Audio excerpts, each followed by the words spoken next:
The Lankavatara Sutra, Chapter 1. Om. Salutation to the Triple Treasure. Salutation to all the Buddhas and Bodhisattvas. Here is, carefully written down, the Lankavatara Sutra, in which the Lord of the Dharma discourses on the egolessness of all things. Thus have I heard. The Blessed One once stayed in the castle of Lanka, which is situated on the peak of Mount Malaya, on the great ocean, and which is adorned with flowers made of jewels of various kinds. He was with a large assembly of bhikshus, and with a great multitude of bodhisattvas who had come together from various Buddha lands. The bodhisattva mahasattvas, headed by the bodhisattva Mahamati, were all perfect masters of the various samadhis, the tenfold self-mastery, the 10 powers, and the 6 psychic faculties. They were anointed by the hands of all the Buddhas. They all well understood the significance of the objective world as the manifestation of their own mind. They knew how to maintain various forms, teachings, and disciplinary measures according to the various mentalities and behaviors of beings. They were thoroughly versed in the 5 dharmas, the 3 svabhavas, the 8 vijnanas, and the 2-fold non-atman. At the time, the Blessed One, who had been preaching in the palace of the king of sea serpents, came out at the expiration of 7 days and was greeted by an innumerable host of Nagakanyas, including Sakra and Brahma, and, looking at Lanka on Mount Malaya, smiled and said, "By the Tathagatas of the past, who were arhats and fully enlightened ones, this truth was made the subject of their discourse. At that castle of Lanka on the mountain peak of Malaya, the truth realizable by noble wisdom in one's inmost self, which is beyond the reasoning knowledge of the philosophers, as well as the state of consciousness of the Shravakas and Pratyek Buddhas. I, too, would now, for the sake of Rāvaṇa, overlord of the Yakshas, discourse on this truth."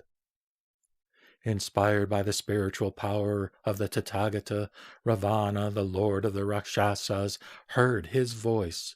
Indeed, the Blessed One, surrounded and accompanied by an innumerable host of Nagakanyas, including Sakra and Brahma, came out of the palace of the king of sea serpents. And looking at the waves of the ocean, and also at the mental agitations going on in those assembled, he thought of the ocean of the Alaya Vijnana, where the evolving Vijnanas, like the waves, are stirred by the wind of objectivity. While he was standing there, thus absorbed in contemplation, Rāvaṇa saw him, and uttered a joyous cry, saying, "I will go in request of the Blessed One to enter into Lanka. For this long night he would probably profit, do good, and gladden the gods as well as human beings." Thereupon Rāvaṇa, lord of the Rakshasas, with his attendants, riding in his floral celestial chariot, came up where the Blessed One was, and having arrived there, he and his attendants came out of the chariot. Walking around the Blessed One 3 times, from left to right, they played on a musical instrument, beating it with a stick of blue Indra or sapphire, and hanging the lute at one side, which was inlaid with the choicest lapis lazuli, and supported by a ribbon of priceless cloth, yellowish white like priyangu. They sang with various notes, such as Saharsha, Rishabha, Gandhara, Daivata, Nishada, Madhyama, and Kaisika, which were melodiously modulated in grama, muchana, etc. The voice in accompaniment with the flute beautifully blended with the measure of the gatha. The truth treasure, whose principle is the self-nature of mind, has no selfhood, stands above all reasoning, and is free from impurities. It points to the knowledge attained in one's inmost self. Lord, show me here the way leading to the truth. The Sugata is the body in whom are stored immaculate virtues. In him are manifested bodies transforming and transformed. He enjoys the truth realized in his inmost self. May he visit Lanka. Now is the time, Muni. This Lanka was inhabited by the Buddhas of the past, and they were accompanied by their sons, who were owners of many forms. Lord, show me now the highest truth, and the yakshas who are endowed with many forms will listen. Thereupon, Rāvaṇa, the lord of Lanka, further adapting the toccata rhythm, sang this in the measure of the Gatha. After 7 nights, the Blessed One, leaving the ocean which is the abode of Makara, the palace of the Sea King, now stands on the shore. Just as the Buddha rises, Rāvaṇa, accompanied by the apsaras and yakshas, numerous by Shuka, Sarana, and learned men, miraculously goes over to the place where the Lord is standing. Alighting from the floral vehicle, he greets the Tathagata reverentially and makes him offerings, tells him who he is, and stands by the Lord. I, who have come here, am called Rāvaṇa, the 10-headed king of the Rakshasas. Mayest thou graciously receive me with Lanka and all its residents. In this city, the inmost state of consciousness realized, indeed, by the enlightened ones of the past, was disclosed on this peak, studded with precious stones. Let the Blessed One, too, surrounded by sons of the victorious one, disclose the truth immaculate on this peak embellished with precious stones. We, together with the residents of Lanka, desire to listen. The Lankavatara Sutra, which is praised by the Buddhas of the past, discloses the inmost state of consciousness realized by them, which is not founded on any system of doctrine. I recollect the Buddhas of the past, surrounded by sons of the victorious ones, recite this sutra. The Blessed One, too, will speak. In the time to come, there will be Buddhas and Buddha sons pitying the yakshas. The leaders will discourse on this magnificent doctrine on the peak adorned with precious stones. This magnificent city of Lanka is adorned with varieties of precious stones, surrounded by peaks, refreshing and beautiful, and canopied by a net of jewels. Blessed One, here are the yakshas who are free from faults of greed, reflecting on the truth realized in one's inmost self, and making offerings to the Buddhas of the past. They are believers in the teaching of the Mahayana and intent on disciplining one another. There are younger yakshas, girls and boys, desiring to know the Mahayana. Come, Blessed One, who art our teacher, come to Lanka on Mount Malaya. The Rakshasas, with Kumbhakarna at their head, who are residing in the city, wish, as they are devoted to the Mahayana, to hear about this inmost realization. They have made offerings assiduously to the Buddhas in the past, and are today going to do the same. Come, for compassion's sake, to the Lanka, together with thy sons.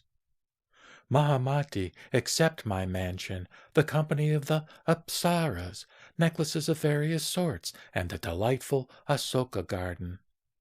I give myself up to serve the Buddhas and their sons.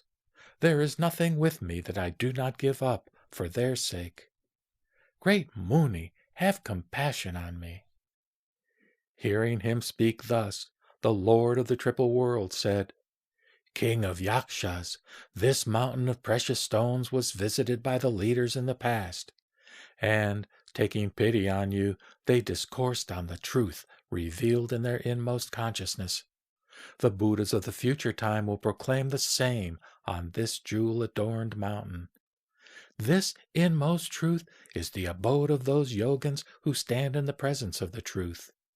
King of the Yakshas, you have the compassion of the Sugatas and myself.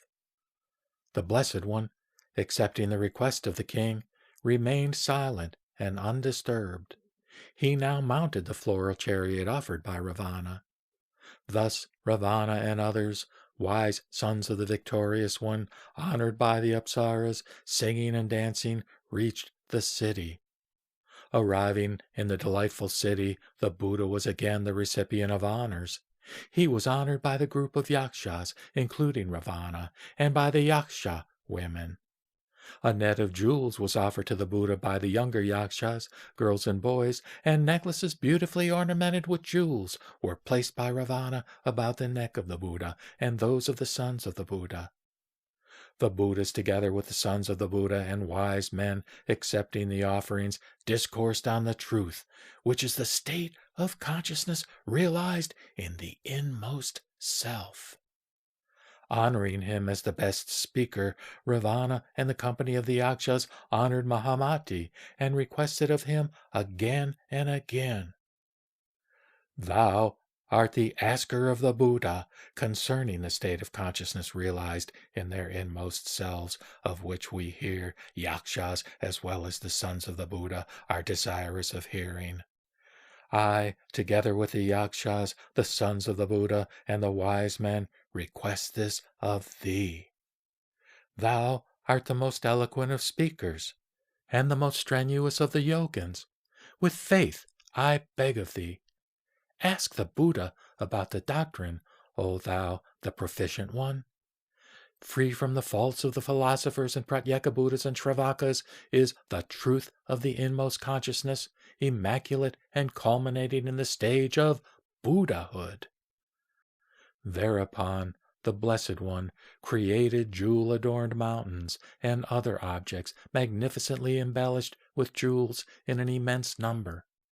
On the summit of each mountain the Buddha himself was visible, and Rāvaṇa, the yakshas, also was found standing there. Thus the entire assembly was seen on each mountain peak, and all the countries were there, and in each there was a leader. Here also was the king of the Rakshasas, and the residents of Lanka, and the Lanka created by the Buddha, rivaling the real one. Other things were there too. The Asoka with its shining woods, and on each mountain peak Mahamati was making a request of the Buddha, who discoursed for the sake of the yakshas on the truth leading to the inmost realization. On the mountain peak he delivered a complete sutra with an exquisite voice, varied in hundreds of thousands of ways. After this, the teacher and the sons of the Buddha vanished away in the air, leaving Rāvaṇa and the yakshas himself standing above in his mansion. Thought he, "How is this? What means this? And by whom was it heard? What was it that was seen, and by whom was it seen? Where is the city, and where is the Buddha? Where are those countries, those jewel-shining Buddhas, those Sugatas? Is it a dream, then, or a vision? Or is it a castle conjured up by the Gandharvas? Or is it dust in the eye, or a fata morgana, or the dream child of a barren woman, or the smoke of a fire wheel, that which I saw here?"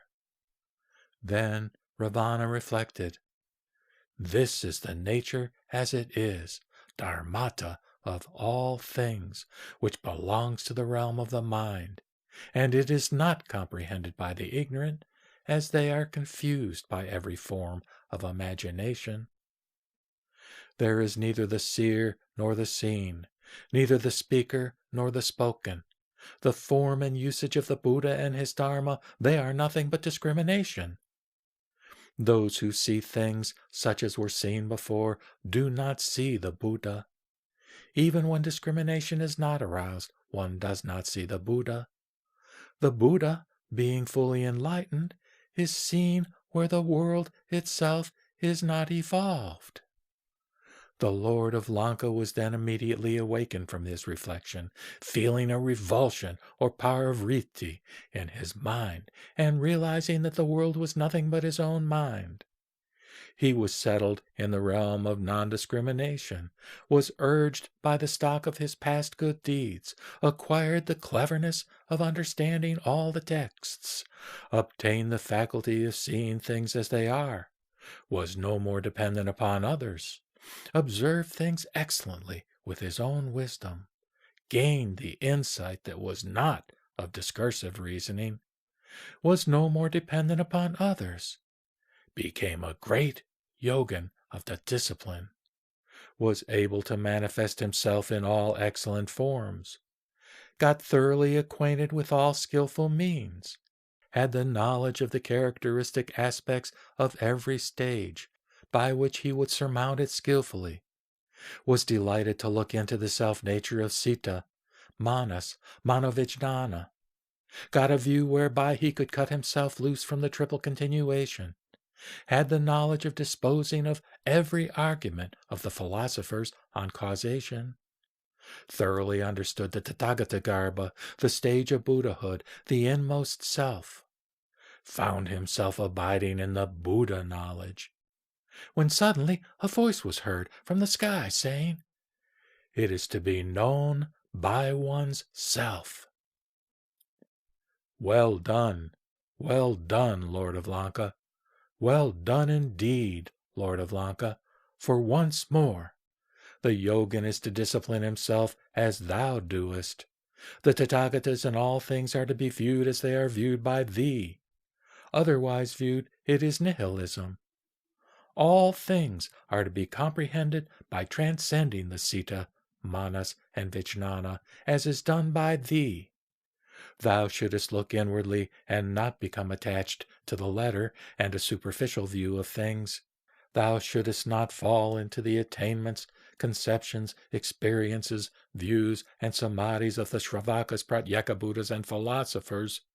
Thou shouldest not have any liking for small talk and witticism. Thou shouldest not cherish the notion of self-substance, nor have any thought for the vainglory of rulership, nor dwell on such dhyanas as belong to the 6 dhyanas, etc. Lord of Lanka, this is the realization of the great yogins: to destroy the discourses advanced by others, to crush mischievous views in pieces, to keep themselves properly away from ego-centered notions, to cause a revulsion in the depths of the mind fittingly by means of an exquisite knowledge. Such are the sons of the Buddha who walk in the way of the Mahayana. In order to enter upon the stage of self-realization as attained by the Tathagatas, the discipline is to be pursued by thee. Lord of Lanka, conducting thyself in this manner, let thee be further purified in the way thou hast attained. By disciplining thyself well in samadhi and samapatti, follow not the state realized and enjoyed by the Shravakas, Pratyeka Buddhas, and philosophers, which rises from the imagination of those who discipline themselves according to the practices of the puerile philosophers. They cling to the individual forms of the world created by their egotistical ideas. They maintain such notions as element, quality, and substance. They cling tenaciously to views originating from ignorance. They become confused by cherishing the idea of birth where prevails emptiness. They cling to discrimination as real. They fall into the way of thinking where obtains the dualism of qualifying and qualified. Lord of Lanka, this is what leads to various excellent attainments. This is what makes one grow aware of the inmost attainment. This is the Mahayana realization. This will result in the acquirement of an excellent condition of existence. Lord of Lanka, by entering upon the Mahayana discipline, the veils of ignorance are destroyed, and one turns away from the multitudinous waves of the Vijnana and falls not into the refuge and practices of the philosophers. Lord of Lanka, the philosophers' practice starts from their own egotistic attachments. Their ugly practice arises from adhering to dualistic views concerning the self-nature of the Vijnanas. Well done, Lord of Lanka. Reflect on the significance of this as you did when seeing the Tathagata before, for this indeed is seeing the Tathagata. At that time it occurred to Rāvaṇa, I wish to see the Blessed One once again, who has all the disciplinary practices at his command. who has turned away from the practice of the philosophers, who is born of the state of realization in the inmost consciousness, and who is beyond the dualism of the transformed and the transforming. He is the knowledge realized by the yogins. He is the realization attained by those who enjoy the perfect bliss of the samadhi, which they gain by coming to an intuitive understanding through meditation. May I see thus again the compassionate one, by means of his miraculous powers, in which the fuel of passion and discrimination is destroyed, who is surrounded by sons of the Buddha, who has penetrated into the minds and thoughts of all beings, who moves about everywhere, who knows everything, who keeps himself away from work and form. Seeing him, may I attain what I have not yet attained, retain what I have already gained. May I conduct myself with non-discrimination, abide in the joy of samadhi and samapati, and attain the ground where the Tathagatas walk, and in these make progress. At that moment, the Blessed One, recognizing that the Lord of Lanka is to attain the Anupatika Dharmakashanti, showed his glorious compassion for the 10-headed one by making himself visible once more on the mountain peak studded with many jewels and enveloped in a network of jewels. The 10-headed King of Lanka saw the splendor again, as seen before on the mountain peak. He saw the Tathagata, who was the Arhat and the fully enlightened one, with the 32 marks of excellence beautifully adorning his person, and saw also himself on each mountain peak, together with Mahamati in front of the Tathagata, the fully enlightened one, putting forward his discourse on the realization experienced by the Tathagata in his inmost self, and surrounded by the yakshas conversing on the verbal teachings and stories of the Buddha. Those Buddha lands were seen with the leaders. Then the Blessed One, beholding again this great assembly with his wisdom eye, which is not the human eye, laughed loudly and most vigorously like the Lion King, emitting rays of light from the tuft of hair between the eyebrows, from the ribs, from the loins, from the srivatsa on the breast, and from every pore of the skin, emitting rays of light which shone flaming like the fire taking place at the end of the kalpa, like a luminous rainbow, like the rising sun, blazing brilliantly, gloriously, which were observed from the sky by Sakra, Brahma, and the guardians of the world. The one who sat on the peak of Lanka, vying with Mount Sumeru, laughed the loudest laugh. At that time, the assembly of the Bodhisattvas, together with Sakra and Brahma, each thought within himself, "For what reason, I wonder, from what cause does the Blessed One, who is the master of all the world, after smiling first, laugh the loudest laugh? Why does he emit rays of light from his own body?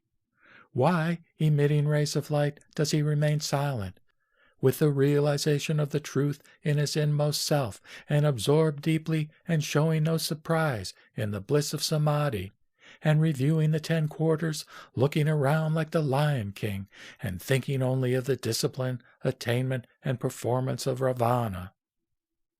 At that time, Mahamati, the Bodhisattva Mahasattva, who was previously requested by Rāvaṇa to ask the Buddha concerning his self-realization, feeling pity on him and knowing the minds and thoughts of the assembly of Bodhisattvas, and observing that beings to be born in the future would be confused in their minds because of their delight in the verbal teaching, because of their clinging to the letter as fully in accordance with the spirit, because of their clinging to the disciplinary powers of the Shravakas, Pratyeka Buddhas, and philosophers, which might lead them to think how it were that the Tathagatas, the Blessed Ones, even in their transcendental state of consciousness, should burst out into loudest laughter, Mahamati the Bodhisattva asked the Buddha, in order to put a stop to their inquisitiveness, the following question: "For what reason, for what cause, did this laughter take place?"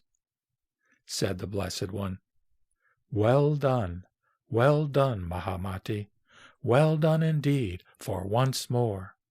Mahamati, viewing the world as it is in itself, and wishing to enlighten the people in the world who are fallen into a wrong view of things in the past, present, and future, thou undertakest to ask me the question. Thus should it be with the wise men who want to ask questions for both themselves and others. Rāvaṇa, Lord of Lanka, O Mahamati, asked a twofold question of the Tathagatas of the past, who are Arhats and perfect Buddhas, and he wishes now to ask me too a twofold question in order to have its distinction, attainment, and scope ascertained. This is what is never tasted by those who practice the meditation of the Shravakas, Pratyeka Buddhas, and philosophers, and the same will be asked by the question-loving 10-headed one of the Buddhas to come. Knowing that, the Blessed One said to the Lord of Lanka thus, Ask, thou Lord of Lanka. The Tathagata has given thee permission to ask. Delay not. Whatever questions thou desirest to have answered, I will answer each of them, with judgment to the satisfaction of your heart. Keeping thy seat of thought free from false discrimination, observe well what is to be subdued at each stage. Ponder things with wisdom. Seeing into the nature of the inner principle in thyself, abide in the bliss of samadhi. Embraced by the Buddha and samadhi, abide in the bliss of tranquilization. Going beyond the samadhi and understanding attained by the Shravakas and Pratyeka Buddhas, abide in the attainment of the Bodhisattvas in the stages of acala, sadhumati, and dharmamegha. Grasp well the egolessness of all things in its true significance. Be anointed by the Buddhas in samadhi at the great palace of lotus jewels. Surrounded by the Bodhisattvas who are sitting on lotuses of various sorts, each supported by the gracious power of the Buddhas, thou shalt find thyself sitting on a lotus, and each one of the Bodhisattvas looking at thee face to face. This is a realm beyond the imagination. Thou shouldest plan out an adequate plan, and establish thyself at a stage of discipline by planning out such a plan as shall include all kinds of skillful means, so that thou comest to realize that realm which is beyond imagination, and thou shouldest attain the stage of Tathagatahood, in which one is able to manifest oneself in various forms, and which is something never seen before by the Shravakas, Pratyeka Buddhas, philosophers, Brahma, Indra, Upendra, and others. At that moment, the Lord of Lanka, being permitted by the Blessed One, rose from his seat on the peak of the Jewel Mountain, which shone like the jewel lotus, immaculate and shining in splendor. He was surrounded by a large company of celestial maidens, and all kinds of garlands, flowers, perfumes, incense, unguents, umbrellas, banners, flags, necklaces, half-necklaces, diadems, tiaras, and other ornaments whose splendor and excellence were never heard of or seen before, were created. Music was playing, surpassing anything that could be had by the gods, nagas, yakshas, rakshasas, gandharvas, kinnaras, maharagas, and men. Musical instruments were created equal to anything that could be had in all the world of desire, and also such superior musical instruments were created as were to be seen in the Buddha lands. The Blessed One and the Bodhisattvas were enveloped in a net of jewels. A variety of dresses and high banners was made rising high in the air, as high as 7 tala trees, to greet the Buddha, showering great clouds of offerings, playing music which resounded all around, and then, descending from the air, the Lord of Lanka sat down on the peak of the Jewel Mountain, ornamented with magnificent jewel lotus, whose splendor was second only to the sun and lightning. Sitting, he made curtsy, smiling first to the Blessed One for his permission, and proposed him a twofold question. It was asked of the Tathagatas of the past, who were Arhats, fully enlightened ones, and it was solved by them. Blessed One, now I ask of thee, the request will certainly be complied with by thee as far as verbal instruction is concerned, as it was by Buddhas of the past. Blessed One, duality was discoursed upon by the transformed Tathagatas and Tathagatas of transformation, but not by the Tathagatas of silence. The Tathagatas of silence are absorbed in the blissful state of samadhi. They do not discriminate concerning this state, nor do they discourse on it.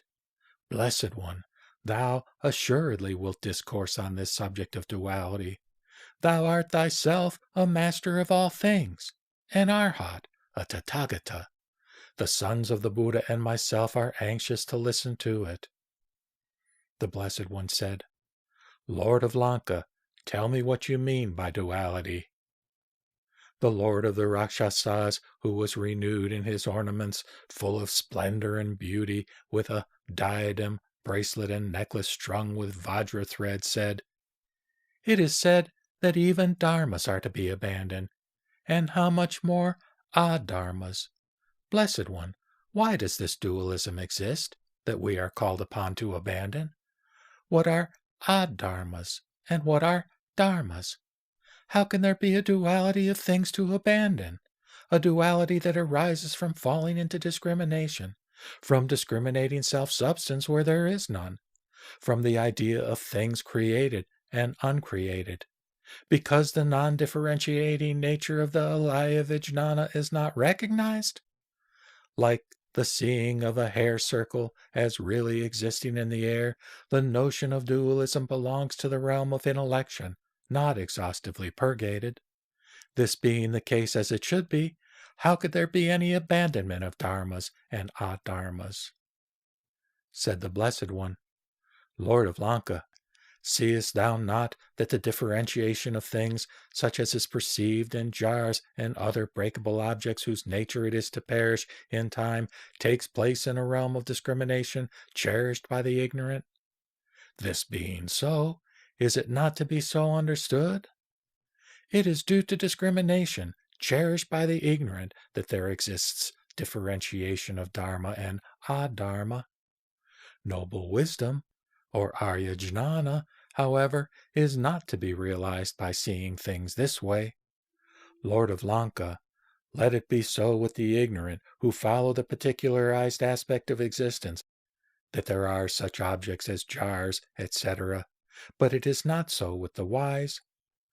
One flame of uniform nature rises up depending on houses, mansions, parks, and terraces, and burns them down, while a difference in the flames is seen according to the power of each burning material, which varies in length, magnitude, etc. This being so, why is it not to be so understood?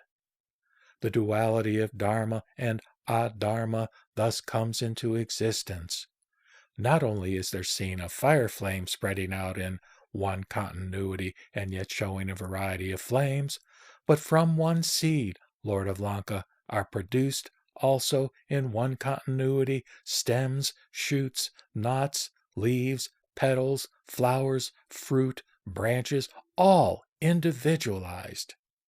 As it is with every external object from which grows a variety of objects, so also with internal objects. From ignorance there develop the skandhas, dhatus, ayatanas, with all kinds of objects accompanying, which grow out in the triple world, where we have, as we see, happiness, form, speech, and behavior, each differentiating infinitely. The oneness of the Vijnana is grasped variously according to the evolution of an objective world. Thus there are seen things inferior, superior, and middling, things defiled and free from defilement, things good and bad. Not only, Lord of Lanka, is there such a difference of conditions in things generally, there is also seen a variety of realizations attained innerly by each yogin as he treads the path of discipline which constitutes his practice. How much more difference in dharma and adharma do we not see in a world of particulars which is evolved by discrimination? Indeed we do. Lord of Lanka, The differentiation of dharma and addharma comes from discrimination. Lord of Lanka, what are dharmas? That is, they are discriminated by the discriminations cherished by the philosophers, Shravakas, Pratyeka Buddhas, and ignorant people. They think that the dharmas headed by quality and substance are produced by causes. These are the notions to be abandoned. Such are not to be regarded as real because they are appearances, or lakshana. It comes from one's clinging to appearances that manifestations of his own mind are regarded as reality or dharmata. Such things as jars, etc., are products of discrimination conceived by the ignorant. They exist not. Their substances are not attainable. The viewing of things from this viewpoint is known as their abandonment. What then are adharmas? Lord of Lanka, dharmas are unattainable as to their selfhood. They are not appearances born of discrimination. They are above causality. There is in them no such dualistic happening as is seen as reality and non-reality. This is known as the abandoning of dharmas. What again is meant by the unattainability of dharmas? That is, it is like the horns of a hare, or an ass, or a camel, or a horse, or a child conceived by a barren woman. They are dharmas, the nature of which is unattainable. They are not to be thought of as real because they are appearances. They are only talked about in popular parlance if they have any sense at all. They are not to be adhered to, as in the case of jars, etc.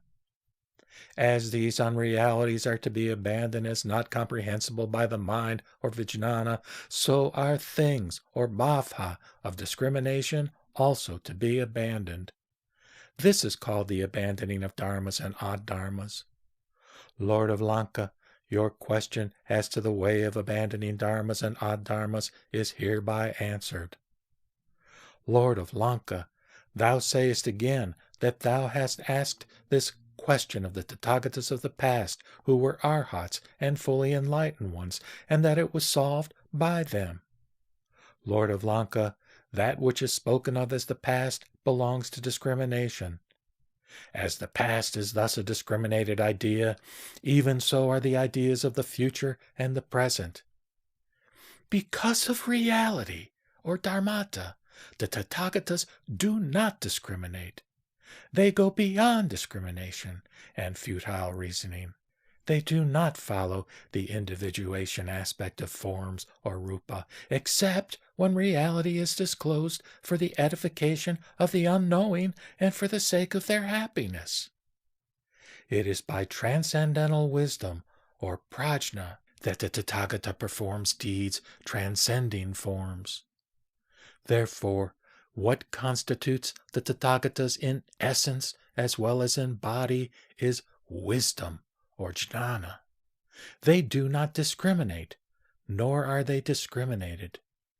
Wherefore, do they not discriminate the manas? Because discrimination is of the self, of soul, of personality. How do they not discriminate? The manovijnana is meant for the objective world where causality prevails as regards forms, appearances, conditions, and figures. Therefore, discrimination and non-discrimination must be transcended. Lord of Lanka, beings are appearances. They are like figures painted on the wall. They have no sensibility or consciousness. Lord of Lanka, all that is in the world is devoid of work and action because all things have no reality, and there is nothing heard, nothing hearing. Lord of Lanka, all that is in the world is like an image magically transformed. This is not comprehended by the philosophers and the ignorant. Lord of Lanka, he who thus sees things is the one who sees truthfully. Those who see things otherwise walk in discrimination. As they depend on discrimination, they cling to dualism. It is like seeing one's own image reflected in a mirror, or one's own shadow in the water. or in the moonlight, or seeing one's shadow in the house, or hearing an echo in the valley. People grasping their own shadows of discrimination uphold the discrimination of dharma and adharma, and, failing to carry out the abandonment of the dualism, they go on discriminating and never attain tranquility. By tranquility is meant oneness, and oneness gives birth to the highest samadhi, which is gained by entering into the womb of Tathagatahood, which is the realm of noble wisdom realized in one's inmost self. The first chapter, called Rāvaṇa asking for instruction. Chapter 2. At that time, Mahamati, the Bodhisattva Mahasattva, who had visited all the Buddha lands together with all the Bodhisattvas, rose from his seat by the power of the Buddhas, drawing his upper garment over one shoulder, placing his right knee on the ground, and with folded hands, turning in the direction of the Blessed One, respectfully saluted him and praised him with the following verses. As thou reviewest the world with thy transcendental knowledge and compassion, it is to thee like an ethereal flower, of which one cannot say whether it is born or destroyed, as the category of being and non-being is inapplicable to it. As thou reviewest all things with thy transcendental knowledge and compassion, they are to thee like visions. They are beyond the reach of intellectual grasp, as the category of being and non-being is inapplicable to them. As thou reviewest the world with thy transcendental knowledge and compassion, it is to thee always like a dream, of which one cannot say whether it is permanent or destructible, as the category of being and non-being is inapplicable to it. In the Dharmakaya, whose self-nature is like a vision or a dream, what is there to praise? When no thought arises as to the existence or as to not having self-nature, then there is praise. Of a thing whose appearance is not visible because of it being beyond the senses and their objects, how can it be praised or blamed, O Muni? With thy transcendental knowledge and compassion, which are above form, thou comprehendest the egolessness of things and persons, and art thyself always clean and free from the hindrances of passion and knowledge. Thou dost not vanish in nirvana, nor is nirvana abiding in thee, for it transcends the duality of knowing and known, and of being and non-being. Those who see the Muni, so serene and beyond birth and death, will be cleansed of attachment, stainless both in this world and in the other. At that time, Mahamati, the Bodhisattva Mahasattva, praising the Blessed One with verses such as these, made his own name known to the Blessed One. I am Mahamati, Blessed One, and am well versed in the Mahayana. I wish to ask 108 questions of thee, who art most eloquent. Hearing his words, the Buddha, the best knower of the world, looking over the whole assembly, spoke to the son of the Sugata thus. Ask me, son of the victorious, Mahamate. You ask, and I will instruct you in self-realization. At that moment, Mahamati, the Bodhisattva Mahasattva, who was given by the Blessed One the opportunity to speak, prostrated himself at the feet of the Blessed One and asked, How can one be cleansed of false intellection? Whence does it arise? How can one perceive errors? Whence do they arise? Whence come lands, transformations, appearances, and philosophers? Wherefore is the state of imagelessness and gradations, and whence are the sons of the victorious? Where is the way of emancipation? Who is in bondage? By what is he redeemed? What is the mental state of those who practice the dhyanas? Whence is the triple vehicle? What is that which is born of causation? What is effect? What is cause, or that which works? Whence the doctrine of duality? Whence does it arise?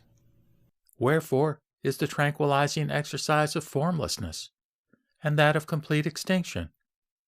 Wherefore the extinction of thoughts, and how is one awakened from it? How does action arise? Whence is the behavior of those who hold the body? Whence this visible world? Whence the conditions? Whence the entrance upon the stages? Who is it that breaks through this triple existence? What is the abode? What is the body? Where does that which is abiding arise? Whence comes the son of the Buddha? Who attains the psychic faculties, the self-masteries, the samadhis? How is the mind tranquilized? Pray tell me, O bull-like victor. What is the alaya, and whence the manavijnana? How does the visible world rise? How does it cease from being visible? Whence are families and no families? What is meant by mind only? The setting up of marks, and whence the doctrine of egolessness? Why is there no being? What kind of teaching is in accordance with popular thinking? How can one cease cherishing eternalism and nihilism? How is it that you do not differ from the philosophers as regards appearance? Tell me, whence is the rise of the Nyaya school, its future? What is meant by emptiness? What do you understand by momentary destruction? Whence is the womb, and whence is the stability of the world? Why is the world like a vision and a dream? How does it resemble the city of the Gandharvas? Why is it to be regarded as like a mirage, or like the moon reflected in water? Pray tell me. What are the elements of enlightenment? Whence are the constituents of enlightenment? Wherefore is a revolution and the disturbance of a kingdom? And how does the realistic view of existence take its rise? What is meant by the world being above birth and death, or being like the flower in the air? How do you understand it? Why do you regard it as being beyond words? How is it not subject to discrimination? How is it like the sky? Of how many sorts is suchness? How manifold is the mind? How many paramitas are there? Whence is the gradation of the stages? What is the state of imagelessness? Wherefore is the twofold egolessness? How is one cleansed of the hindrance of knowledge? Of how many kinds is knowledge? O leader, how many moral precepts are there, and forms of being? Whence are the families born of gold and jewel and pearl? Of whom is speech born? Whence is the differentiation of beings? Whence are the sciences, offices, arts, and by whom are they made manifest? Of how many sorts are gathas? What is prose? What is meter? Of how many sorts is reasoning and exegesis? How many varieties of food and drink are there? Whence does sexual desire originate? Whence are there kings, sovereigns, and provincial rulers? How does a king protect his dominion? Of how many groups are heavenly beings? Whence are the earth, stars, constellations, the moon, and the sun? How many kinds of emancipation are there of the yogins? How many kinds of discipleship? And how about the masters? How many kinds of Buddhahood are there? And how many of the Jataka tales? How numerous are the evil ones? How numerous are the heretics? What is meant by the doctrine that there is nothing but thought construction? Pray tell me, thou most eloquent one. Whence are the clouds in the sky, the wind? What is meant by recollection, by wisdom? Whence are trees and vines? Pray tell me, Lord of the triple world. How do horses, elephants, and deer get caught? Wherefore are there fools and despicable people? Pray tell me, thou charioteer of the mind.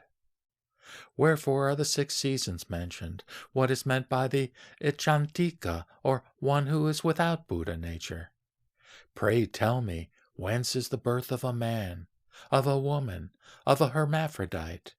How does one retrograde in the yoga exercises? How does one make progress in them? How many exercises are there, and how are men kept abiding in them? Pray tell me. Beings are born in the various paths of existence. What are their specific marks and forms? How is abundance of wealth acquired? Pray tell me, thou who art like the sky.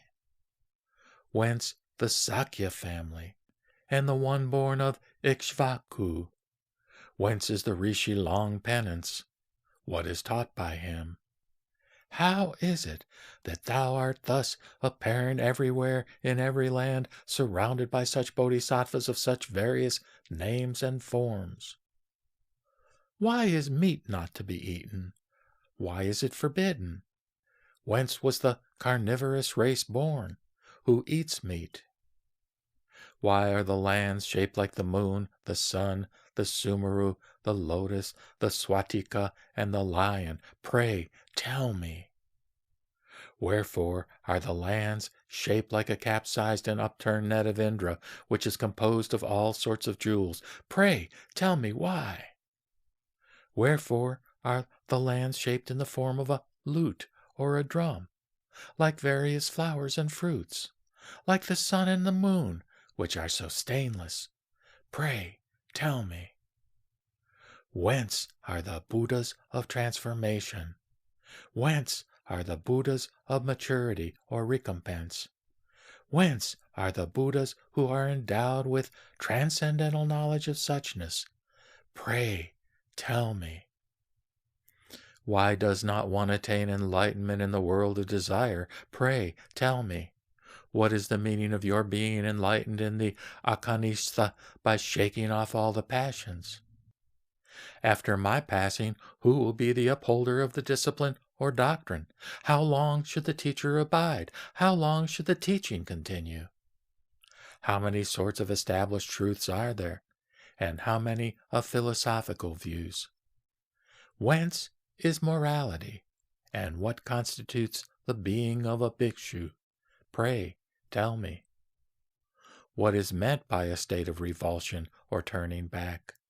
Whence is a state of imagelessness which is realized by the Pratyeka Buddhas, Bodhisattvas, and Shravakas? By whom are the psychic powers of this world attained? What are the superworldly ones? By what means does the mind enter upon the 7 stages? Pray tell me. How many kinds of brotherhood are there, and how does a dissension take place in a brotherhood? Whence are medical treatises for beings? Pray tell me. You say that you are among the Buddhas Kasyapa, Krachuchanda, and Kanakamuni. Tell me wherefore so, O great Muni. Whence is the doctrine that there is no ego soul in beings? Whence is the doctrine of eternity and of annihilation? Wherefore do you not everywhere announce the doctrine of mind only as the truth? What is meant by the forest of men and women, and by the forest of Karitaki and Amali? Whence are the mountains Kailasa, Chakravarta, and Vajrasamhana? Among these, whence are the mountains decorated with various sorts of jewels, and filled with rishis and gandharvas? Pray tell me. Hearing this, which constitutes the wonderful doctrines of the Mahayana, and also the most excellent heart of the Buddhas, the great hero, the Buddha, the one most excelled in the knowledge of the world, spoke thus: Well done, O Mahaprajna Mahamati. Listen well, and I will tell you in order regarding your questions.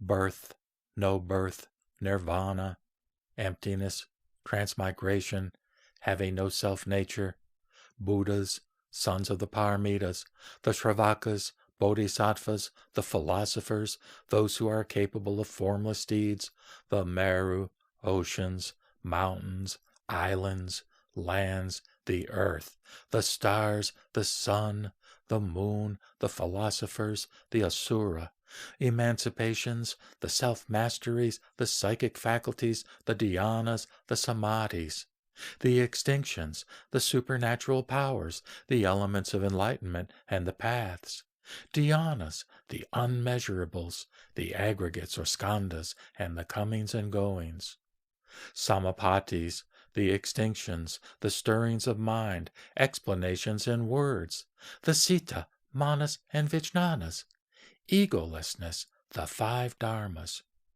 self-nature, the discriminating, the discriminated, the visible world, dualism, whence are they?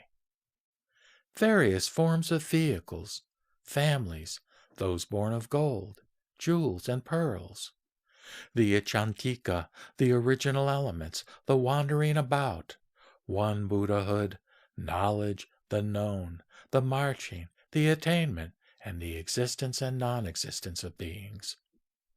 How are horses, elephants, deer caught? Pray tell me how. What is a proposition, a teaching established by the conjunction of reason and illustration? Whence is cause and effect, various errors, and also reason? Why the statement that there is nothing but mind, that there is no objective world, that there is no ascending of the stages?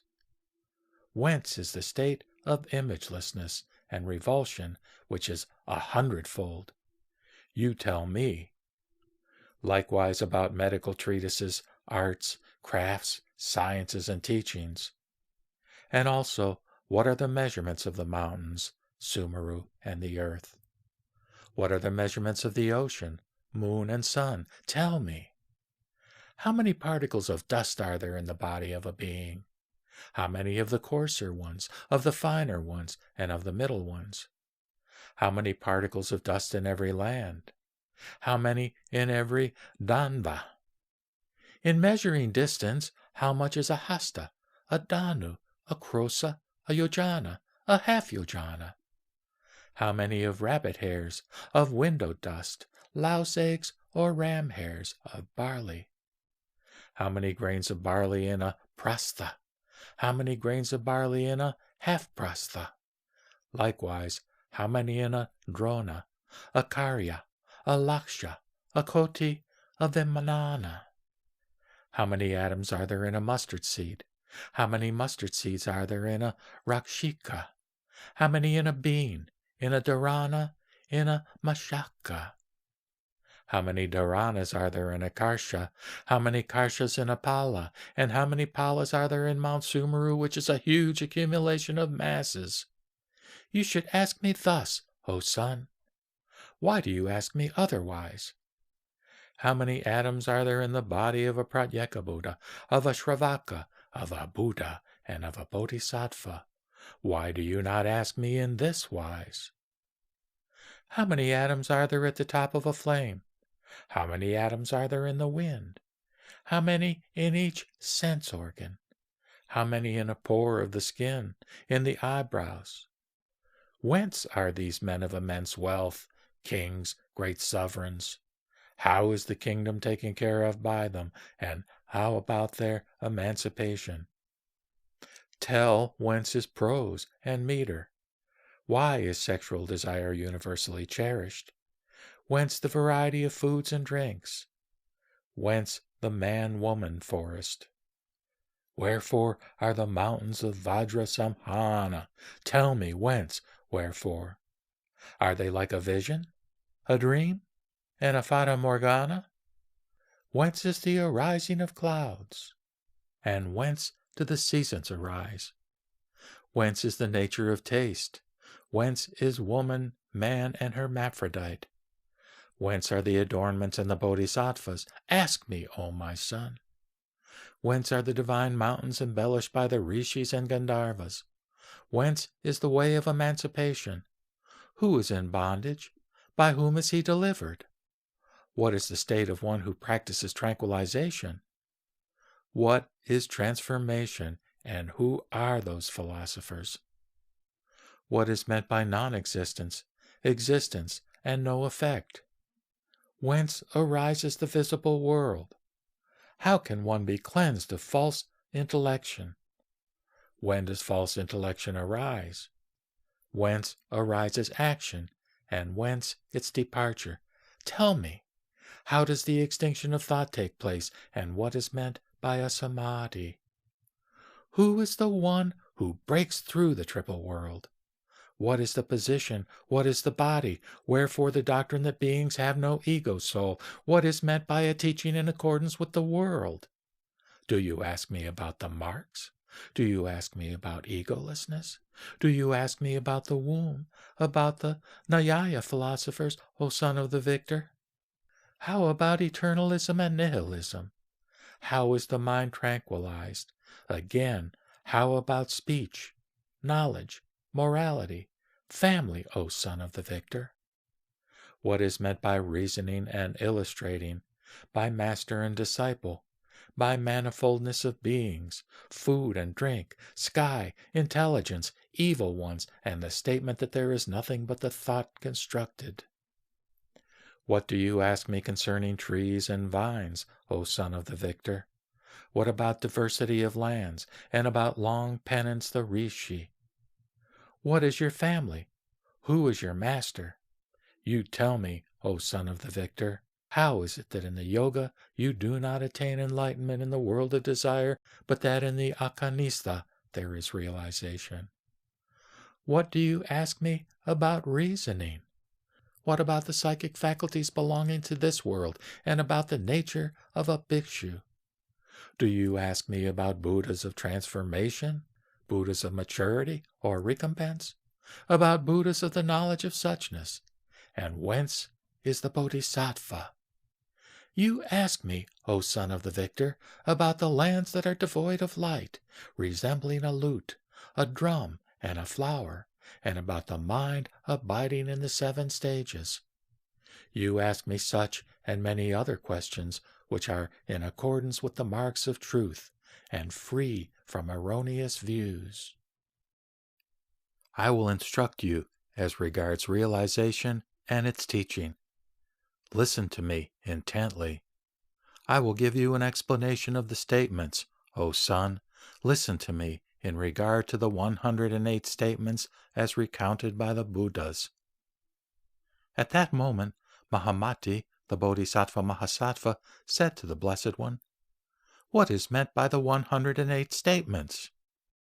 The Blessed One said, "A statement concerning birth is no statement concerning birth.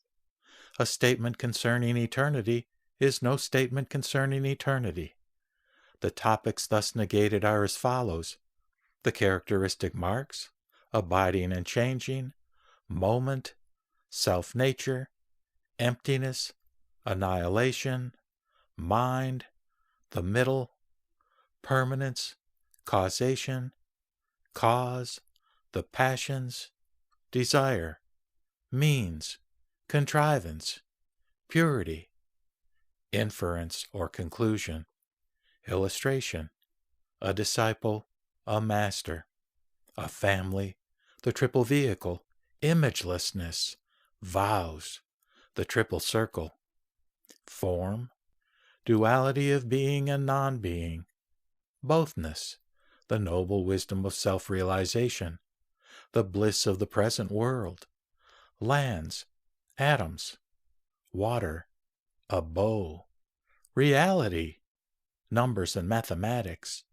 the psychic powers, the sky, clouds, the arts and crafts and sciences, the wind, the earth, thinking, thought constructions, self-nature, the aggregates, being, insight, nirvana, that which is known, the philosophers, disorder, a vision, a dream, a mirage, a reflection, a circle made in the dark by a firebrand, the city of the Gandharvas, the heavens, food and drink, sexuality, the paramitas, morality, the moon and the sun and stars, truth, effect, annihilation and origination, medical treatment, the characteristic marks, the limbs, arts, and sciences,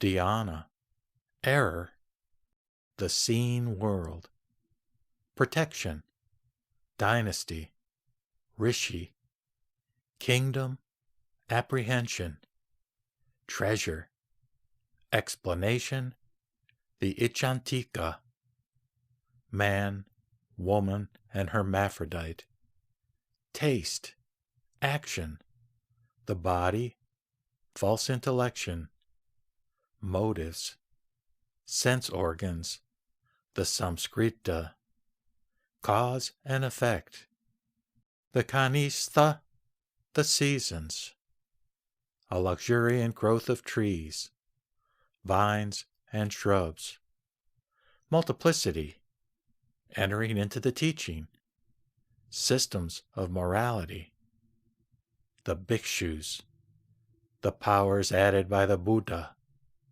the lutes.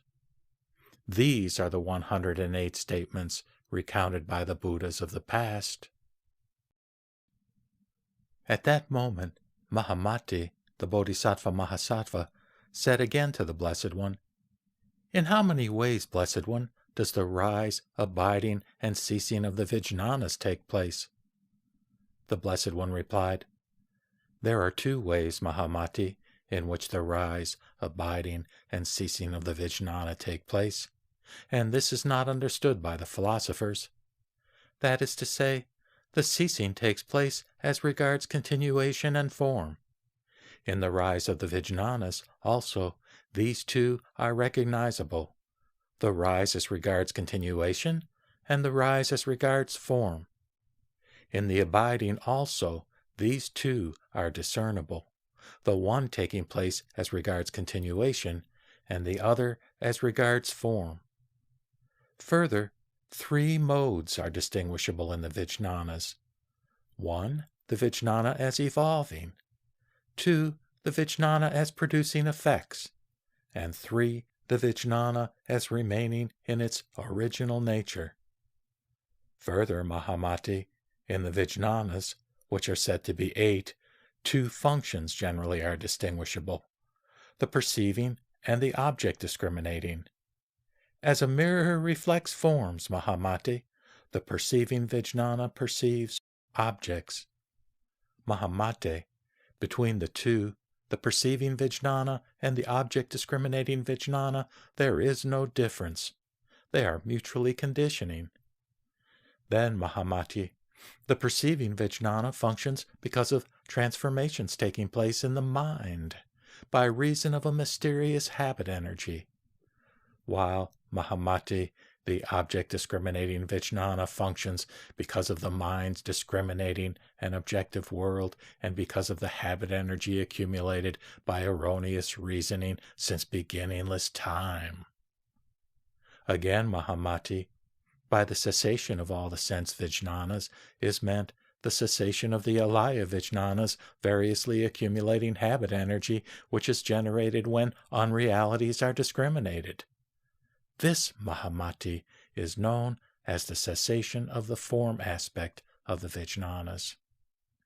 Again, Mahamati, the cessation of the continuation aspect of the Vijnanas takes place in this wise. That is to say, Mahamati, when both that which supports the Vijnanas and that which is comprehended by the Vijnanas cease to function. By that which supports the Vijnanas is meant the habit energy or memory which has been accumulated by erroneous reasoning since beginningless time.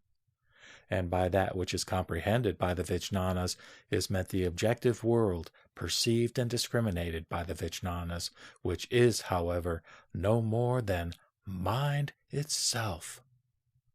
Mahamati, it is like a lump of clay and the particles of dust making up its substance. They are neither different nor not different. Again, it is like gold and various ornaments made of it. If, Mahamati, the lump of clay is different from its particles of dust, no lump will ever come out of them.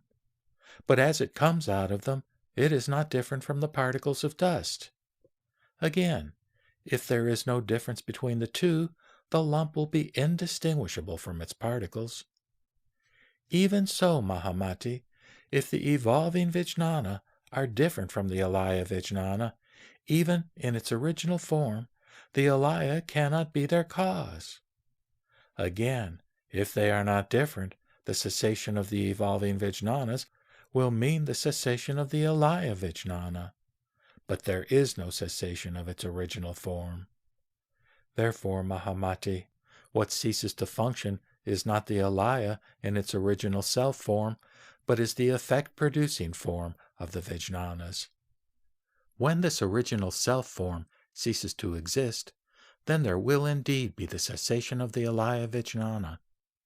If, however, there is the cessation of the alaya Vijnana, this doctrine will in no wise differ from the nihilistic doctrine of the philosophers.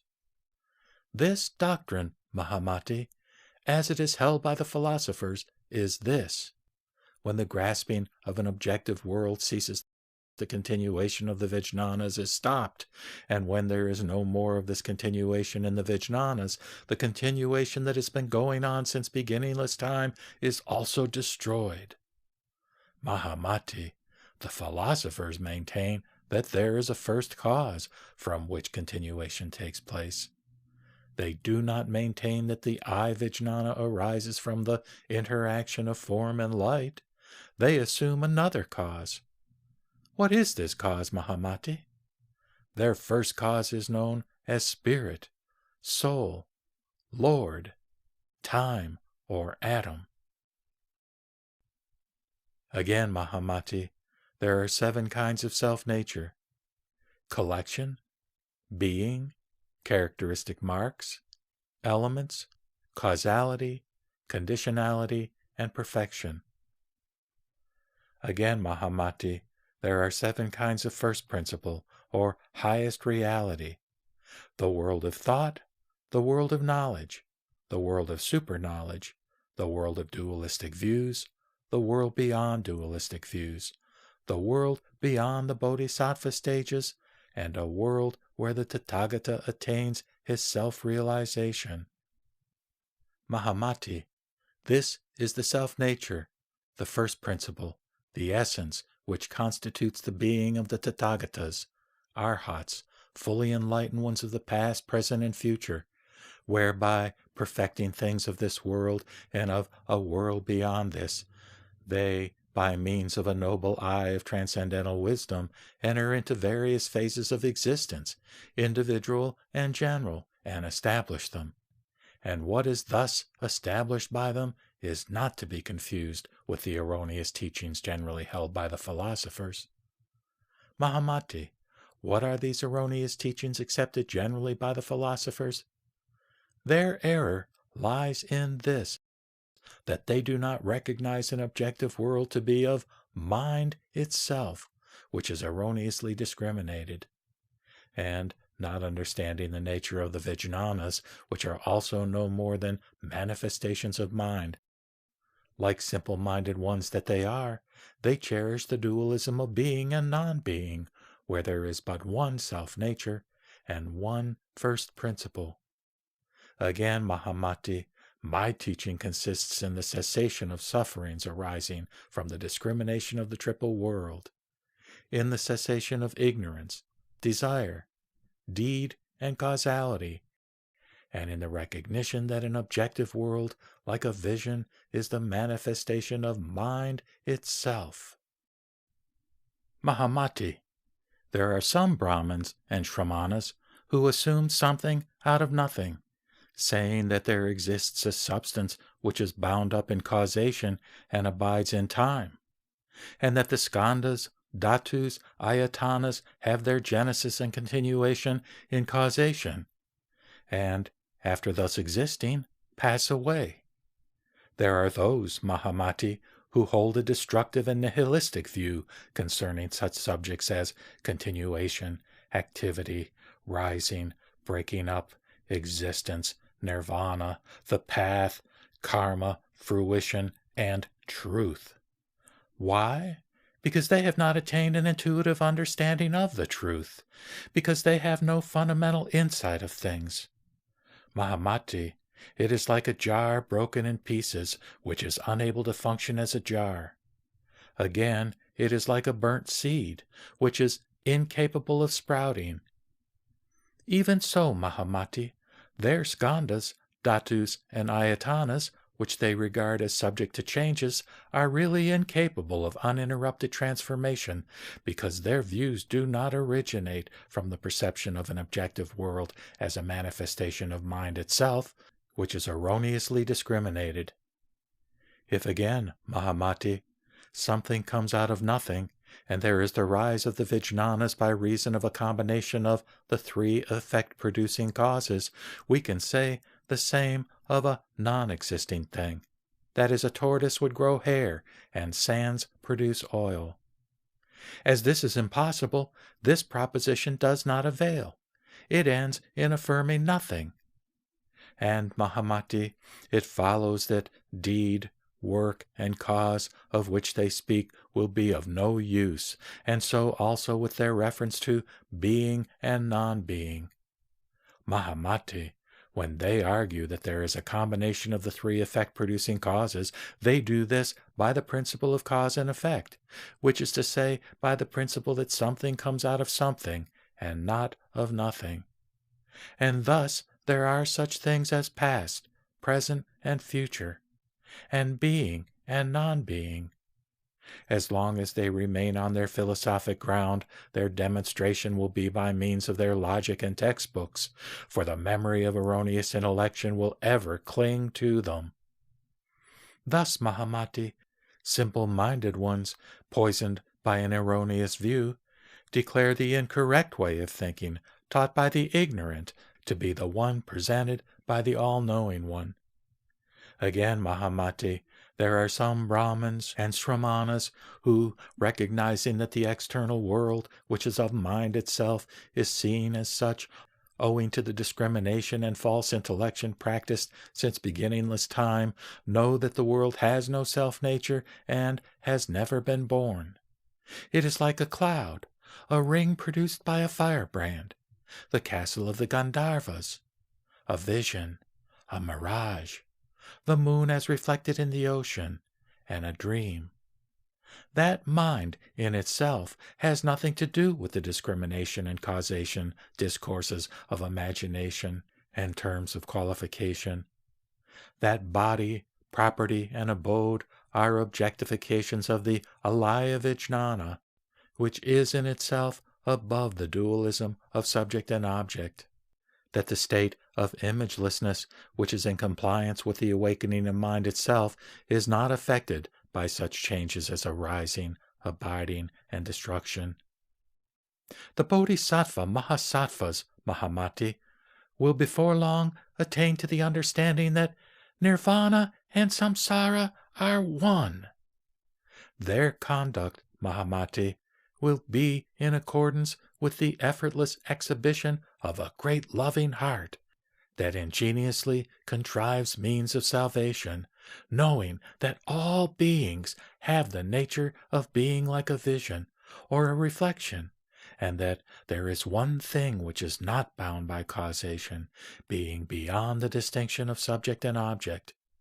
And further, seeing that there is nothing outside mind, and in accordance with the position of unconditionality, they will by degrees pass through the various stages of bodhisattvahood, and will experience the various states of samadhi, and will, by virtue of their faith, understand that the triple world is of mind itself. And thus understanding will attain the samadhi meopama. The bodhisattvas entering into the state of imagelessness, where they see into the truth of mind only, arriving at the abode of the paramitas, and keeping themselves away from the thought of genesis, deed, and discipline, they will attain the samadhi vajra vimbopama, which is in compliance with the Tathagatakaya and with the transformations of suchness. After achieving a revulsion in the abode of the Vijnanas, Mahamati, they will gradually realize the Tathagata Kaya, which is endowed with the powers, the psychic faculties, self-control, love, compassion, and means, which can enter into all the Buddha lands and into the sanctuaries of the philosophers, and which is beyond the realm of Sita, Mano, Manavijnana. Therefore, Mahamati, these Bodhisattva Mahasattvas who wish, by following the Tathagatakaya, to realize it, should exercise themselves in compliance with the truth of mind only, to desist from discriminating and reasoning erroneously on such notions as skandhas, dhatus, ayatanas, thought, causation, deed, discipline, and rising, abiding, and destruction. Perceiving that the triple existence is by reason of the habit energy of erroneous discrimination and false reasoning that has been going on since beginningless time, and also thinking of the state of Buddhahood, which is imageless and unborn, the Bodhisattva will become thoroughly conversant with the noble truth of self-realization, will become a perfect master of his own mind, will conduct himself without effort, will be like a gem reflecting a variety of colors, will be able to assume the body of transformation, will be able to enter into the subtle minds of all beings, and because of his firm belief in the truth of mind only, will, by gradually ascending the stages, become established in Buddhahood. Therefore, Mahamati, let the Bodhisattva Mahasattva be well disciplined in self-realization. Then Mahamati said, Teach me, Blessed One, concerning that most subtle doctrine which explains the Sita, Manas, Manovijnana, the 5 Dharmas, the Svabhavas, and the Lakshanas, which is put in practice by the Buddhas and Bodhisattvas, which is separated from the state of mind which recognizes a world as something outside mind itself, and which, breaking down all the so-called truths established by words and reasonings, constitutes the essence of the teachings of all the Buddhas. Pray teach this assembly, headed by the Bodhisattvas gathering on Mount Malaya in the city of Lanka. Teach them regarding the Dharmakaya, which is praised by the Tathagatas and which is the realm of the Alaya Vijnana, which resembles the ocean with its waves. Then the Blessed One, again speaking to Mahamati, the Bodhisattva Mahasattva, said this: The reasons whereby the I consciousness arises are 4. What are they? They are 1. The clinging to an external world, not knowing that it is of mind itself. 2. The attaching to form and habit energy accumulated since beginningless time by false reasoning and erroneous views. 3. The self-nature inherent in the Vijnana. 4. The eagerness for multiple forms and appearances. By these 4 reasons, Mahamati, the waves of the evolving Vijnanas are stirred on the Alaya Vijnana, which resembles the waters of a flood.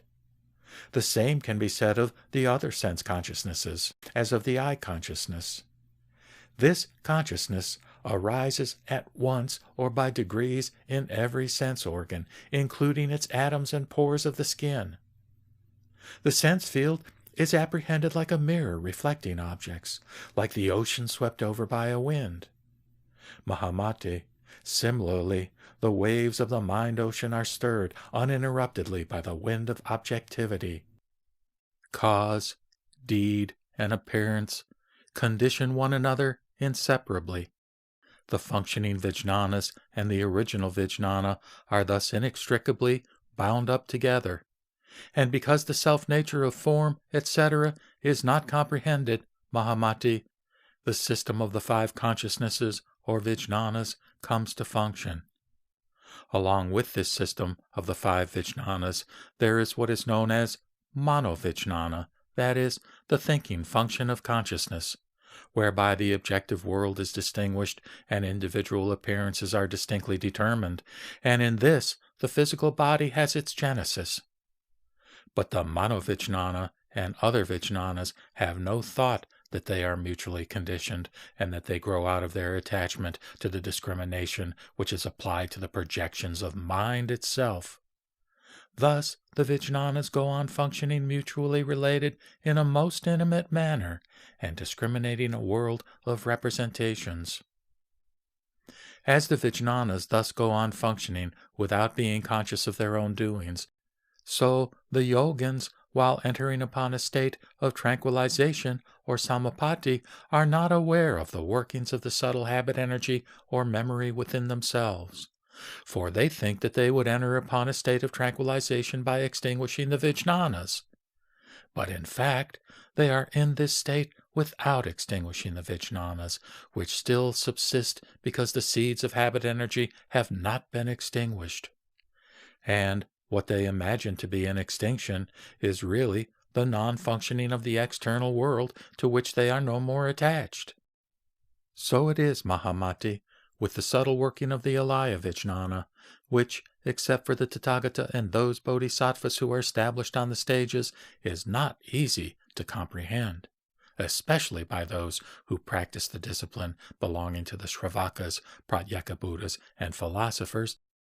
Even with their powers of samadhi and transcendental knowledge, it is difficult to distinguish.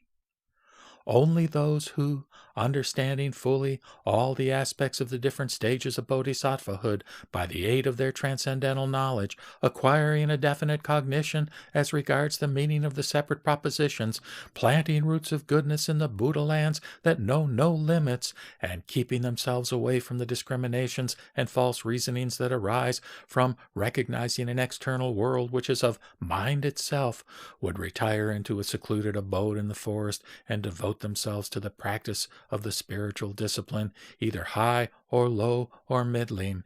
Only those who are capable of obtaining an insight into the flowing of mind itself in a world of discrimination, of being baptized by the Buddhas living in the lands without limits, and of realizing the self-control, powers, psychic faculties, and samadhis. Surrounded by good friends and Buddhas, Mahamati, they are capable of knowing the Sita, Manas, Manovijnana, which are the discriminating agents of an external world whose self-nature is of mind itself. They are capable of crossing the ocean of birth and death, which arises by reason of deed, desire, and ignorance. For this reason, Mahamati, the yogins ought to exercise themselves in the discipline which has been given them by their good friends and the Buddhas. At that time, the Blessed One recited the following verses. Like waves that rise on the ocean, stirred by the wind, dancing and without interruption, the alaya ocean, in a similar manner, is constantly stirred by the winds of objectivity, and is seen dancing about with the vijnanas, which are the waves of multiplicity. Dark blue, red, and other colors, with salt, conch shell, milk, honey, fragrance of fruit and flowers, and rays of sunlight. They are neither different nor not different. The relation is like that between the ocean and its waves. So are the 7 vijnanas joined with the Sita mind. As the waves in their variety are stirred on the ocean, so in the alaya is produced the variety of what is known as the vijnanas. The Sita, Manas, and vijnanas are discriminated as regards their form, but in substance the 8 are not to be separated one from another, for there is neither qualified nor qualifying. As there is no distinction between the ocean and its waves, so in the Sita there is no evolution of the vijnanas. Karma is accumulated by the Sita, reflected upon by the Manas, and recognized by the Manovijnana, and the visible world is discriminated by the 5 vijnanas.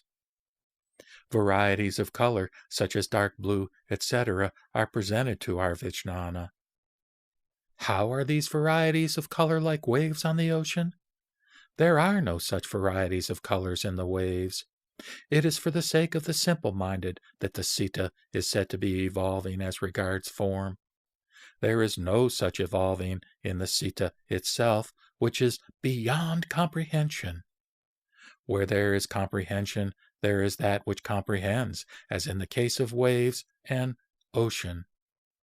Body, property, and abode are presented as such to our vijnanas, and thus they are seen as evolving in the same way as are the waves. The ocean is manifestly seen dancing in the state of waveness.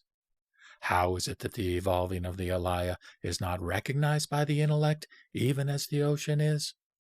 That the alaya is compared to the ocean is only for the sake of the discriminating intellect of the ignorant. The likeness of the waves in motion is only brought out by way of illustration. As the waves appear instantly on the ocean, or images in a mirror or a dream, so the mind is reflected in its own sense fields. Owing to a deficiency in conditions, the evolution of the vijnanas takes place by degree. The function of the manovijnana is to recognize, and that of the manas is to reflect upon. While to the 5 vijnanas the actual world presents itself, there is no gradation when one is in a state of collectedness or samahita. Like unto a master of painting or his pupils, who arrange colors to produce a picture, I teach. The picture is not in the colors, nor in the canvas, nor in the plate. In order to make it attractive to all beings, a picture is presented in colors. What one teaches transgresses, for the truth, or tattva, is beyond words. Establishing myself in the Dharma, I preach the truth for yogins. The truth is the state of self-realization and is beyond categories of discrimination. I teach it to the sons of the victorious. The teaching is not meant for the ignorant. What is seen as multitudinous is a vision which exists not. The teaching itself is thus variously given, subject to transgression. The teaching is no teaching whatever if it is not to the point in each case. According to the nature of a disease, the healer gives its medicine. Even so, the Buddhas teach beings in accordance with their mentalities. This is indeed not a mental realm to be reached by the philosophers and the Shravakas. What is taught by the leaders is the realm of self-realization. Further, Mahamati, if the Bodhisattva should wish to understand that an external world to be subsumed under categories of discrimination, such as the grasping subject and the grasped object is of mind itself, let him be kept away from such hindrances as turmoil, social intercourse, and sleep. Let him be kept away from the treatises and writings of the philosophers, from things belonging to the vehicles of Shravakahood and Pratyeka Buddhahood. Let the Bodhisattva Mahasattva be thoroughly acquainted with objects of discrimination which are to be seen as of mind itself. Further, Mahamati, when the Bodhisattva Mahasattva establishes himself in the abode where he has gained a thorough understanding of mind by means of his transcendental knowledge, he should later discipline himself in the cultivation of noble wisdom in its triple aspect. What are the 3 aspects of noble wisdom, Mahamati, in which he has to discipline himself later? They are 1. Imagelessness, 2. The power added by all the Buddhas by reason of their original vows, and 3. The self-realization attained by noble wisdom. Having mastered them, the yogin should abandon his knowledge of mind gained by means of transcendental wisdom, which still resembles a lame donkey, and, entering upon the 8th stage of bodhisattvahood, he should further discipline himself in these 3 aspects of noble wisdom. Then again, Mahamati, the aspect of imagelessness comes forth when all things belonging to the Shravakas and Pratyeka Buddhas and philosophers are thoroughly mastered. Again, Mahamati, as to the power added, it comes from the original vows made by all the Buddhas. Again, Mahamati, as to the self-realization aspect of noble wisdom, it arises when a bodhisattva, detaching himself from viewing all things in their phenomenality, realizes the samadhi body, whereby he surveys the world as like unto a vision, and further goes on to the attainment of the Buddha stage. Mahamati, this is the triplicity of the noble life. Furnished with this triplicity, noble ones will attain the state of self-realization, which is the outcome of noble wisdom. For this reason, Mahamati, you should cultivate noble wisdom in its triple aspect. At that moment, Mahamati, the Bodhisattva Mahasattva, knowing what was going on in the minds of the bodhisattvas who were gathered there, and empowered by the power added to him by all the Buddhas, asked the Blessed One concerning the doctrine known as examining into the reality of noble wisdom. Tell me, Blessed One, the doctrine of examining into the reality of noble wisdom, depending on which the 108 statements are to be distinguished. The doctrine depending on which the Tathagatas, Arhats, fully enlightened ones will analyze and disclose the nature and course of false imagination for the sake of the Bodhisattva Mahasattvas who have fallen into the way of looking at things from their aspects of generality and individuality. Thus, the Bodhisattvas will be instructed in the analysis and thorough examination of false imagination, and thereby they will have the passage purified which leads to the egolessness of things and persons, and get an illumination on the stages of Bodhisattvahood. And further, going beyond the bliss of the tranquilizations belonging to all the Shravakas, Pratyeka Buddhas, and philosophers, will attain the Dharmakaya of the Tathagata, which belongs to the realm and course of Tathagatahood, transcending thought, and in which there is no arising of the 5 dharmas. That is to say, they will attain the Tathagata body, which is the dharma intimately bound up with the understanding born of transcendental knowledge, and which, entering into the realm of Maya, reaches all the Buddha lands, the heavenly mansions of Tushita, and the abode of the Akanistha. Said the Blessed One, Mahamati, there are some philosophers who are addicted to negativism, according to whose philosophy view the non-existence of the hare's horns is ascertained by means of the discriminating intellect which affirms that the self-nature of things ceases to exist with the destruction of their causes. And they say that all things are non-existent, just like the hare's horns. Again, Mahamati, there are others who, seeing distinctions existing in things as regards the elements, qualities, atoms, substances, formations, and positions, and, attached to the notion that the hare's horns are non-existent, assert that the bull has horns. There are, Mahamati, those who have fallen into the dualistic way of thinking, being unable to comprehend the truth of mind only. They desire to discriminate a world which is of mind itself. Mahamati, body, property, and abode have their existence only when measured in discrimination. The hare's horns neither are or are not. No discrimination is to be made about them. So it is, Mahamati, with all things of which neither being nor non-being can be predicated. Have no discrimination about them. Again, Mahamati, those who have gone beyond being and non-being no more cherish the thought that the hare has no horns, for they never think that the hare has no horns because of mutual reference. Nor do they think that the bull has horns because no ultimate substance is to be obtained, however minutely the analysis of the horns may go on, even to the subtlest particles known as atoms. That is, the state in which noble wisdom is realized is beyond being and non-being.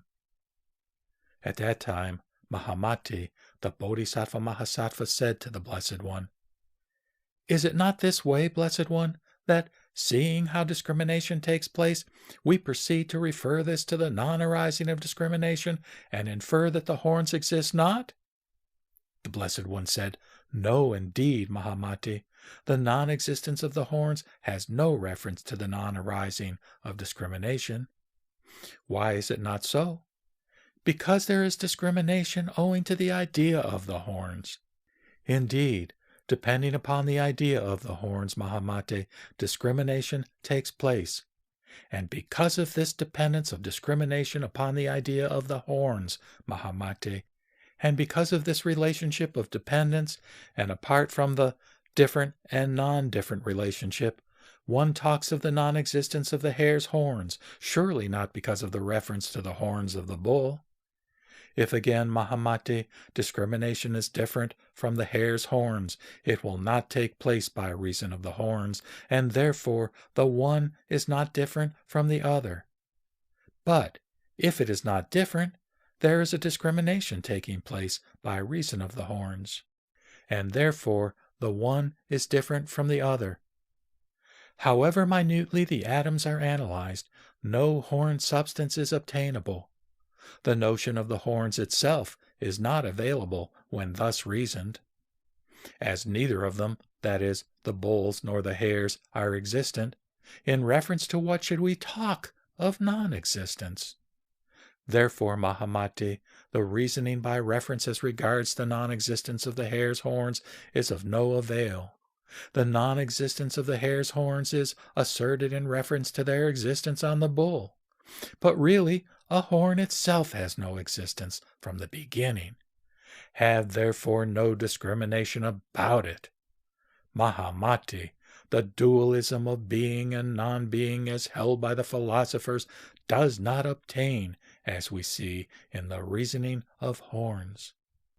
Again, Mahamati, there are other philosophers affected with erroneous views who are attached to such notions as form, cause, and figure. Not fully understanding the nature of space, and seeing that space is disjoined from form, they proceed to discriminate about their separate existences. But Mahamati, space is form. And Mahamati, as space penetrates into form, form is space. To establish the relation of supporting and supported, Mahamati, there obtains the separation of the two, space and form. Mahamati, when the elements begin to evolve a world, they are distinguishable from one another. They do not abide in space, and space is not non-existent in them. It is the same with the hare's horns, Mahamati, whose non-existence is asserted in reference to the bull's horns. But, Mahamati, when the bull's horns are analyzed to their minutest atoms, which in turn are further analyzed, there is, after all, nothing to be known as atoms. The non-existence of what has to be affirmed in reference to what? As to the other things, too, this reasoning from reference does not hold true. At that time, again, the Blessed One said this to Mahamati, the Bodhisattva Mahasattva. Mahamati, you should discard the views and discriminations that are concerned with the horns of a hare and a bull, with space and form. And also, Mahamati, let you and other bodhisattvas reflect on the nature of discrimination which they have of the mind itself, and let them go into all the bodhisattva lands where they should disclose the way of disciplining themselves in the manifestation of mind itself. Then, at that time, the Blessed One recited these verses. The world as we see it exists not. Pluralities of things rise from the mind being seen externally. Body, property, and abode are manifested to us as of the alaya vijnana. The leaders talk about the sita, manas, manavijnana, and the triple svabhava, the 5 dharmas, and the twofold egolessness and purification. Long and short, etc., exist mutually bound up. When existence is asserted, there is non-existence. and where non-existence is asserted, there is existence. Analyzed down to atoms, there is indeed no form to be discriminated as such. What can be established is the truth of mind only, which is not believed by those who cherish erroneous views. This does not belong to the realm of the theoreticians, nor to that of the Shravaka. The Buddhas disclose the way of self-realization. At that time, again, Mahamate the Bodhisattva made a request of the Blessed One regarding the purification of the outflow which comes from recognizing an objective world which is of mind itself, saying, "How, O Blessed One, is the outflow purified that takes place from recognizing an external world which is of mind itself? Is the purification instantaneous or gradual?" Replied the Blessed One, "The outflow that takes place from recognizing an external world which is of mind itself is gradually purified and not instantaneously. Mahamati, it is like the amara fruit, which ripens gradually and not instantaneously. In the same way, Mahamati, the purification of beings is gradual and not instantaneous. Mahamati, it is like the potter making pots, which is done gradually and not instantaneously. In the same way, Mahamati, the purification of beings by the Tathagata is gradual and not instantaneous. Mahamati, it is like grass, shrubs, herbs, and trees that grow up gradually from the earth and not instantaneously. In the same way, Mahamati, the purification by the Tathagata of beings is gradual and not instantaneous. Mahamati, it is like the mastery of comedy, dancing, singing, music, lute playing, writing, and other arts, which is gained gradually and not instantaneously. In the same way, Mahamati, the purification by the Tathagatas of all beings is gradual and not instantaneous.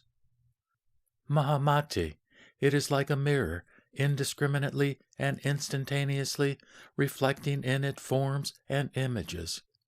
In the same way, Mahamati, the purification by the Tathagata of all beings is instantaneous, who makes them free from discrimination and leads them to the state of imagelessness. Mahamati, it is like the sun or the moon revealing all forms instantaneously by illuminating them with its light. In the same way, Mahamati, the Tathagata, by making all beings discard the habit energy which issues from the erroneous views they entertain in regard to an external world which is of the mind, instantaneously reveals to all beings the realm of unthinkable knowledge which belongs to Buddhahood. It is like the alaya vijnana, making instantaneously a world of body, property, and abode, which is what is seen of mind itself. In the same way, Mahamati, the Nishyanda Buddha, instantaneously maturing the mentality of beings, places them in the palatial abode of the Akanistha mansion, where they will become practicers of various spiritual exercises. Mahamati, it is like the Dharmata Buddha, shining forth instantaneously with the rays that issue from the Nishyanda Nirmana Buddha. In the same way, Mahamati, the noble truth of self-realization, instantly shines out when the false dualistic views of existence and non-existence are discarded. And yet again, Mahamati, what the Dharmata Nishyanda Buddha, that is, the Buddha that flows out of the absolute Dharma, teaches is that all things are comprehensible under the aspects of individuality and generality, for they are bound up with causes and conditions of habit energy which is accumulated by not recognizing an external world as of mind itself. That by reason of clinging to these false imaginations there is multitudinous of unrealities, which resemble the various scenes and persons created magically and imagined as really in existence. Further again, Mahamati, false imaginations arise from clinging to the notion of relativity.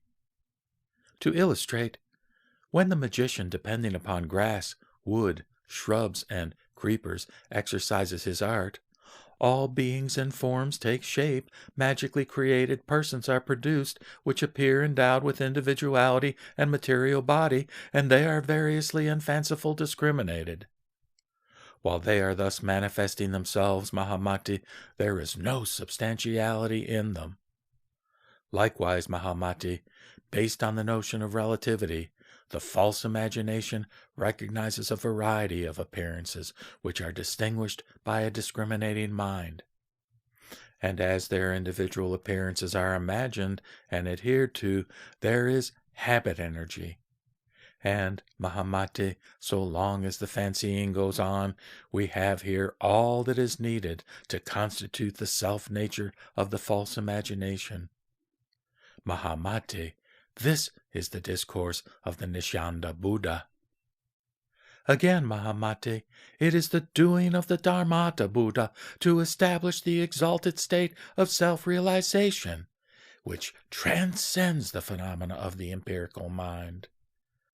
Again, Mahamati, what the Nirmana Buddha, or Buddha of transformation, establishes concerns such matters as charity, morality, meditation, tranquilization, various forms of transcendental knowledge and of understanding, the skandhas, dhatus, and ayatanas, the emancipation, the vijnanas, and the ways in which they function, the forms which they take, their distinctions and their performances.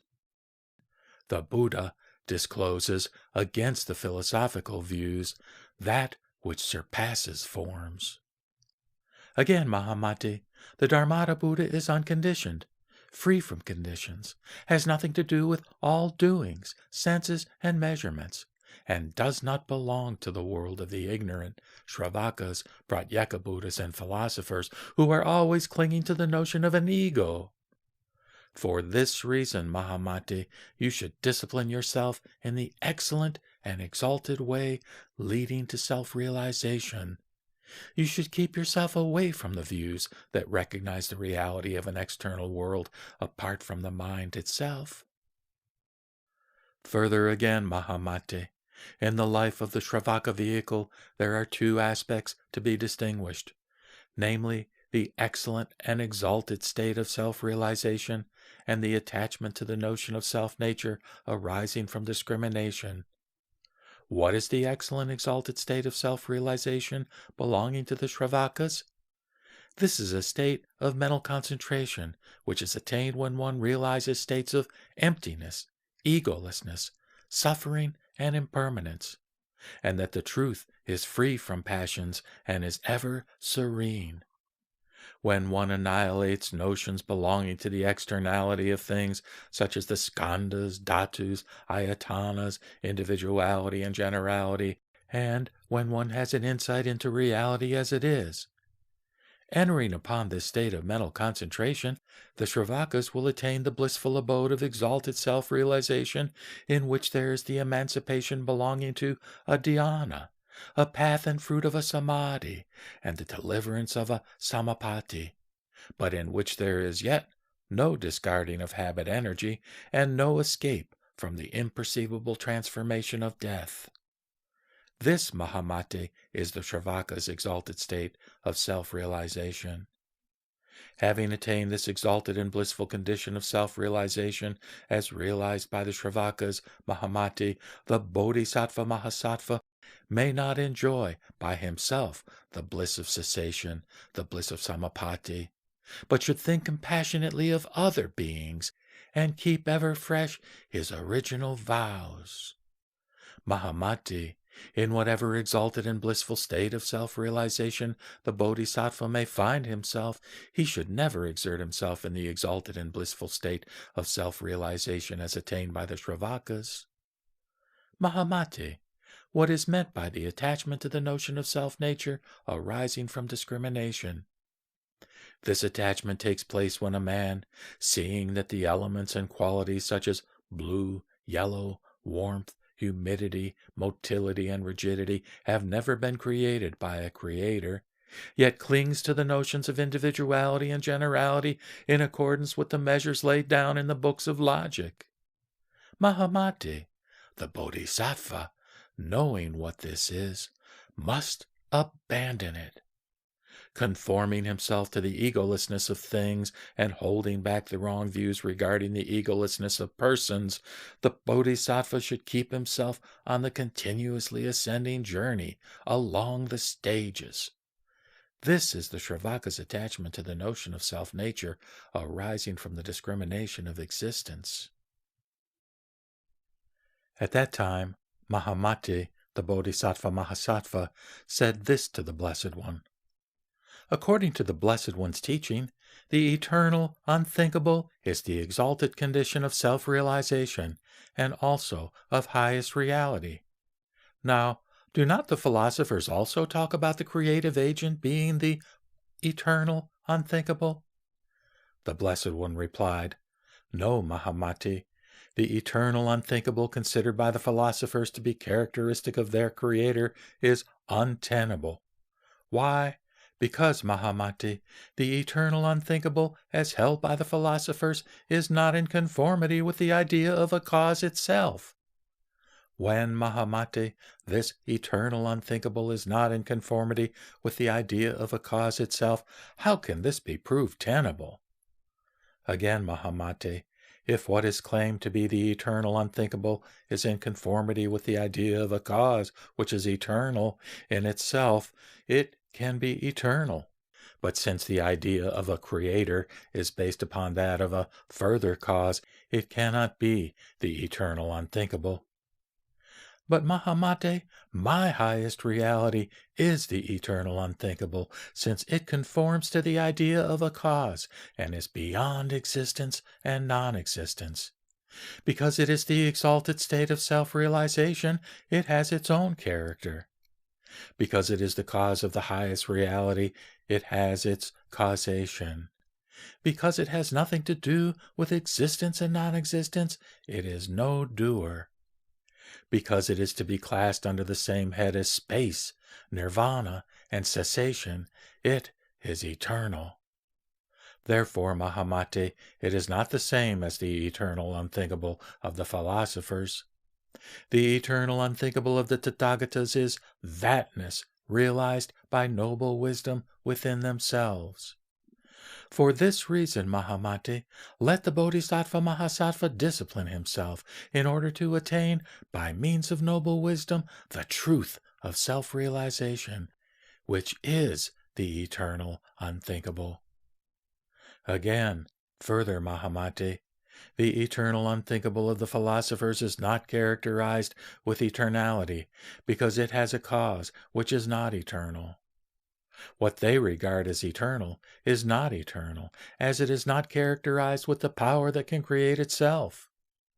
If again, Mahamati, the philosophers prove the eternality of their eternal unthinkable in contradistinction to the becoming, and therefore the non-eternality of things created, Mahamati, by the same reasoning I can prove that their eternality has no reason to be known as such, just because things created are not eternal owing to their becoming.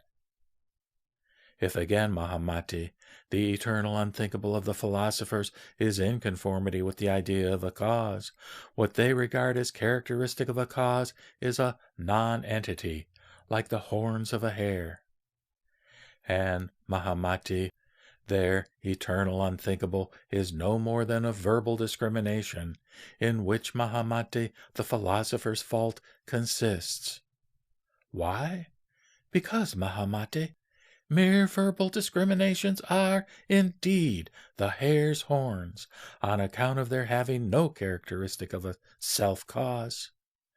Mahamati, moreover, my eternal unthinkable is really eternal, because it finds its cause in the exalted state of self-realization, and because it has nothing to do with a creator, with a being and non-being.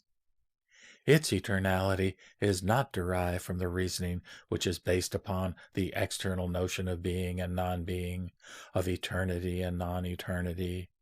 If the eternal unthinkable is eternal in consideration of the non-existence and eternality of external things, we can say of this kind of the eternal unthinkable that the philosophers do not know what is meant by characteristically self-caused.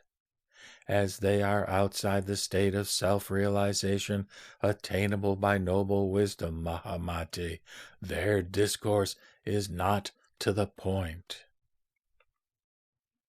Further, Mahamati, those who, afraid of sufferings arising from the discrimination of birth and death, seek for nirvana, do not know that birth and death and nirvana are not to be separated the one from the other. And, seeing that all things subject to discrimination have no reality, imagine that nirvana consists in the future annihilation of the senses and their fields. They are not aware, Mahamati, of the fact that nirvana is the alaya vijnana, where a revulsion takes place by self-realization. Therefore, Mahamati, those who are stupid talk of the trinity of vehicles, and not of the state of mind only, where there are no images. Therefore, Mahamate, those who do not understand the teachings of the Tathagatas of the past, present, and future concerning the external world, which is of mind itself, cling to the notion that there is a world outside what is seen of the mind, and, Mahamate, go on rolling themselves along the wheel of birth and death. Further, Mahamati, according to the teaching of the Tathagatas of the past, present, and future, all things are unborn. Why? Because they have no reality, being manifestations of mind itself. And, Mahamate, as they are not born of being and non-being, they are unborn. Mahamate, all things are like the horns of the hare, horse, donkey, or camel. But the ignorant and simple-minded, who are given up to their false and erroneous imaginations, discriminate things where they are not. Therefore, all things are unborn. That all things are in their self-nature unborn, Mahamate, belongs to the realm of self-realization attained by noble wisdom, and does not belong essentially to the realm of dualistic discrimination cherished by the ignorant and simple-minded. The self-nature and the characteristic marks of body, property, and abode evolve when the alaya vijnana is conceived by the ignorant as grasping and grasped, and then they fall into a dualistic view of existence, where they recognize its rise, abiding, and disappearance, cherishing the idea that all things are born and subject to discrimination as to being and non-being. Therefore, Mahamati, you should discipline yourself therein, that is, in self-realization. Again, further, Mahamati, there are 5 groups of people, each of whom attains its own spiritual insight. What are the 5? They are 1. The group of people whose insights belong to the Shravaka vehicle. 2. The group of people whose insight belongs to the Pratyeka vehicle. 3. The group of people whose insight belongs to the Tathagata vehicle. 4. The group of indefinite character. And 5. The group of people to whom no insight is possible. Mahamati, how does one know the group of people whose insight belongs to the Shravaka vehicle? There are people the hair of whose body will stand on end when they know and realize the nature of the skandhas, dhatus, ayatanas, and what is meant by generality and individuality. Their intellect will leap with joy on knowing and practicing what belongs to appearance, and not on practicing what they know of the uninterrupted chain of causation. Such ones, Mahamati, are said to be of the group whose insight belongs to the Shravaka vehicle. Having had an insight into their own vehicle, they abide at the 5th or 6th stage, where they do away with the rising of the passions, but not with the habit energy. They have not yet passed beyond the inconceivable transformation death. and their lion roar is, quote, "My life is destroyed, my morality is established," etc., close quote. They will then discipline themselves in the egolessness of persons and finally gain the knowledge of nirvana. Again, Mahamati, there are others who, believing in such things as ego, being, vital principle, nourisher, supreme spirit, or personal soul, will seek nirvana in them. Again, Mahamati, there are still others who, seeing that all things exist by depending upon causes, will recognize in this the way to nirvana. But, Mahamati, as they have no insight into the egolessness of things, there is no emancipation for them. This, Mahamati, is where those of the Shravaka vehicle and the philosophers make the mistake in their insight by regarding non-deliverance as deliverance. Therefore, Mahamati, you ought to discipline yourself in order to escape this wrong view. Now, Mahamati, they belong to the group of the Pratyeka Buddha vehicle, who will shed tears and feel the hair of their body stand on end when the Pratyeka Buddha's insight is shown to them. When the teaching to keep themselves away from social relations and entanglements, not to become attached to the external world and its manifold form, to perform miraculous powers by which they can divide their own body and appear double or perform the transformations, is disclosed to them, they are thereby entreated.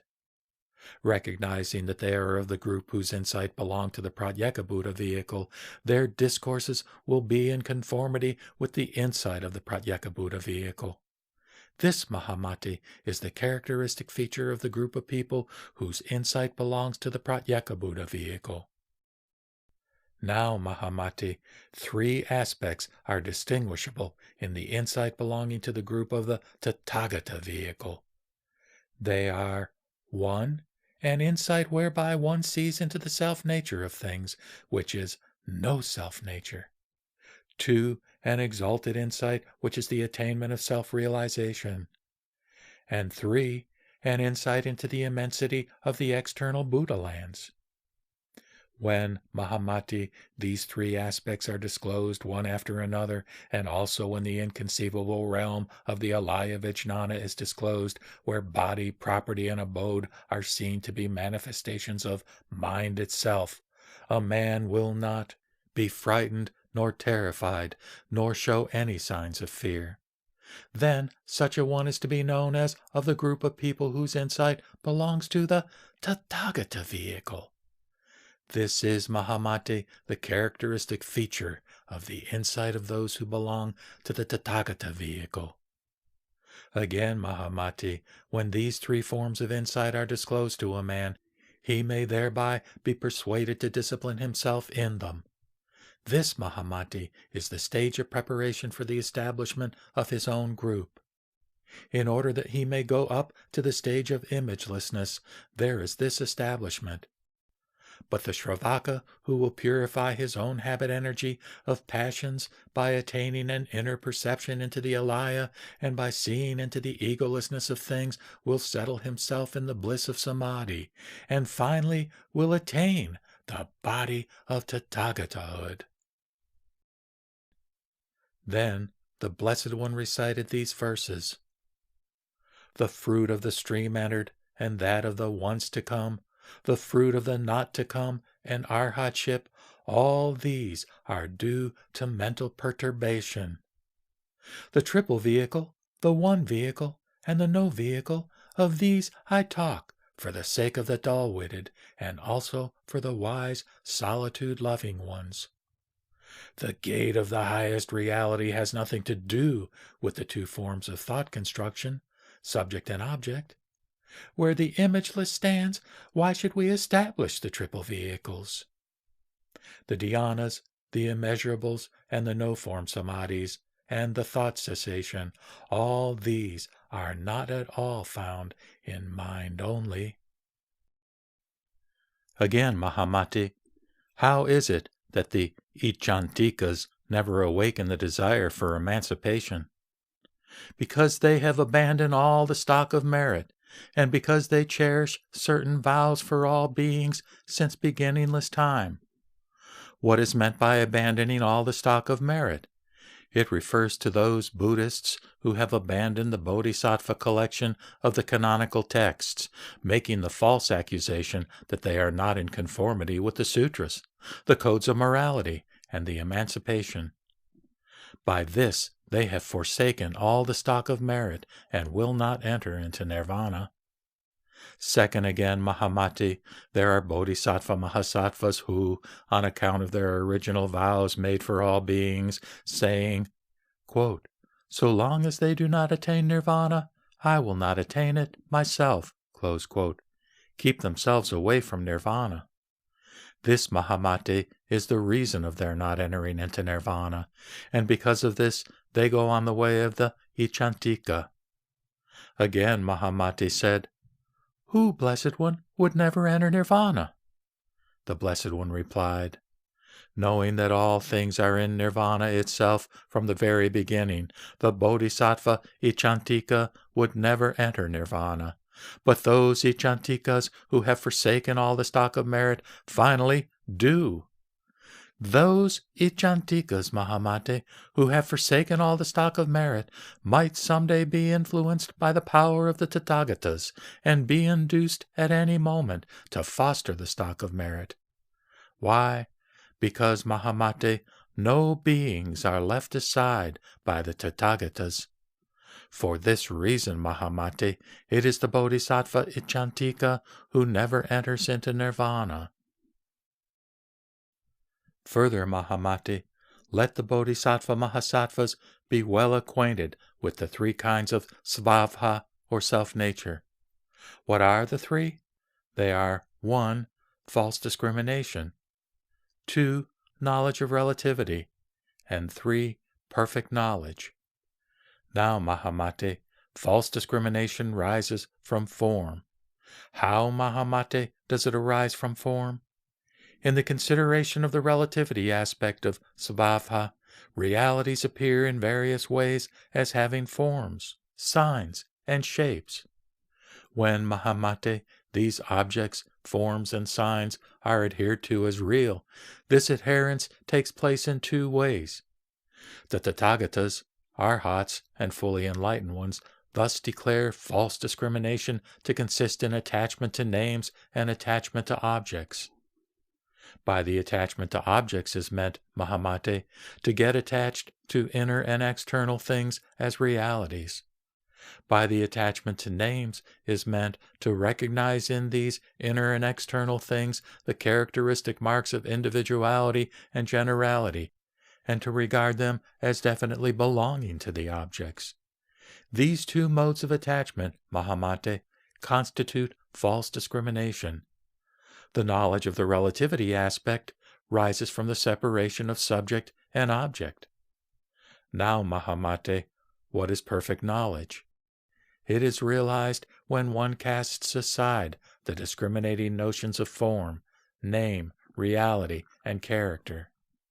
It is the inner realization by noble wisdom. This perfect knowledge, Mahamati, is the essence of the Tathagata Garbha. Then the Blessed One recited this verse. Form, name, and discrimination correspond to the two forms of svabha, and right knowledge and suchness correspond to the perfect knowledge aspect. This, Mahamati, is called the doctrine that examines into the nature of the five dharmas and the two svabhavas, or self-nature, and constitutes the state of self-realization attained by noble wisdom. And in this, you and other bodhisattvas are to discipline yourselves. Further again, Mahamati, let the Bodhisattva Mahasattva have a thorough understanding as to the nature of the twofold egolessness. Mahamati, what is this twofold egolessness? It is the egolessness of persons and the egolessness of things.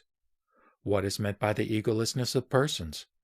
It means that in the collection of the skandhas, dhatus, and ayatanas, there is no ego substance nor anything belonging to it. The vijnana is originated by ignorance, deed, and desire, and keeps up its function by grasping objects by means of the sense organs, such as the eye, etc., and by clinging to them as real. While a world of objects and bodies is manifested owing to the discrimination that takes place in the world which is of mind itself, that is, in the alaya vijnana. By reason of the habit energy stored up by false imagination since beginningless time, this world is subject to change and destruction from moment to moment. It is like a river, a seed, a lamp, wind, a cloud, while the vijnana itself is like a monkey who is always restless, like a fly who is ever in search of unclean things and defiled places, like a fire which is never satisfied. Again, it is like a water-drawing wheel or a machine. It, that is the vijnana, goes on rolling the wheel of transmigration, carrying varieties of bodies and forms, resuscitating the dead like the demon Vitala, causing the wooden figures to move about as a magician moves them. Mahamati, a thorough understanding concerning these phenomena, is called comprehending the egolessness of persons. Now, Mahamate, what is meant by the egolessness of things? It is to realize that the skandhas, dhatus, and ayatanas are characterized with the nature of false discrimination. Mahamati, since the skandhas, dhatus, and ayatanas are destitute of an ego substance, being no more than an aggregation of the skandhas and subject to the conditions of mutual origination which are causally bound up with the string of desire and deed, and since thus there is no creating agent in them, Mahamate, the skandhas are even destitute of the marks of individuality and generality, and the ignorant, owing to their erroneous discrimination, imagine here the multiplicity of phenomena. The wise, however, do not. Recognizing, Mahamate, that all things are devoid of the sita, manas, manovijnana, the 5 dharmas, and the 3 svabhas, the Bodhisattva Mahasattva will well understand what is meant by the egolessness of things. Again, Mahamate, when the Bodhisattva Mahasattva has a good understanding as regards the egolessness of things, before long he will attain the first stage of Bodhisattvahood when he gets a definite cognition of the imageless. When a definite acquisition is obtained regarding the aspect of the stages of Bodhisattvahood, the Bodhisattva will experience joy, and gradually and successively going up the scale will reach the 9th stage, where his insight is perfected, and finally the 10th stage, known as Great Dharma Mega. Establishing himself here, he will be seated in the great jewel palace known as Great Lotus Throne, which is in the shape of a lotus and is adorned with various sorts of jewels and pearls.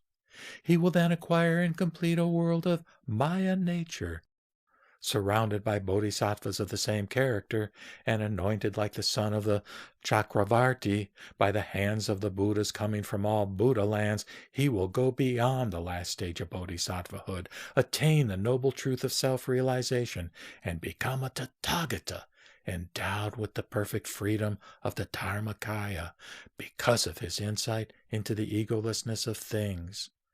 This, Mahamati, is what is meant by the egolessness of all things, and in this you and other Bodhisattva Mahasattvas should well exercise yourselves. At that time, Mahamati, the Bodhisattva Mahasattva, said this to the Blessed One: "Pray, teach me about making an assertion and refuting it, so that I and other bodhisattvas, getting rid of the erroneous views that may arise from assertion and refutation, may at once realize supreme enlightenment. Having been enlightened, they would keep themselves away from the eternalistic assertions as well as from the nihilistic refutations, and leave your enlightenment eye unrefuted." Then the Blessed One again, understanding the request of Mahamate the Bodhisattva Mahasattva, recited this verse: "Assertions and refutations are not to be found in the mind only. The ignorant, who understand not that the mind is seen in the form of body, property, and abode, wander about with assertions and refutations. At that moment the Blessed One said this to elucidate the meaning of this verse. Mahamati, there are 4 forms of assertion made concerning things not in existence. What are the 4? 1. The assertion about individual marks that are non-existent. 2. The assertion about philosophical views which are non-existent, that is, not true. 3. The assertion about a cause which is not existent. And 4. The assertion about objects that are non-existent. These, Mahamati, are the 4 assertions. Again, Mahamati, what is meant by the refutation? It means not examining properly, because of ignorance, any assertions based on errors. This, Mahamati, is what characterizes assertion and refutation. Further, Mahamati, what are the characteristics of the assertion made about individual marks that have no existence? It concerns the marks of individuality and generality in the skandhas, dhatus, and ayatanas, which do not really exist. But taking them for realities and getting attached to them, a man may affirm that they are just so and not otherwise. This, Mahamati, characterizes the assertion of individual marks which are non-existent.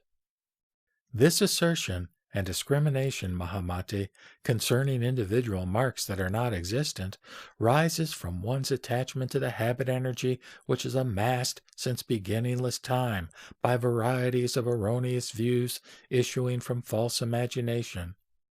This, Mahamati, characterizes the assertion of individual marks which are non-existent. Again, Mahamati, by the assertion of philosophical views which are non-existent, that is, not true, is meant that in the skandhas, dhatus, and ayatanas, some philosophers assume the existence of an ego, a being, a soul, a living being, a nourisher, or a spirit. This is said, Mahamati, to be the assertion of some philosophical views which are non-existent, that is, not true. Again, Mahamati, by the assertion of a cause that is non-existent is meant that some philosophers assume the causeless birth of a first vijnana, which later comes to have a maya-like non-existence. That is to say, the originally unborn vijnana begins to function under the conditions of I, form, light, and memory. The functioning goes on for a while and then ceases. This, Mahamati, is the assertion of a cause that is non-existent. Again, Mahamati, the assertion about objects that are non-existent is an assertion arising from the attachment to such non-working existences as space, cessation, and nirvana. These, Mahamati, are neither existent nor non-existent. For all things are devoid of the alternatives of being and non-being, and are to be known, Mahamati, as the horns of a hare, a horse, or a camel, or like a hairnet. They are discriminated as realities by the ignorant, who are addicted to assertions and refutations, as their intelligence has not penetrated into the truth that there is nothing but what is seen of the mind itself. It is otherwise with the wise. This, Mahamati, is the characteristic point of the assertion about objects which are non-existent. For this reason, Mahamati, one should avoid the views based on assertion and refutation.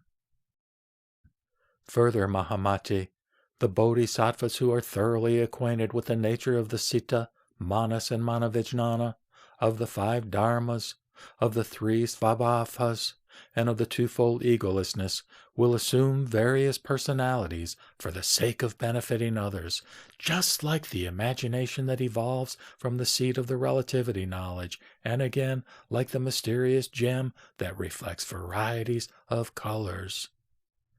Going over to all the Buddha lands and assemblages, the bodhisattvas will listen to the Buddhas discourse on the nature of all things which are like a vision, a dream, an illusion, a reflection, and a lunar vision in water, and which have nothing to do with birth and death, eternality, and extinction.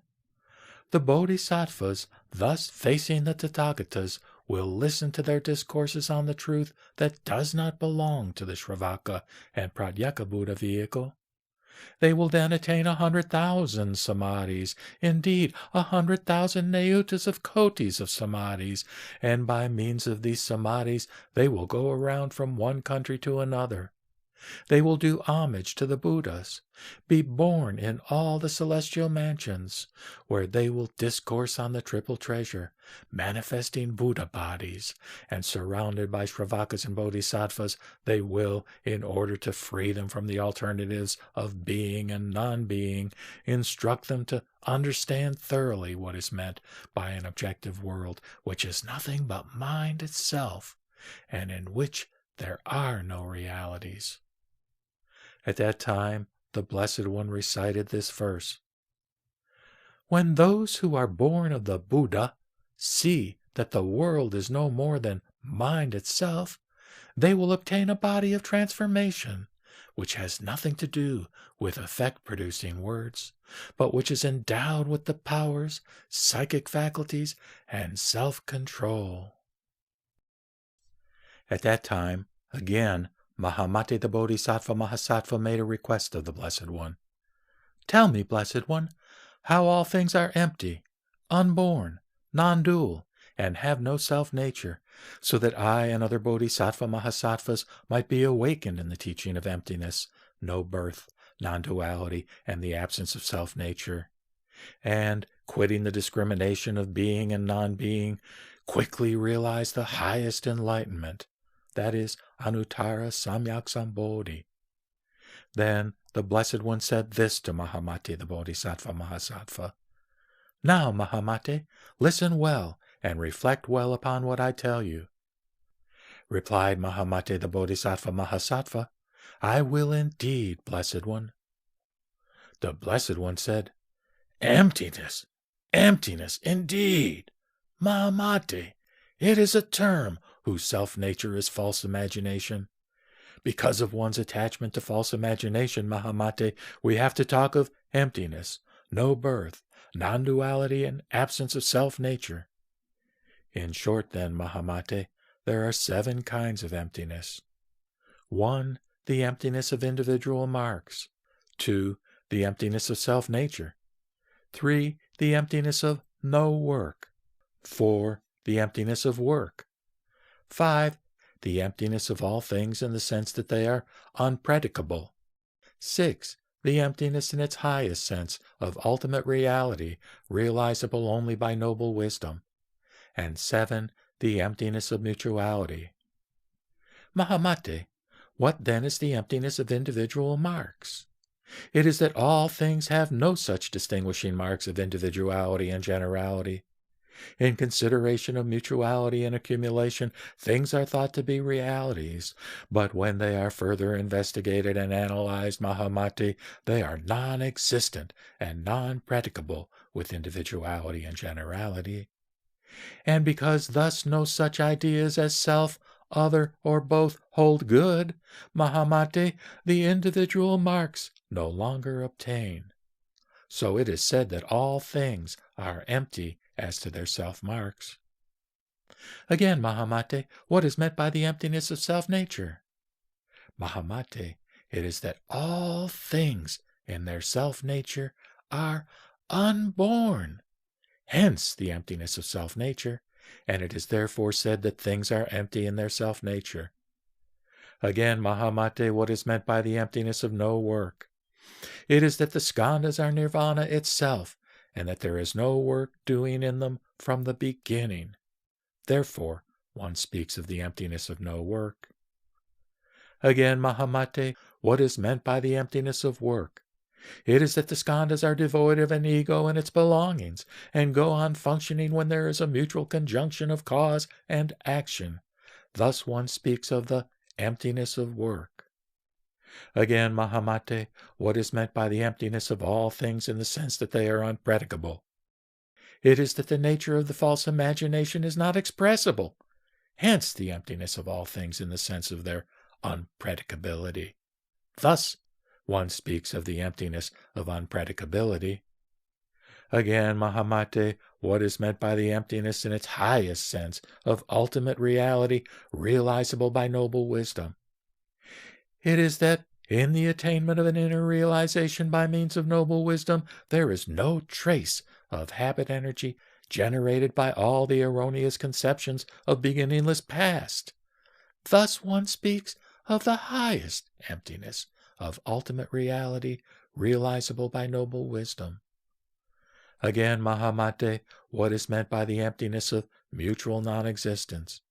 It is this: when a thing is missing here, one speaks of its being emptied there. For instance, Mahamate, in the lecture hall of the Mrigrama there are no elephants, no bulls, no sheep, but as to the bhikshus, I can say that the hall is not devoid of them. It is empty only as far as they, that is, the animals, are concerned. Further, Mahamate, it is not that the lecture hall is devoid of its own characteristics, nor that the bhikshu is devoid of this bhikshuhood, nor that in some other places, too, elephants, bulls, and sheep are not to be found. Mahamate, here one sees all things in their aspect of individuality and generality, but from this point of view of mutuality, some things do not exist somewhere. Thus one speaks of the emptiness of mutual non-existence. These, Mahamate, are the 7 kinds of emptiness of which mutuality ranks the lowest of all and is to be put away by you. Again, Mahamate, not that things are not born, but that they are not born of themselves, except when seen in the state of samadhi. This is what is meant by, quote, all things are unborn, close quote. To have no self-nature is, according to the deeper sense, to be unborn, Mahamate. That all things are devoid of self-nature means that there is a constant and uninterrupted becoming, a momentary change from one state of existence to another. Seeing this, Mahamate, all things are destitute of self-nature. So one speaks of all things having no self-nature. Again, Mahamate, what is meant by non-duality? It means that light and shade, long and short, black and white are relative terms, Mahamate, and not independent of each other. As nirvana and samsara are, all things are not two. There is no nirvana except where is samsara. There is no samsara except where is nirvana. For the condition of existence is not of mutually exclusive character. Therefore it is said that all things are non-dual, as are nirvana and samsara. For this reason, Mahamati, you should discipline yourself in the realization of emptiness, no birth, non-duality, and no self-nature. Then, at that time, the Blessed One recited this couplet of verses. I always preach emptiness which is beyond eternalism and nihilism. Samsara is like a dream and a vision, and karma vanishes not. Space, nirvana, and the 2 forms of cessation. Thus the ignorant discriminate the things which are not effect-producing, but the wise stand above being and non-being. At that time again, the Blessed One said this to Mahamate, the Bodhisattva Mahasattva. This teaching of emptiness, no birth, non-duality, and no self-nature is found in all the sutras of all the Buddhas, and this doctrine is recognized in every one of them. However, Mahamate, the sutras are the teaching in conformity with the dispositions of all beings and deviate from the real sense and are not the truth-preserving statement. Mahamate, it is like unto the mirage, which entices the deer with its treacherous springs. The springs are not there, but the deer are attached, imagining them to be real. So with the teachings disclosed in all the sutras. They are for all beings for the gratification of their own discriminating minds. They are not the truth-preserving statements meant for noble wisdom to grasp. For this reason, Mahamate, be in conformity with the sense, and be not engrossed in the word teaching. At that time, Mahamate, the Bodhisattva Mahasattva, said this to the Blessed One. Now the Blessed One makes mention of the Tathagatagarbha in the sutras, and verily it is described by you as by nature bright and pure, as primarily unspotted, endowed with the 32 marks of excellence, hidden in the body of every being like a gem of great value, which is enwrapped in a dirty garment, enveloped in the garment of the skandhas, dhatus, and ayatanas, and soiled with the dirt of greed, anger, folly, and false imagination, while it is described by the Blessed One to be eternal, permanent, auspicious, and unchangeable. Is not this Tathagatagarbha taught by the Blessed One the same as the ego substance taught by the philosophers? The ego is taught in the systems of the philosophers as an eternal creator, unqualified, omnipresent, and imperishable. The Blessed One replied, No, Mahamate. My Tathagatagarbha is not the same as the ego taught by the philosophers. For what the Tathagatas teach is the Tathagatagarbha in the sense, Mahamate, that it is emptiness, reality limit, nirvana, being unborn, unqualified, and devoid of will effort. The reason why the Tathagatas, who are arhats and fully enlightened ones, teach the doctrine pointing to the Tathagatagarbha is to make the ignorant cast aside their fear when they listen to the teaching of egolessness, and to have them realize the state of non-discrimination and imagelessness. I also wish, Mahamate, that the Bodhisattva Mahasattvas of the present and future would not attach themselves to the idea of an ego, imagining it to be a soul. Mahamate, it is like a potter who manufactures various vessels out of a mass of clay of one sort by his own manual skill and labor combined with a rod, water, and thread. Mahamate, that the Tathagatas preach the egolessness of things, which removes all the traces of discrimination by various skillful means issuing from their transcendental wisdom. That is, sometimes by the doctrine of the Tathagatagarbha, sometimes by that of egolessness, and like a potter by means of various terms, expressions, and synonyms. For this reason, Mahamate, the philosopher's doctrine of an ego substance is not the same as the teaching of the Tathagatagarbha. Thus, Mahamate, the doctrine of the Tathagatagarbha is disclosed in order to awaken the philosophers from their clinging to the idea of the ego, so that those minds that have fallen into the views imagining the non-existent ego as real, and also into the notion that the triple emancipation is final, may rapidly be awakened to the state of supreme enlightenment. Accordingly, Mahamate, the Tathagatas who are arhats and fully enlightened ones disclose the doctrine of the Tathagatagarbha, which is thus not to be known as identical with the philosopher's notion of an ego substance. Therefore, Mahamate, in order to abandon the misconception cherished by the philosophers, you must strive after the teaching of egolessness and the Tathagatagarbha. At that moment, the Blessed One recited this verse. The personal soul, continuity, the skandhas, causation, atoms, the Supreme Spirit, the ruler, the Creator, they are discriminations in the mind only. At that time, Mahamate, the Bodhisattva Mahasattva, in consideration of future generations, made this request again to the Blessed One. Pray tell me, Blessed One, about the perfecting of the discipline whereby the Bodhisattva Mahasattvas become great yogins. The Blessed One replied, There are 4 things, Mahamate, by fulfilling which the Bodhisattvas become great yogins. What are the 4? They are 1. To have a clear understanding as to what is seen of mind itself. 2. To discard the notions of birth, abiding, and disappearance. 3. To look into the truth that no external world obtains. And 4. To seek for the attainment of inner realization by noble wisdom. Provided with these 4 things, the Bodhisattva Mahasattvas become great yogins. How, Mahamate, does the Bodhisattva Mahasattva come to have a clear understanding as to what is seen of mind itself?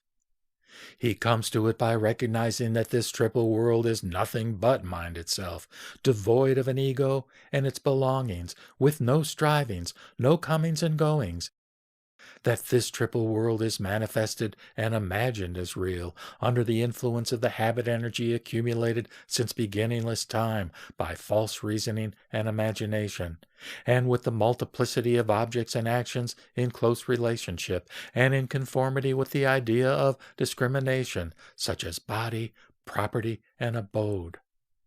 Thus, Mahamate, the Bodhisattva Mahasattva acquires a thoroughly clear understanding as to what is seen of mind itself.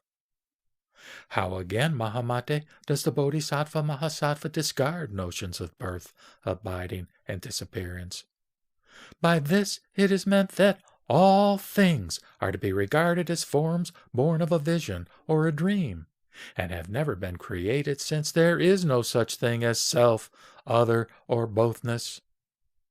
The Bodhisattvas will see that the external world exists only in conformity with mind only, and seeing that there is no stirring of the Vijnanas, and that the triple world is a complicated network of causation and owes its rise to discrimination, they find that all things, inner and external, are beyond predicability, and that there is nothing to be seen as self-nature, and that the world is not to be viewed as born. And thereby they will conform themselves to the insight that all things are of the nature of a vision, etc., and attain to the recognition that all things are unborn. Establishing themselves on the 8th stage of bodhisattvahood, they will experience a revulsion in their consciousness by transcending the Sita, Manas, and Manavijnana, and the 5 Dharmas, and the 3 Svabhavas, and the twofold egolessness, and thereby attain the mind-made body, Manomaya Kaya. Thus, Mahamate, the Bodhisattva Mahasattva will discard the notion of birth, abiding, and disappearance. Said Mahamate, "What is meant by the will body, Blessed One?" The Blessed One replied, "It means that one in this body can speedily move unobstructed as he wills, hence the will body, Mahamate. For instance, Mahamate, the will, or mind, travels unobstructed over mountains, walls, rivers, trees, etc. Many 100,000 yojanas they may be away, when a man recollects the scenes which had previously come into his perception, while his own mind keeps on functioning in his body without the least interruption or hindrance. In the same fashion, Mahamate, the will body, in the attainment of the samadhi called Maya-like, and adorned with such marks as the powers, the psychic faculties, and self-control, will be born in the noble paths and assemblies, moving about as freely as he wishes, as he recalls his original vows and worlds in order to bring all beings to maturity. Then, Mahamate, what is meant by the Bodhisattva Mahasattva having a good insight into the non-existence of external objects?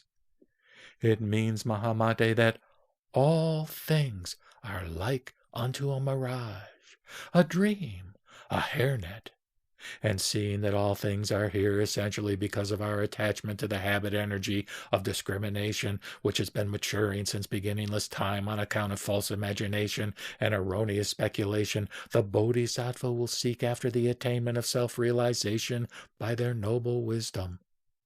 Mahamate, furnished with these 4 things, Bodhisattva Mahasattvas become great yogins. Therefore, in these, Mahamate, you should exercise yourself." At that time, Mahamate again made a request of the Blessed One. "Pray tell me, Blessed One, about the causation of all things, whereby I and other Bodhisattva Mahasattvas can see into the nature of causation, and by getting rid of the discrimination which issues in the philosophical views of eternalism and nihilism, we may no more discriminate as to the gradual or simultaneous arising of all things." Replied the Blessed One, "Mahamate, there are 2 factors of causation by which all things come into existence, external and internal. Mahamate, the external factors are a lump of clay, a stick, a wheel, thread, water, a worker, and his labor, the combination of all of which produces a jar. As with the jar Mahamate, which is made of a lump of clay, or a piece of cloth made of thread, or a matting made of fragrant grass, or the sprout growing out of a seed, or fresh butter which is produced from sour milk by a man churning it with his own labor, so it is, Mahamate, with all things which, governed by external causes, appear one after another in continuous succession. As regards the inner factors of causation, Mahamate, they are of such a kind as ignorance, desire, and action, which make up our idea of causation. Born of these, Mahamate, there is the manifestation of the skandhas, dhatus, and ayatanas. They are not separable realities, but discriminated as such by the ignorant. Now, Mahamate, there are 6 causes. 1. Possibility cause. 2. Dependence cause. 3. Objectivity cause. 4. Agency cause. 5. Manifesting cause. And 6. Indifference cause. The possibility cause means, Mahamate, that when a cause to be becomes effective, there is the rising of things inner and outer. The dependency cause means, Mahamate, that when conditions to be become effective, there is the rising of the skandha seeds, etc., inner and outer. Further, the objectivity cause means, Mahamate, that, bound by the objective world, the vijnana keeps up its continuous activity. Again, Mahamate, the agency cause means that, like a sovereign king, a cause invested with supreme authority asserts itself. Again, the manifesting cause means that when the discriminating faculty rises, as the result, it reveals individual marks, as a lamp does forms, etc. Lastly, the indifference cause means that when there is a dissolution, the power of combination discontinues, and there rises a state of non-discrimination. These, Mahamate, are the outcome of discrimination carried on by the ignorant and simple-minded, and there is no gradual or simultaneous rising of existence. Why? Because, Mahamate, if there is a simultaneous rising of existence, there would be no distinction between cause and effect, and there would be nothing to characterize a cause as such. If a gradual arising is admitted, there is no substance that holds together individual signs, which makes gradual rising impossible. While a child is not yet born, Mahamate, the term father has no significance. The logician argues that there is that which is born and that which gives birth by the mutual functioning of such causal factors as cause, subsistence, continuity, acceleration, and others. And they conclude that there is a gradual arising of existence. But, Mahamate, this gradual rising does not obtain except by reason of their attachment to the notion of self-nature. When the ideas of body, property, and abode are cherished in what is nothing but the manifestation of mind itself, the external world is perceived under the aspects of individuality and generality, which, however, are not realities. And therefore, Mahamate, neither a gradual nor a simultaneous rising of things is possible. It is only when the vijnana evolves by reasons of discrimination, which discriminates the manifestation of mind itself, that existence is said to come into view. For this reason, Mahamate, you must strive to get rid of notions of gradation and simultaneity in the combination of the causal activities. Thus, it is said, nothing whatever is born or ceases to exist by reason of causation. When causation is discriminated, there is birth and cessation. It is not to keep off the idea of birth and disappearance which takes place in causation. It is to keep off the wrong imagination as to causation which is cherished by the ignorant. The being and non-being of things subject to causation has no reality. The triple world owes its existence to the mind, put into confusion by reason of habit energy. Not ever being in existence, what things are there that are born? but in causation nothing is lost.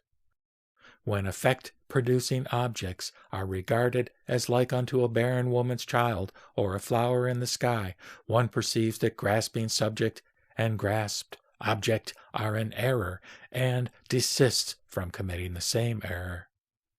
There is nothing that is to be born, nor is there anything that has been born. Even causation is not.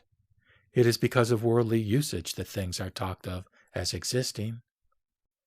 At that moment, again, Mahamate, the Bodhisattva Mahasattva, said this to the Blessed One. Pray tell me, Blessed One, about the teaching known as the essence of discrimination as regards words, whereby, Blessed One, I and other Bodhisattva Mahasattvas, comprehending and becoming well acquainted with the essence of discrimination as regards words, will be thoroughly informed of the signification of two things, expression and expressed, and thereby immediately attaining supreme enlightenment, will explain the signification of these two things, expression and expressed, for the purification of all beings. Replied the Blessed One, Then, Mahamate, listen well and reflect well, for I will tell you about it. Well done, said Mahamate the Bodhisattva Mahasattva, and listened to the Blessed One. The Blessed One said this to him. There are, Mahamate, 4 kinds of word discrimination. They are 1. Words denoting individual marks. 2. Dream words. 3. Words growing out of the attachment to erroneous speculations and discriminations. And 4. Words growing out of the discrimination that knows no beginning. Now, Mahamate, the words denoting individual marks rise from discriminating forms and characteristic signs as real in themselves and becoming attached to them. The dream words, Mahamate, rise from the unreal surroundings which reveal themselves before the mind when it recollects its previous experience. The words growing out of the attachment to erroneous speculations and discriminations, Mahamate, rise from recollecting deeds once previously committed. The words growing out of the discrimination that has been functioning since beginningless time, Mahamate, rise from the habit energy, whose seeds have been growing out of the clinging to erroneous speculations and false imaginations since beginningless time. I say, Mahamate, these are the 4 features of word discrimination, which is the answer to your question. At that time, again, Mahamate, the Bodhisattva Mahasattva, requested of the Blessed One to speak on this subject. Pray tell me again, Blessed One, about the conditions whereby the word discrimination manifests itself. Where, whence, how, and by whom do words indicating discrimination take place among the people? Said the Blessed One, Mahamate, the word discrimination goes on taking place by the coordination of the head, chest, nose, throat, palate, lips, tongue, and teeth. Said Mahamate, Again, Blessed One, are words to be considered different or not different from discrimination? Replied the Blessed One, Mahamate, they are neither different nor not different. Why? Because words rise, Mahamate, with discrimination as their cause. If, Mahamate, words are different from discrimination, they cannot have it for cause. Then, if they are not different, words cannot express the sense which they do. Therefore, words and discrimination are neither different nor not different. Then Mahamate said, Again, Blessed One, are words themselves the highest reality? Or is what is expressed in the words the highest reality? The Blessed One replied, Mahamate, words are not the highest reality, nor is what is expressed in words the highest reality. Why? Because the highest reality is an exalted state of bliss, and as it cannot be entered into by mere statements regarding it, words are not the highest reality. Mahamate, the highest reality is to be attained by the inner realization of noble wisdom. It is not a state of word discrimination. Therefore, discrimination does not express the highest reality. And then, Mahamate, words are subject to birth and destruction. They are unsteady. mutually conditioned and are produced by the law of causation. And again, Mahamate, what is mutually conditioned and produced by the law of causation cannot express the highest reality, because the indications pointing to the distinction between self and not self are non-existent. Mahamate, words are these indications and do not express the highest reality. Further, Mahamate, word discrimination cannot express the highest reality, for external objects, with their multitudinous individual marks, are non-existent and only appear before us as something revealed out of mind itself. Therefore, Mahamate, you must try to keep yourself away from the various forms of word discrimination. Thus it is said, in all things there is no self-nature. Words, too, are devoid of reality. As the ignorant understand not what is meant by emptiness, yes, by emptiness they wander about. In all things there is no self-nature. They are mere words of people. That which is discriminated has no reality. Even nirvana is like a dream. Nothing is seen to be in transmigration, nor does anything ever enter into nirvana. As a king or a wealthy householder, giving his children various clay-made animals, pleases them and makes them play with toys, but later gives them real ones, so I, making use of various forms and images of things, instruct my sons and daughters. But the limit of reality can only be realized within oneself. At that time, Mahamate, the Bodhisattva Mahasattva, again said this to the Blessed One. Pray tell me, Blessed One, about the attainment of self-realization by noble wisdom, which does not belong to the path and the usage of the philosophers, which is devoid of all such predicates as being and non-being, oneness and otherness, bothness and non-bothness, existence and non-existence, eternity and non-eternity, which has nothing to do with the false imagination, nor with individuality and generality, which manifests itself as the truth of highest reality, which, going up continuously by degrees the stages of purification, enters upon the stage of Tathagatahood, which, because of the original vows unattended by any striving, will perform its works in infinite worlds like a gem, reflecting a variety of colors, and which is manifested when one perceives how signs of individuation arise in all things, as one realizes the course and realm of what is seen of mind itself. And thereby I and other Bodhisattva Mahasattvas are enabled to survey things from the point of view which is not hampered by marks of individuality and generality, nor by anything of the false imagination, and we may quickly attain supreme enlightenment and enable all beings to achieve the perfection of all their virtues. Replied the Blessed One, well done, Mahamate, and again, well done indeed, Mahamate. Because of your compassion for the world, for the benefit of many people, for the happiness of many people, for the welfare, benefit, happiness of many people, both of celestial beings and humankind, Mahamate, you present yourself before me and make this request. Therefore, Mahamate, listen well and truly and reflect, for I will tell you. Assuredly, said Mahamate, the Bodhisattva Mahasattva, and gave ear to the Blessed One. The Blessed One said this to him, Mahamate, since the ignorant and the simple-minded, not knowing that the world is what is seen of mind itself, cling to the multitudinous of external objects, cling to the notions of being and non-being, oneness and otherness, bothness and not bothness, existence and non-existence, eternity and non-eternity, as being characterized by self-nature, which rises from discrimination based on habit energy, they are addicted to false imaginings. Mahamate, it is like a mirage, in which the springs are seen as if they were real. They are imagined so by the animals, who, thirsting from the heat of the season, would run after them, not knowing that the springs are their own mental hallucinations. The animals do not realize that there are no such springs.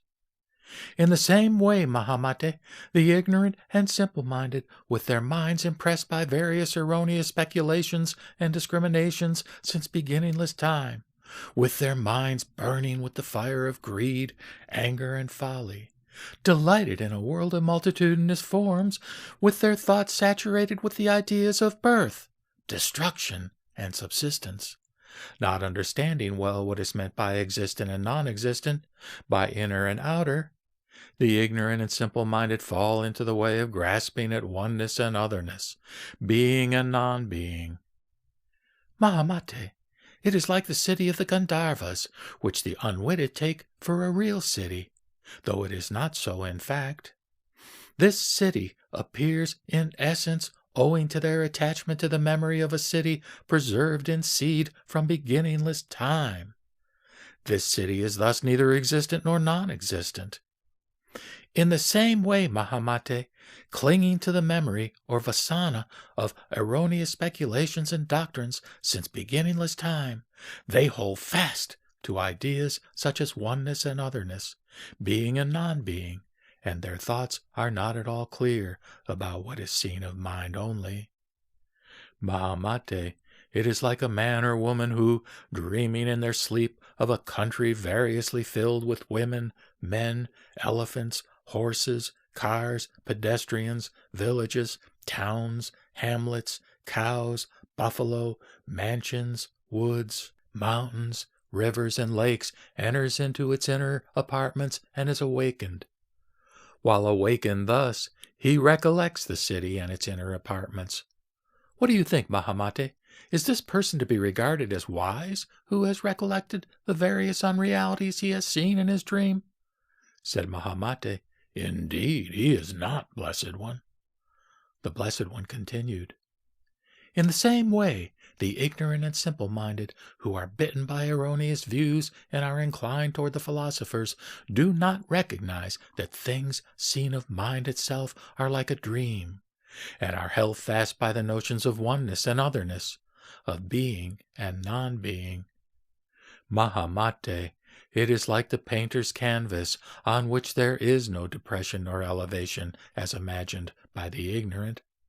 In the same way, Mahamate, there may be in the future some people brought up in the habit energy, mentality, and imagination based on the philosopher's erroneous views, clinging to the ideas of oneness and otherness, of bothness and not bothness. They may bring themselves and others to ruin. They may declare those people nihilists who hold the doctrine of no birth apart from the alternatives of being and non-being. They argue against cause and effect. They are followers of the wicked views, whereby they uproot meritorious causes of unstained purity. They are to be kept far away by those whose desires are for things excellent.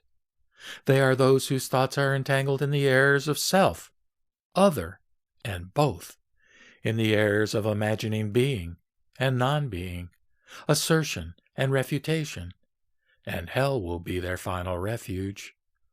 Mahamate, it is like the dim-eyed ones who, seeing a hairnet, would exclaim to one another, saying, It is wonderful! It is wonderful! Look, O honorable sirs! And the said hairnet has never been brought into existence. It is, in fact, neither an entity nor a non-entity, because it is seen and not seen.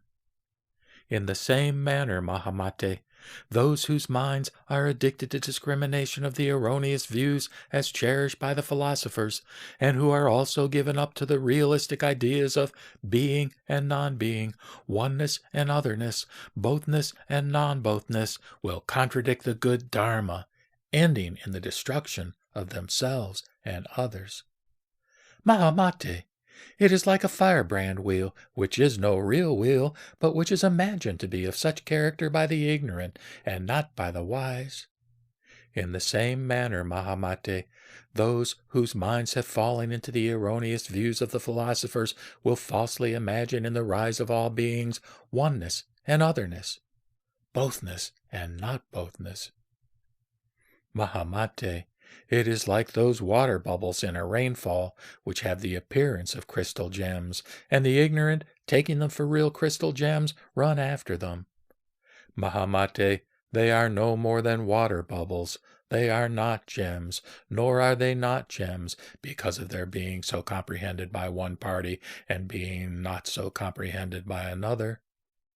In the same manner, Mahamate, those whose minds are impressed by the habit energy of the philosophical views and discriminations will regard things born as non-existent, and those destroyed by causation as existent. Further, Mahamate, by setting up the 3 forms of measure and the 5 members of a syllogism, the philosophers make the discrimination that there is a reality existing by itself, which is attained by the realization of noble wisdom and devoid of the 2 svabhavas. This discrimination, however, is not right. The Buddhist doctrine is this, Mahamate. When a psychological revulsion takes place in the yogins by the transcendence of the Citta, Manas, and Vijnana, they cast off the dualistic discrimination of grasped and grasping in what is seen of mind itself, and, entering the Tathagata stage, attain the realization of noble wisdom. And in this there is no thought of existence and non-existence.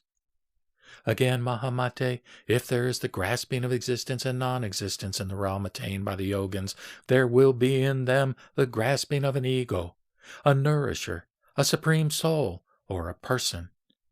Again, Mahamate, the teaching pointing to self-nature, individuality, and generality of things is that of the transformation Buddha, and not that of the Dharmata Buddha. Again, Mahamate, such teaching is meant for the ignorant, being in conformity with their mentality, their way of thinking and viewing things. Any establishment that favors the way of self-nature fails to reveal the truth of self-realization to be attained by noble wisdom and the blissful abode of the samadhi. Mahamate, it is like the trees reflected in water. They are reflections, and yet are not reflections. The trees are real figures, and yet no figures. In the same manner, Mahamate, those who are impressed by the habit energy of the philosophical views carry on their discrimination regarding oneness and otherness, bothness and not bothness, being and non-being, for their minds are not enlightened as regards what is seen of mind only. Mahamate, it is like a mirror, reflecting all colors and images as afforded by the conditions and without discrimination. And they are neither images nor not images, because they are seen as images and also as not images.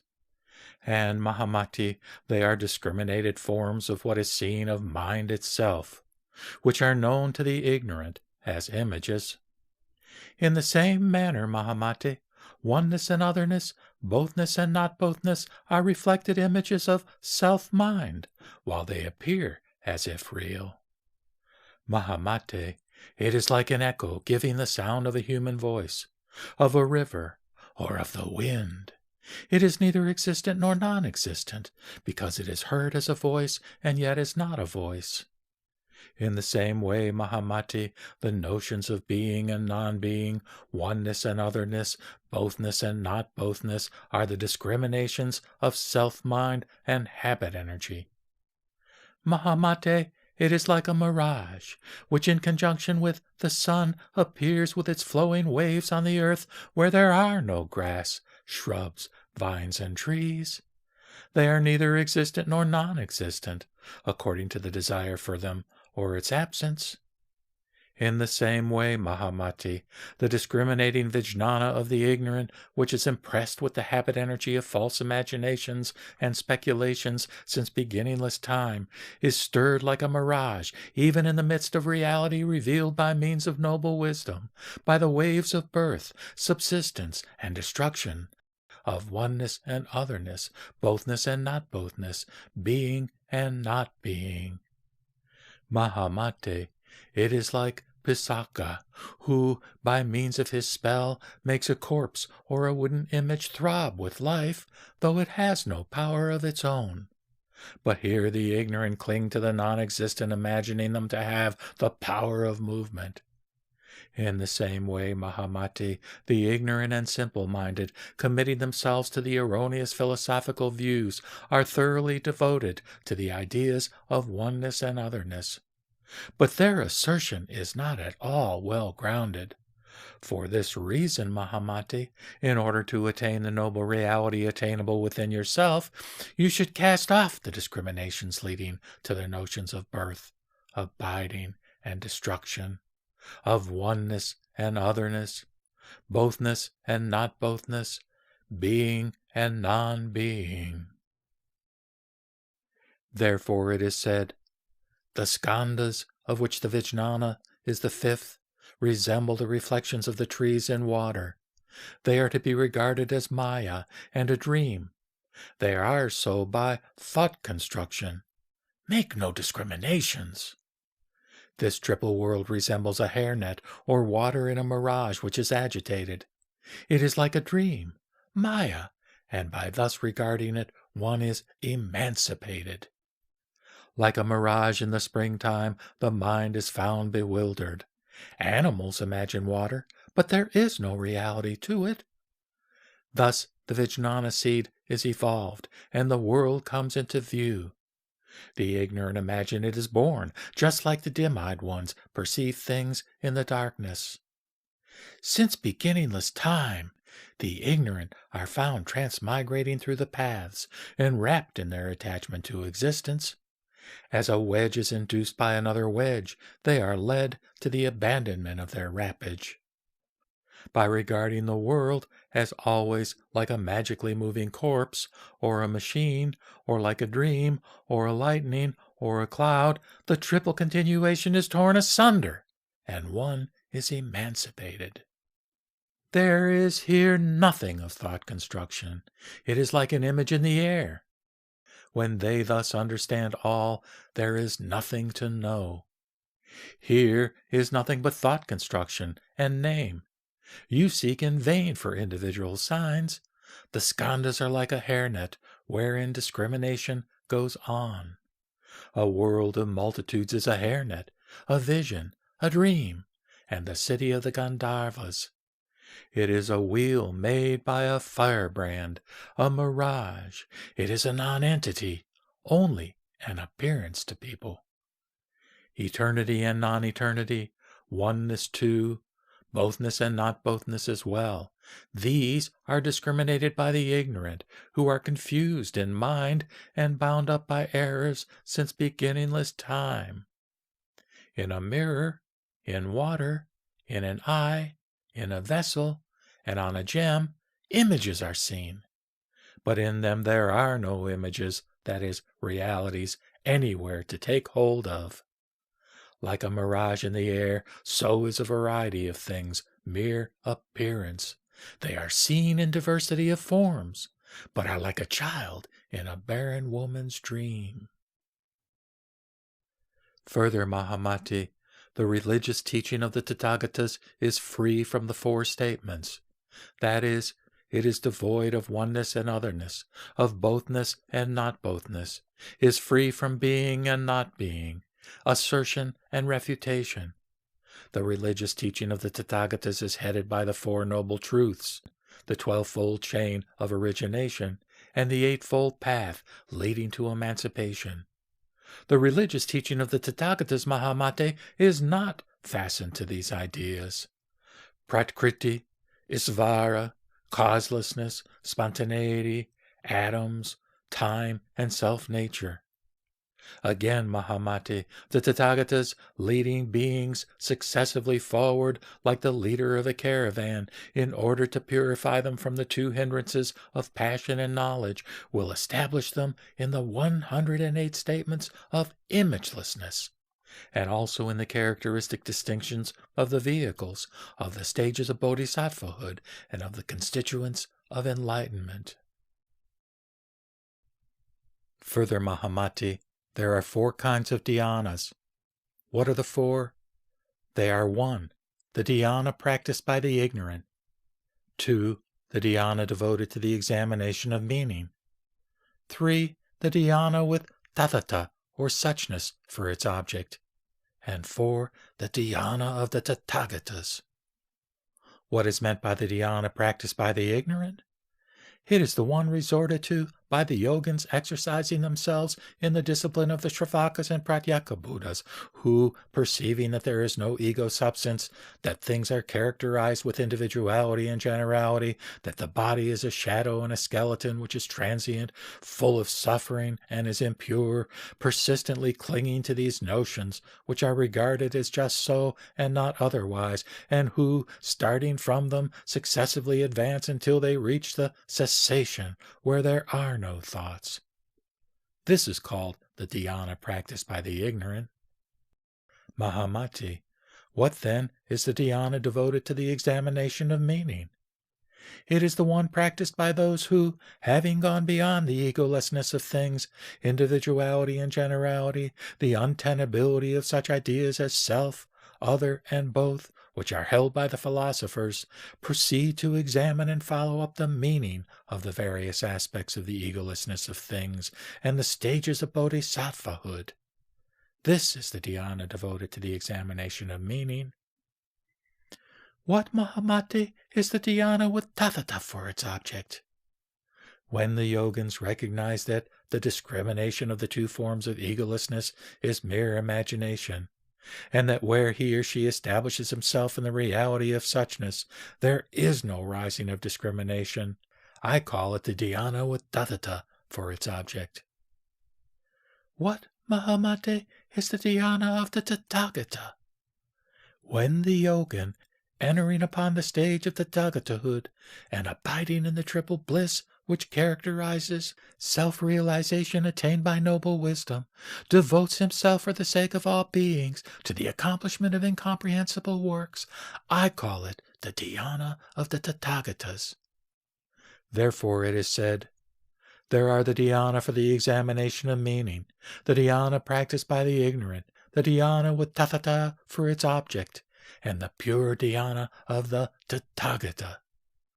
The yogin, while in his exercise, sees the form of the sun or the moon, or something looking like a lotus, or the underworld, or various forms like sky, fire, etc.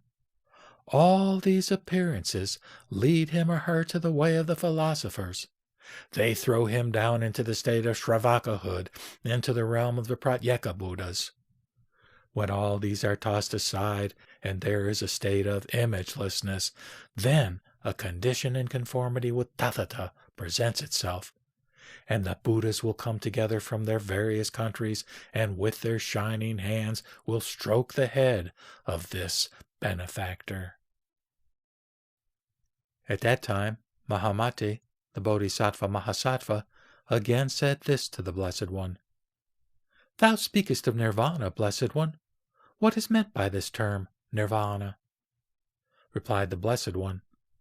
When the self-nature and the habit energy of all the vijnanas, including the alaya, manas, and manovijnana, from which issues the habit energy of wrong speculations, when all these go through a revulsion, I and all the Buddhas declare that there is nirvana, and the way and the self-nature of this nirvana is emptiness, which is the state of reality. Further, Mahamati, nirvana is the realm of self-realization attained by noble wisdom, which is free from the discrimination of eternality and annihilation, existence and non-existence. How is it not eternality? Because it has cast off the discrimination of individuality and generality, it is not eternality. How about its not being annihilation? It is because all the wise men of the past, present, and future have attained realization. Therefore, it is not annihilation. Again, Mahamati, the great parinirvana is neither destruction nor death. Mahamati, if the great parinirvana is death, then it will be a birth and continuation. If it is destruction, then it will assume the character of an effect-producing deed. For this reason, Mahamati, the great parinirvana is neither destruction nor death. Neither has it anything to do with vanishing. It is the goal of the yogins. Again, Mahamati, the great parinirvana is neither abandonment nor attainment. neither is it one of meaning nor of no meaning. This is said to be nirvana. Further, Mahamati, nirvana conceived by the Shravakas and Pratyeka Buddhas consists in recognizing individuality and generality, in escaping social intercourse, in not having a perverted view of the world, and not raising discrimination. This is their notion of nirvana. Further, Mahamati, there are two kinds of characteristic signs of self-nature.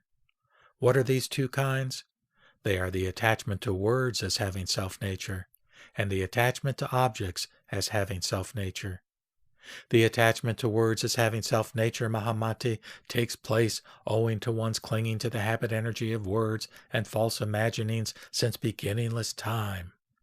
And the attachment to objects as having self-nature, Mahamati, takes place from not knowing that the external world is no more than self-mind. Further, Mahamati, there are two kinds of the sustaining power which issues from the Tathagatas, who are arhats and fully enlightened ones. And sustained by this power, the bodhisattvas would prostrate themselves at their feet and ask them questions. What is this twofold power that sustains the bodhisattvas? The one is the power by which they are sustained to go through the samadhis and samapatis, while the other is the power whereby the Buddhas manifest themselves in person before the bodhisattvas and baptize them with their own hands. Then, Mahamati, sustained by the power of the Buddhas, the bodhisattva mahasattvas at their first stage will attain the bodhisattva samadhi known as the light of Mahayana, which belongs to the bodhisattva mahasattvas. They will immediately see the Tathagatas, arhats, fully enlightened ones, appearing before them personally, who come from all the different abodes in the 10 quarters of the world, and who now, facing the bodhisattvas, will impart to them their sustaining power displayed with the body, mouth, and words. Mahamati, as is the case with Vajragarbha, the bodhisattva mahasattva, and with other bodhisattva mahasattvas who are in possession of similar character and virtue, so, Mahamati, with the bodhisattvas at the first stage, they will attain the Tathagata's power by sustaining them in their samadhis and samapatis. By virtue of their stock of merit, accumulated for 100,000 kalpas, they will, successively going up the stages and getting thoroughly acquainted with what they should do and should not do, finally reach the stage of bodhisattvahood called Dharma Megha. Here, the bodhisattva mahasattva finds himself seated on a throne in the lotus palace and surrounded by the bodhisattva mahasattvas of similar class. A tiara decorated and ornamented with all kinds of precious stones is on his head, and his body shines brilliantly like the moon in the yellowish gold color of the kampaka flower.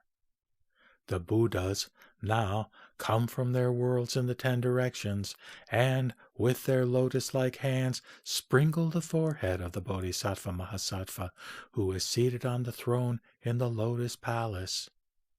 The Buddhas thus give him a baptism, personally, by hand, as when a great king, invested with supreme authority, baptizes his crown prince. This bodhisattva and these bodhisattvas are said to be sustained by the Buddha's power, being thus baptized by their hands. Mahamati, this is the twofold sustaining power imparted to the bodhisattva mahasattvas, who, sustained by this twofold sustaining power, personally come into the presence of all the Buddhas. In no other way are the Tathagatas, arhats, fully enlightened ones, to be interviewed. Further, Mahamati, whatever samadhis, psychic faculties, and teachings are exhibited by the bodhisattva mahasattvas, they are sustained by the twofold sustaining power of all the Buddhas. If, Mahamati, the bodhisattva mahasattvas show their eloquence without the Buddha's sustaining power, the ignorant and simple-minded will also show their eloquence, but the latter do not. Why? because of the sustaining power on the one hand and its absence on the other. Where the Tathagatas enter with their sustaining power, there will be music, not only in various musical instruments and vessels, but also even in grass, shrubs, trees, and mountains. Mahamate, yes, in towns indeed, palaces, houses, and royal abodes. How much more those endowed with sentiency? The mute, blind, and deaf will be cured of their deficiencies, Mahamate, and will enjoy their emancipation. Such, Mahamate, is the great, extraordinary virtue of the sustaining power imparted by the Tathagatas.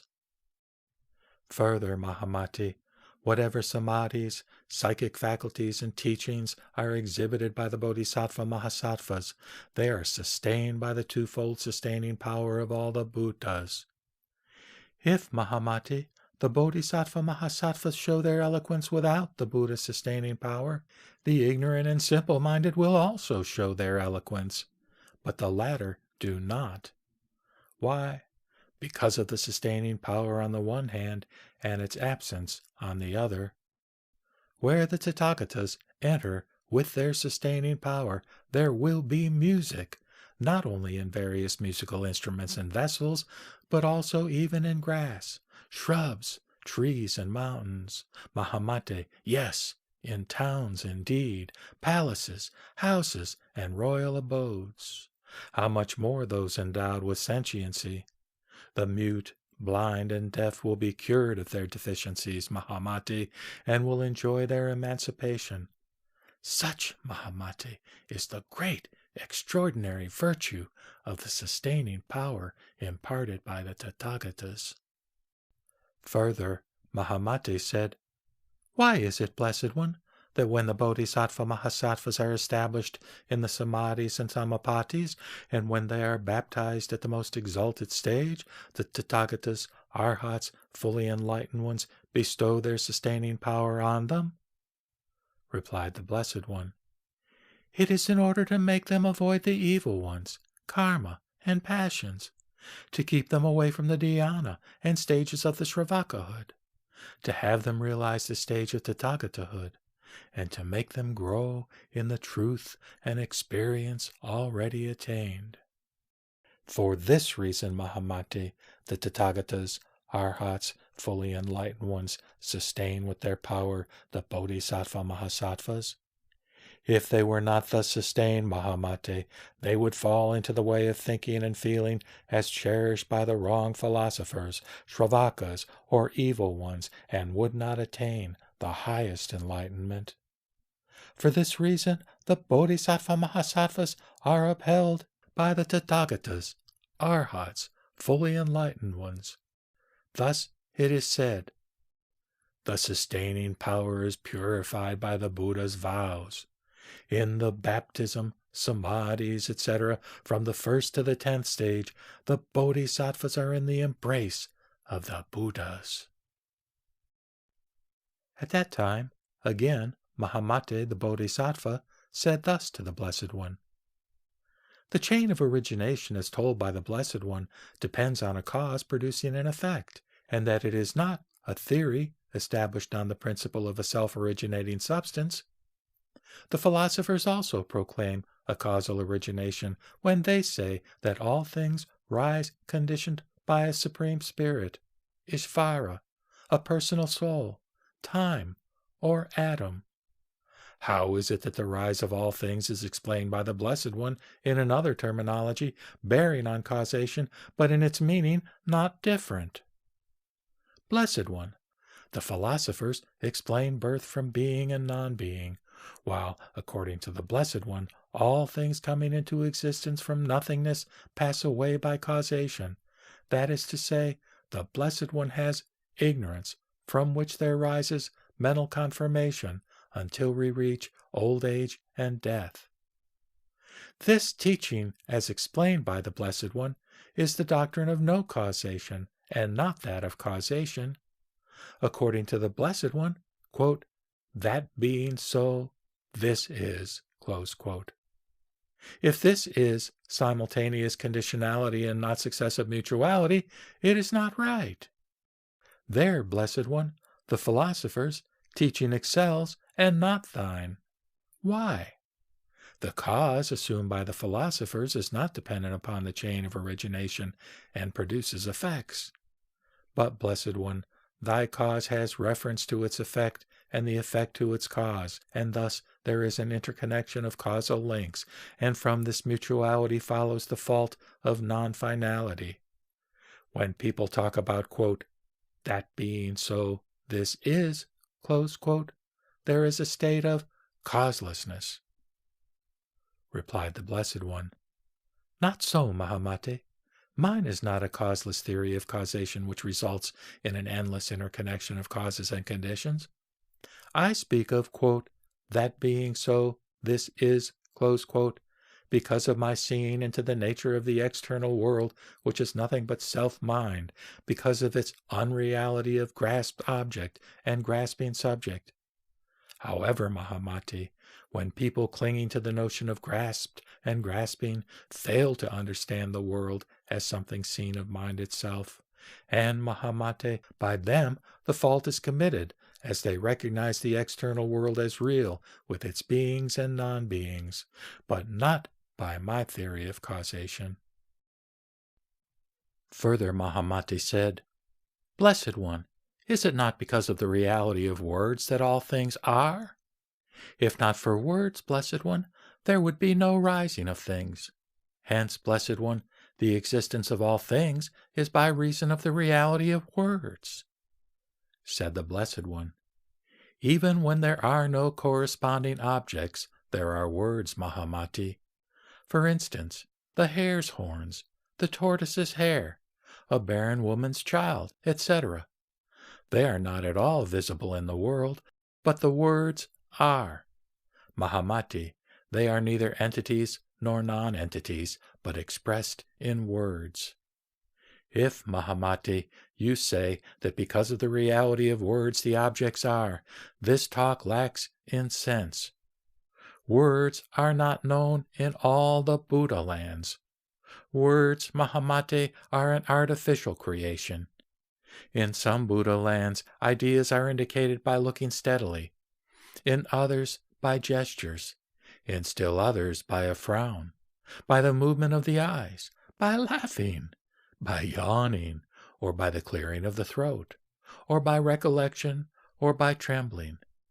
Mahamati, for instance, in the worlds of the steady-looking, and in those of exquisite odors, and in the Buddha land of Samantabhadra the Tathagata, Arhat, fully enlightened one, the Bodhisattvas, by steadily looking without a wink, attain the recognition of all things as unborn, and also various most excellent samadhis. For this reason, Mahamati, the validity of all things has nothing to do with the reality of words. It is observed, Mahamati, even in this world, that in the kingdom of such special beings as ants, bees, etc., they carry on their work without words. Thus it is said, as space, the hare horns, and a barren woman's child are non-entities except as expressed in words, so is this existence imagined.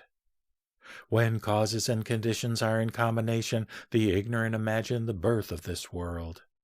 As they fail to understand this reason, they wander about in the triple world which is their dwelling. At that time, Mahamati, the Bodhisattva Mahasattva, again said this to the Blessed One. Blessed One, where dost thou pronounce sound to be eternal? The Blessed One replied, according to error, Mahamati, since even to the wise there is this error, only that they are free from perversion. Mahamati, it is like the unwitted in the world who conceive a perverted idea regarding a mirage, a firebrand wheel, a hairnet, the city of the Gandharvas, Maya, a dream, a reflected image, and an aksha purusha. But with the knowing it is not so, though it does not mean that those illusions do not appear to them. When, Mahamati, there is this error, diversity of forms are seen, though to this air the idea of impermanence is inapplicable. Why?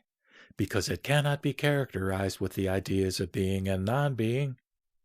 Again, Mahamati, how are the ideas of being and non-being inapplicable to this air? Because all the ignorant take in varieties of situations, like the waves of the ocean and the waters of the Ganges, which are not seen by the Pretas, but seen by others. For this reason, Mahamati, the error existence, or this world of illusion, is not. But as this water is manifest to other people, it is not a non-existence either. Thus, to the wise, the error is neither perversion nor a non-perversion. And for this reason, Mahamati, the error in itself is characterized with permanency, having the nature of non-distinction as far as its own appearance is concerned.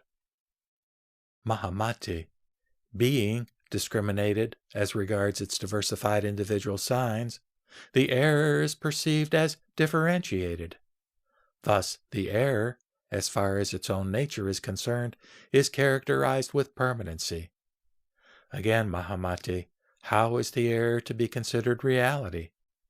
Mahamati, for this reason that as regards this error, the wise cherish neither a perverted knowledge nor an unperverted knowledge.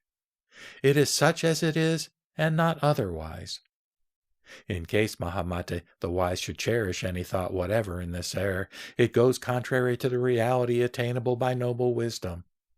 If there is anything at all here, it is the prattling of the ignorant. It is not the talk of the wise. Again, when the error is discriminated according to a perverted and an unperverted view, it gives rise to two classes of family, one of which is the family of the wise, and the other the family of the ignorant and simple-minded. Now, Mahamati, the family of the wise, is divisible into three kinds. That is, the Shravakas, the Pratyeka Buddhas, and the Buddhas. Mahamati, how does the Shravakayana family rise from the discrimination whereby the ignorant conceive the error? Mahamati, there is the rise of the Shravakayana family where the attachment to the notions of individuality and generality is kept up. This is the way, Mahamati, this error gives rise to the Shravakayana family. Mahamati, how does the Pratyeka Buddhayana family rise as the error is discriminated? Mahamati, when, in this error, the attachment to the notions of individuality and generality leads one to a retirement from social life, there rises the Pratyeka Buddhayana family. Mahamati, how is there the rise of the Buddhayana family when this error is discriminated by the intelligent? Mahamati, when the world is understood to be nothing but mind itself, the existence and non-existence of external objects ceases to be discriminated, and there is the rise of the Buddhayana family. Mahamati, this is the family, that is, what is meant by the family. Again, Mahamati, when the error is discriminated by the ignorant, there is the manifestation of varieties of objects, which calls forth the assertion on their part that this is so-and-so and not otherwise. Whence rises the family of the transmigration vehicle. For this reason, Mahamati, the error is discriminated by the ignorant as characterized by multitudinous, and this error is neither a reality nor an unreality. Thus, Mahamati, this error, being discriminated by the wise, turns into tathata, or suchness, with them, by virtue of a revulsion which takes place in them concerning the citta, manas, manavijnana, false reasoning, habit energy, the three svabhas, and the five dharmas. Thus, Mahamati, there is this statement that tathata is mind emancipated. Mahamati, the meaning of this statement is here thus clearly expressed by me. That is, by the discarding of discrimination is meant the abandonment of all discriminations. So much for this statement. Mahamati said, Blessed One, Is the error an entity or not? The Blessed One replied, It is like Maya, Mahamate. The error has no character in making for attachment. If, Mahamate, the error had any character in it making for attachment, no liberation would be possible from the attachment to existence. The chain of origination would be understood in the sense of creation as held by the philosophers. Mahamate said, Blessed One, if the error is like Maya, it will thereby be the cause of another error. The Blessed One said, No, Mahamate, Maya cannot be the cause of the error, because of its incapability of producing evils and faults. Again, Mahamate, Maya has no discrimination of itself. It rises when invoked by the magical charm of a certain person. It has in itself no habit energy of evil thoughts and faults that, issuing from self-discrimination, affect it. Therefore, there are no faults in it. This is only due to the confused view fondly cherished by the ignorant regarding mind, and the wise have nothing to do with it. So it is said, The wise do not discriminate error, nor is there any truth in its midst. If truth is in its midst, the error would be truth. If there is the arising of individual forms apart from all error, this will indeed be true error. The defiled is like darkness. Further, Mahamate, Maya is not an unreality, because it has the appearance of reality, and all things have the nature of Maya. Said Mahamate, Is it, Blessed One, that all things are like Maya because Maya is something imagined and clung to as having multitudinousness of individual forms? Or is it due to the incorrect imagining of individual forms? If all things have the likeness of Maya, because Maya is something imagined and clung to as having multitudinousness of individual forms, then see, Blessed One, things are not like Maya. Why? Because forms are seen in the multitudinousness of individual signs, not without due causes. If they ever appear without due causes, assuming the multitudinousness of individual signs and shapes, then they would be like Maya. For this reason, Blessed One, that things are like Maya is not because they, that is, all things in Maya, are both alike in being imagined and clung to as having multitudinousness of individual signs.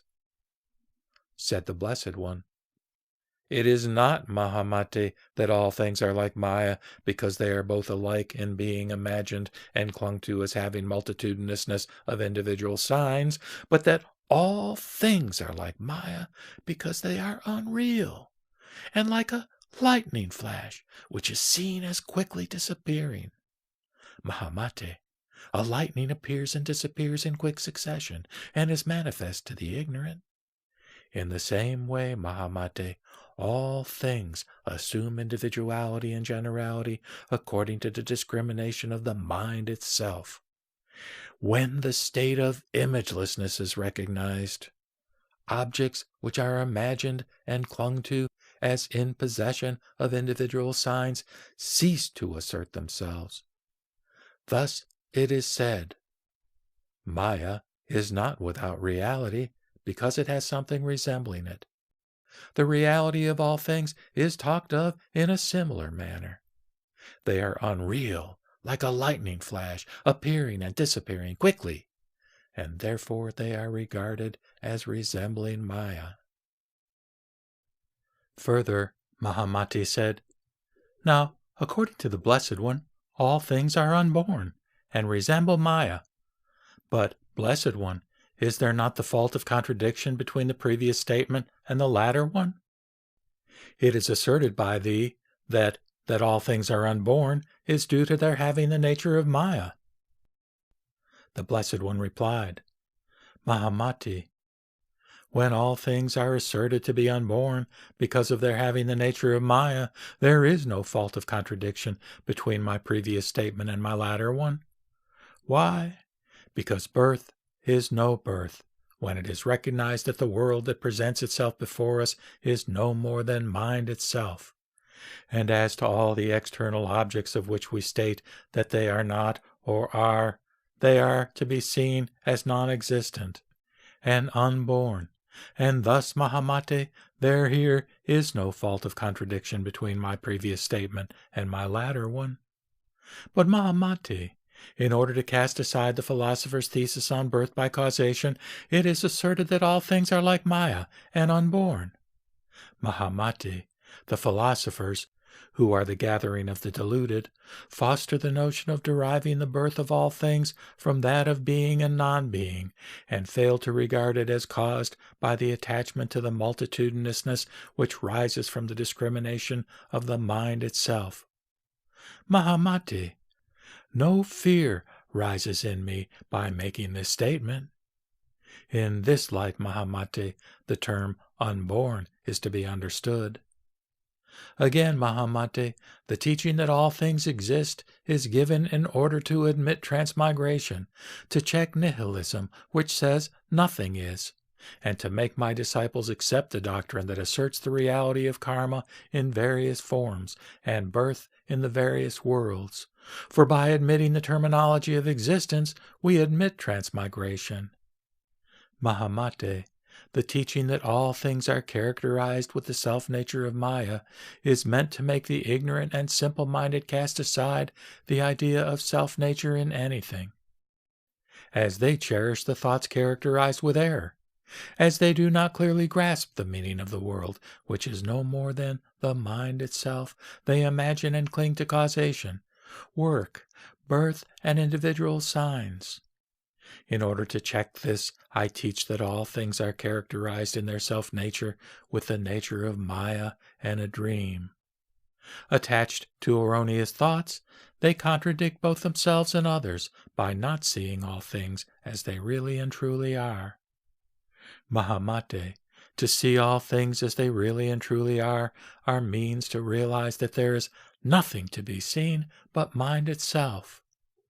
So it is said, in the theory of no birth, causation is not accepted as is maintained by the ignorant. Where existence is accepted, transmigration prevails. Seeing that all things are like Maya, etc., one does not discriminate individual signs. Further, Mahamate, we will explain the characteristics of name body, the sentence body, and the syllable body. For when name body, sentence body, and syllable body are well understood, the Bodhisattva Mahasattva, conformable to the signification of a sentence and a syllable, will quickly realize supreme enlightenment and thereby awaken all beings to it. Mahamate, by name body is meant the object depending on which a name obtains. The body is this object. In another sense, the body means substance. Mahamate, this is the body of a name. By the body of a sentence is meant what it signifies, the real object, determining its sense definitely. In another sense, it completes its reference. Mahamate, this is my teaching as regards the sentence body. By the syllable body is meant that by which names and sentences are indicated. It is a symbol, a sign. In another sense, it is something indicated. Again, Mahamate, the sentence body means the completion of the meaning expressed in the sentence. Again, Mahamate, a name or a letter means each separate letter distinguished as to its self-nature from A to Ha. Again, Mahamate, a syllable is short, long, or lengthy. Again, Mahamate, regarding the sentence body, the idea of it is obtained from the footprints left on the road by elephants, horses, people, deer, cattle, cows, buffaloes, goats, rams, etc. Again, Mahamate, names and syllables belong to the four skandhas, which, being formless, are indicated by names. Thus are names made. By means of the differently characterized names, there are syllables. Thus are syllables made. This, Mahamate, is the meaning of the body of a name, a sentence, and a syllable.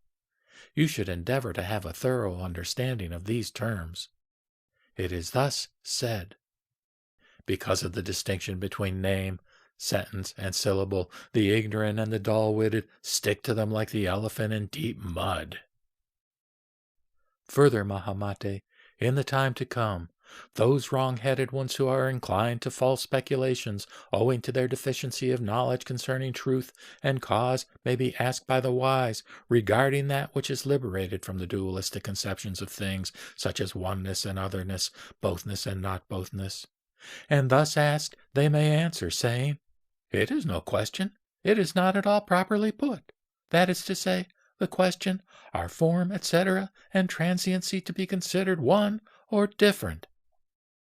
In the same way, nirvana and the skandhas, indices and indicated, qualities and qualified, realities and the elements, seen and seeing, dust and atoms, knowledge and the yogins, are these to be considered one or different? Such questions concerning the various aspects of existence lead successively from one thing to another without end, and those who are asked about these unexplainable questions would declare that they were put aside by the Blessed One as impossible to answer. However, these deluded people are unable to realize the meaning of what they heard from the Buddha because of their deficiency of knowledge. The Tathagatas, Arhats, fully enlightened ones, do not explain these things to all beings because of their wish to keep the latter from the fear-inspiring phrases. Mahamate, these inexplicables are not taken up for consideration by the Tathagatas in order to keep the philosophers away from their wrong views and theories.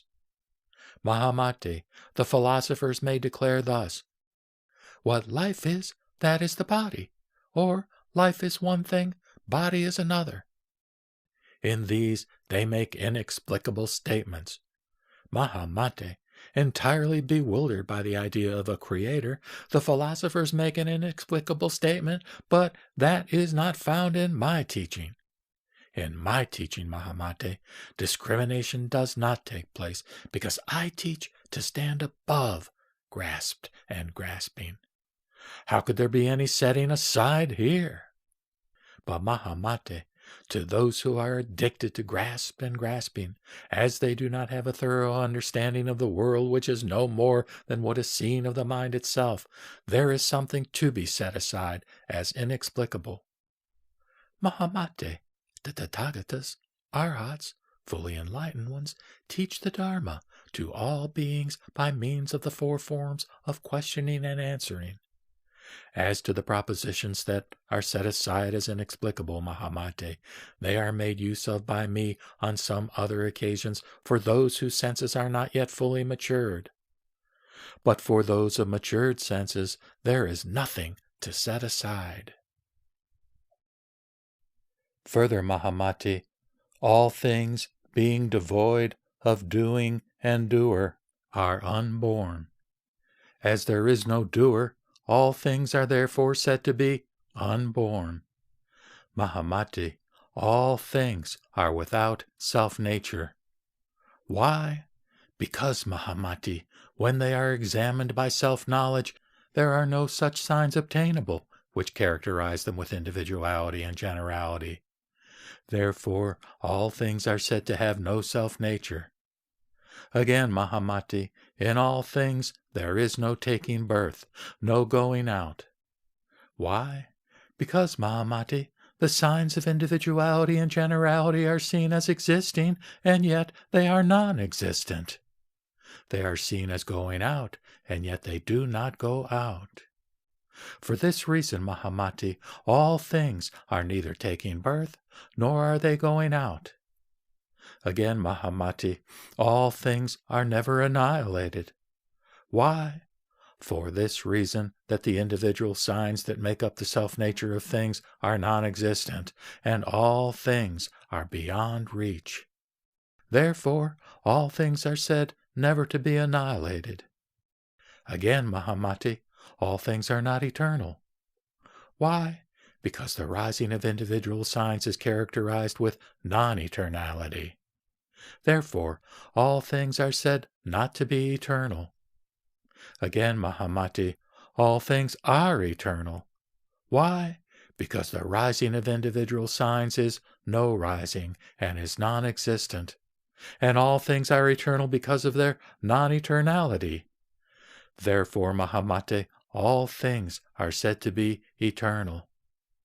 Thus it is said.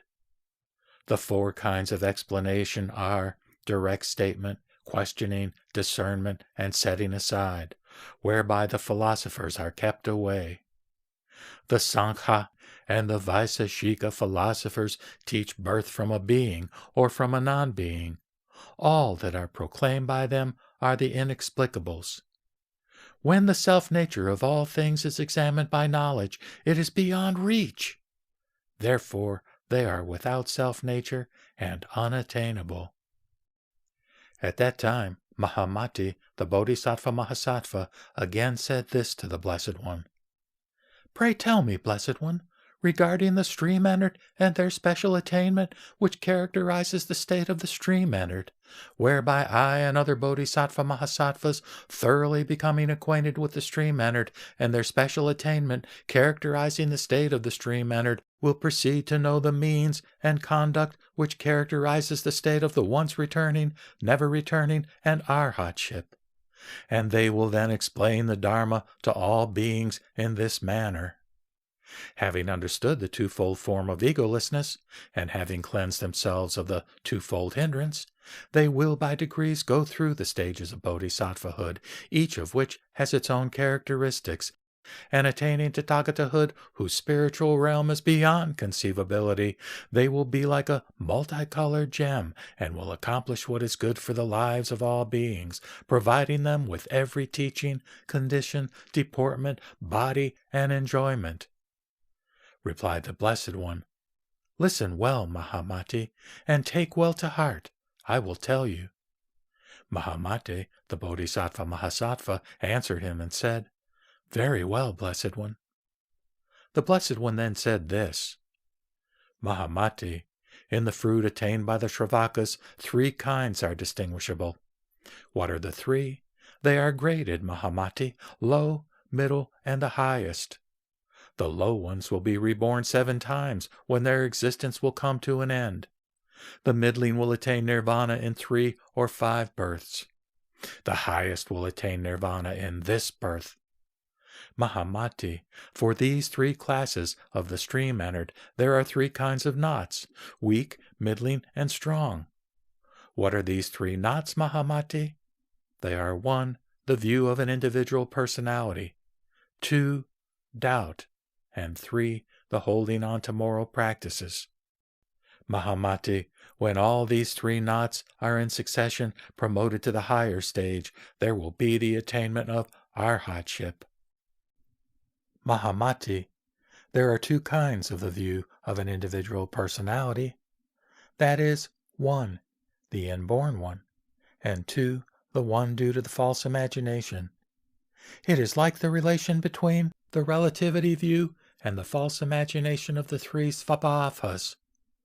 For instance, Mahamati, depending on the relativity view of things, there arise varieties of attachments to the false imagination. But this existence is neither a being nor a non-being, nor a being and non-being. It is not a reality because of the false imagination, and, being discriminated by the ignorant, assumes varieties of individual signs to which they are strongly attached, just as the deer does to a mirage. Mahamati, this is the view of an individual personality falsely imagined by the stream entered, which has been accumulated for a long time by their ignorance and attachment.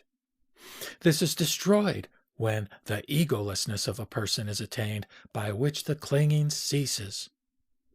Mahamati, the inborn view of an individual personality, as held by the stream entered, is destroyed in this way.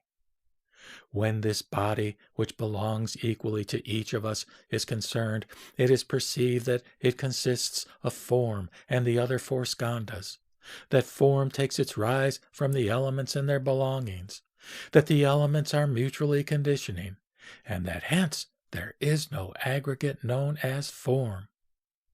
When thus the stream-entered realize that the idea of being and non-being is a partial view of truth, the view of individual personality is destroyed. When the view of individual personality is thus destroyed, covetousness will never assert itself. This, Mahamati, is what characterizes the view of individual personality. Again, Mahamati, as regards the nature of doubt, when the Dharma is attained and realized and thoroughly understood as to its characteristics, and when the twofold view of individual personality is destroyed as previously described, no doubt is cherished in the teaching of the Buddhas. And there is no thought in the minds of the stream-entered to follow the lead of any other teacher because of the difference between purity and non-purity. This, Mahamati, is what is meant by doubt discarded by the stream-entered. Again, Mahamati, how is it that the stream-entered do not hold themselves to the morality? They do not because they clearly see into the nature of suffering wherever they may be reborn. What is meant by the holding? Mahamati, that the ignorant and simple-minded observe the rules of morality, piety, and penance is because they desire thereby to attain worldly enjoyments and happiness. They cherish the hope of being born in agreeable conditions. And the stream-entered do not hold to the rules of morality, for their thoughts are turning only toward the exalted state of self-realization, and the reason why they devote themselves to the details of morality is that they wish to master such truths as are in conformity with non-discrimination and undefiled outflows. This, Mahamati, is the way in which the stream-entered ones hold to morality and piety. Mahamati, by thus breaking up the three knots, the stream-entered will discard covetousness, anger, and folly. Mahamati said, Many kinds of covetousness are taught by the Blessed One. Which one of them is to be cast aside? The Blessed One replied, The world where love grows, that is, the desire for sexual embrace, showing itself in beating, slapping, suggesting, kissing, embracing, smelling, looking sideways, or gazing, may give one momentary pleasures, but is productive of future grief. With the stream-entered there is no greed for such. Why? Because they are abiding in the bliss of the samadhi which they have attained. Hence this casting aside, but not of the desire for nirvana. Again, Mahamati, what is the fruit of the once returning? There is once in them the discrimination of forms, signs, and appearances. But as they learn not to view individual objects from the aspect of qualified and qualifying, and as they know well what marks the attainment of the dhyana, they once come back into the world, and putting an end to suffering, realize nirvana. Hence the appellation, once returning. Again, Mahamati, what is meant by never returning? It is meant that, while there is yet the viewing of individual objects as characterized by being and non-being in the past, present, and future, the discrimination does not return with its errors and faults. The dormant passions do not assert themselves, and the knots are completely cut off, never to return. Hence the appellation never returning. Again, Mahamati, the Arhat is one who has attained the dhyanas, samadhis, emancipations, powers, psychic faculties, and with whom there are no more passions, sufferings, and discriminations. Hence the appellation Arhat. Mahamati said, Now, the Blessed One declares that there are three kinds of Arhats. To which one of the three is this term Arhat to be applied? To one who makes straight away for the path of cessation? Or to one who neglects all his accumulated stock of merit for the sake of his vow to enlighten others? Or one who is a form of the transformation Buddha? Replied the Blessed One, Mahamati, the term Arhat applies to the Shravaka who makes straight away for the path of cessation and to no others. Mahamati, as for the others, they are those who have finished practicing the deeds of a bodhisattva. They are forms of the transformation Buddha. With skillful means, born of their fundamental and original vows, they manifest themselves among the multitudes in order to adorn the assemblages of the Buddhas. Mahamate, here in these paths and abodes of existence, they give out varieties of teachings which are based on discrimination.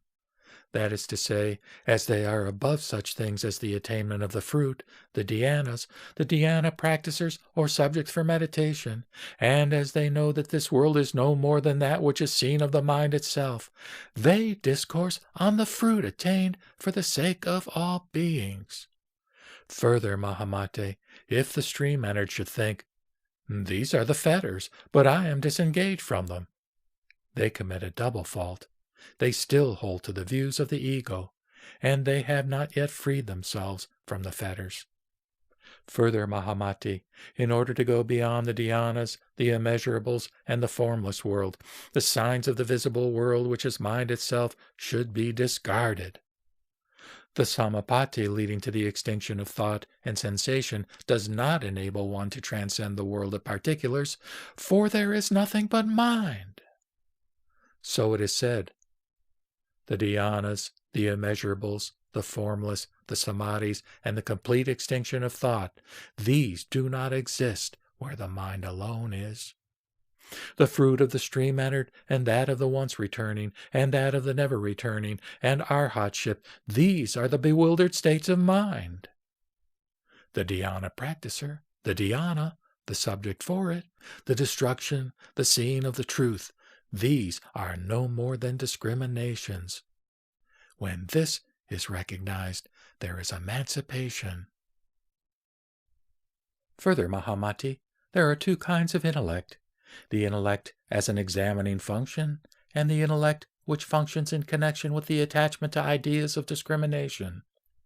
As for the intellect that examines, Mahamati, it is that active intellect which examines into the self-nature of things, finding it to be devoid of the four propositions and unattainable. This is known as the intellect that examines. What is meant by being devoid of the four propositions? It means to be devoid of oneness and otherness, bothness and not bothness, being and non-being, eternity and non-eternity. These are called the four propositions. Mahamati, train yourself to examine carefully all things as regards these four propositions. What, Mahamati, is the intellect which functions in connection with the attachment to ideas of discrimination? It is the intellect with which the mind is discriminated, and the ideas arising therefrom are adhered to as real. And this adherence gives rise to the conceptions of warmth, fluidity, motility, and solidity as characterizing the gross elements, while the tenacious holding to proposition, reason, definition, and illustration leads to the assertion of a non-entity as entity.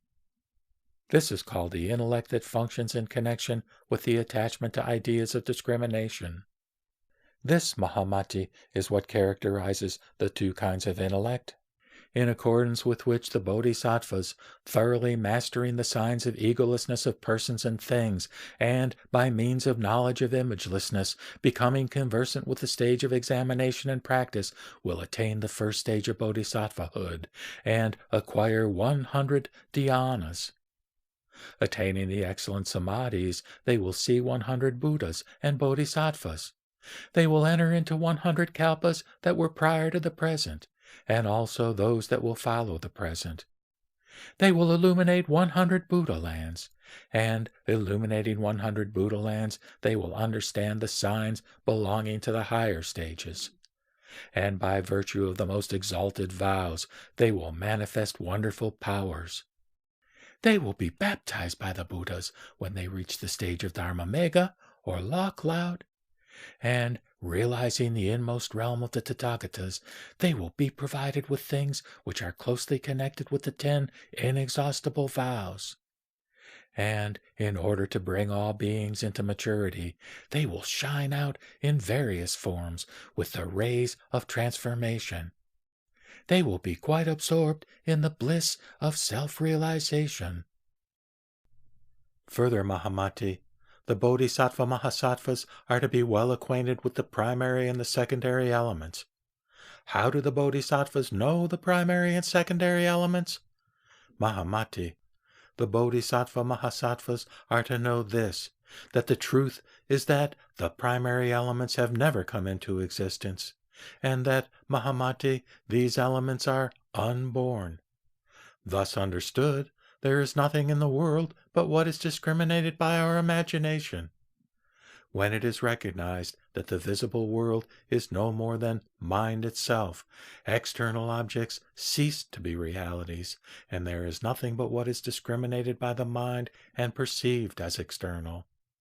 That is to say, let it be understood that the triple world has nothing to do with the primary and the secondary elements, that it is removed from the four propositions and philosophical systems, that it has nothing to do with a personal ego and what belongs to it, and that it establishes itself in the abode of real reality, that is, in its unborn state.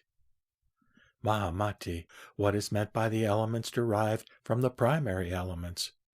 The element discriminated as vacidity produces the realm of water, inner and outer. The element discriminated as energy produces the realm of fire, inner and outer. The element discriminated as motility produces the realm of air, inner and outer. The element discriminated as divisibility of form gives birth to the realm of earth together with space, inner and outer.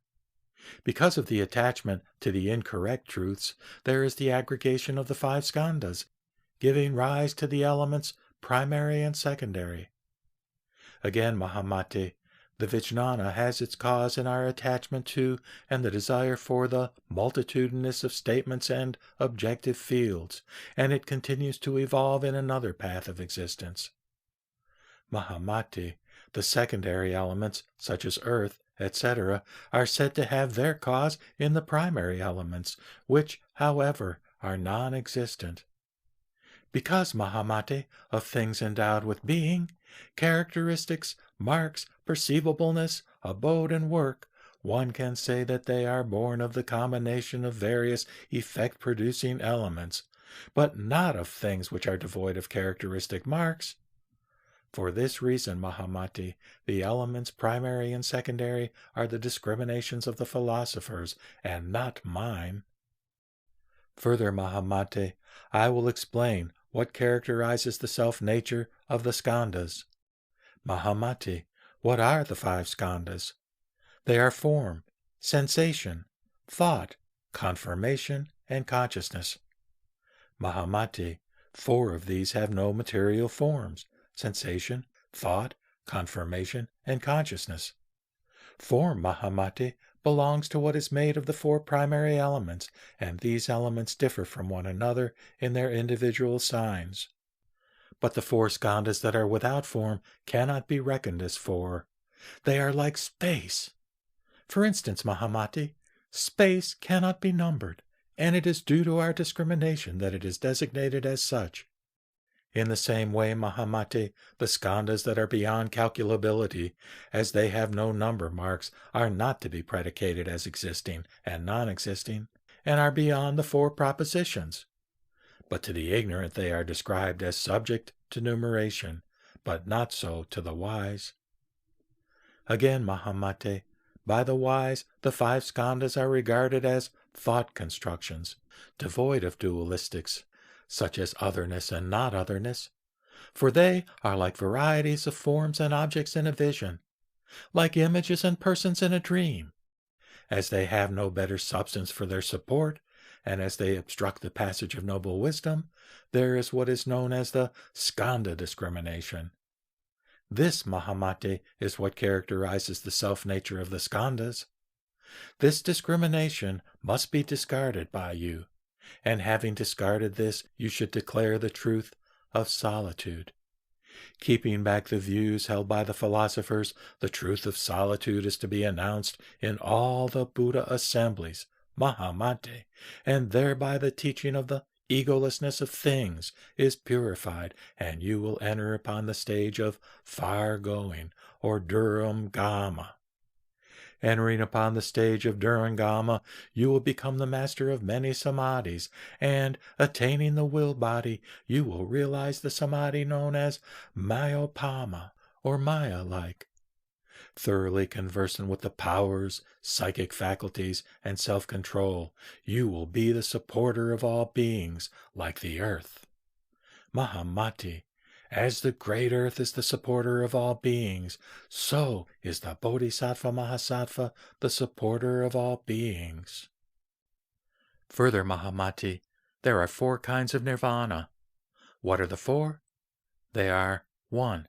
The nirvana which is attained when the self-nature of all things is seen as non-entity. 2. The nirvana which is attained when varieties of individual marks characterizing all things are seen as non-entities. 3. The nirvana which is attained when there is the recognition of the non-existence of a being endowed with its own specific attributes. And 4. The nirvana which is attained when there takes place the severance of the bondage conditioning the continuation of individuality and generality of the skandhas. Mahamati, these 4 views of nirvana belong to the philosophers and are not my teaching. According to my teaching, Mahamati, the getting rid of the discriminating manovijnana, this is said to be nirvana. Mahamati said, "Does not the Blessed One establish 8 vijnanas?" The Blessed One replied, "I do, Mahamati." Mahamati said, "If 8 vijnanas are established, why do you refer to the getting rid of the manovijnana and not the 7 other vijnanas as well?" The Blessed One said, "With the manovijnana as cause and supporter, Mahamati, there rise the 7 vijnanas. Again, Mahamati, the manovijnana is kept functioning as it discerns a world of objects and becomes attached to it, and by means of manifold habit energy or memory, it nourishes the alaya vijnana. The manas is evolved along with the notion of an ego and its belongings, to which it clings and on which it reflects. It has no body of its own, nor its own marks. The alaya vijnana is its cause and support. Because the world which is the mind itself is imagined real and attached to as such, the whole psychic system evolves mutually conditioning. Like the waves of the ocean, Mahamati, the world which is the mind manifested is stirred up by the wind of objectivity. It evolves and dissolves. Thus, Mahamati, when the manovijnana is got rid of, the 7 vijnanas are also got rid of. So it is said, I enter not into nirvana by means of being, of work, of individual signs. I enter into nirvana when the vijnana which is caused by discrimination ceases.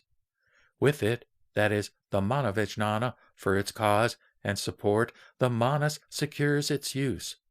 The vijnana causes the sita to function and is supported by it. Like a great flood where no waves are stirred, because of its being dried up, the vijnana system in its various forms ceases to work when there is the annihilation of the manovijnana. Further, Mahamati, I will tell you about the various features of the false imagination, or parikalpita, and when you and the Bodhisattva Mahasattvas are well acquainted with each of them in its specific form, you will get away from discrimination, and seeing well and knowing the way of inner realization by noble wisdom, and also the ways of speculation by the philosophers, you will cast off discrimination such as grasped and grasping, and will not be induced to discriminate in respect to the multiple aspects of relativity knowledge, or paratantra, as well as the forms of the false imagination. What are the various features of the false imagination, Mahamati? They are the discriminations as regards 1. Words, 2. Meaning, 3. Individual marks, 4. Property, 5. Self-nature, 6. Cause, 7. Philosophical views, 8. Reasoning, 9. Birth, 10. No birth, 11. Dependence, and 12. Bondage and emancipation. These, Mahamate, are the various features of the false imagination. Now, Mahamate, what is the discrimination of words? That is the becoming attached to various sweet voices and singing. This is the discrimination as regards words. What is the discrimination of meaning? It is the discrimination by which one imagines that words rise depending on whatever objects they express, and which subjects one regards as self-existent and belonging to the realization of noble wisdom. What is the discrimination of individual marks? It is to imagine, in whatever is denoted by words, the multitudinous of individual marks which are like a mirage, and, clinging tenaciously to them, to discriminate all things according to these categories: warmth, fluidity, motility, and solidity. What is discrimination of property? It is to desire a state of wealth, such as gold, silver, and various precious stones. What is discrimination of self-nature? It is to make discrimination according to the imaginary views of the philosophers in reference to the self-nature of all things, which they stoutly maintain, saying, "This is just it, and there is no other." What is the discrimination of cause? That is, to distinguish the notion of causation in reference to being and non-being, and to imagine that there are cause signs.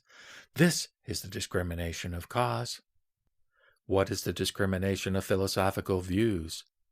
That means getting attached to the philosopher's wrong views, and discriminations concerning such notions as being and non-being, oneness and otherness, bothness and not bothness.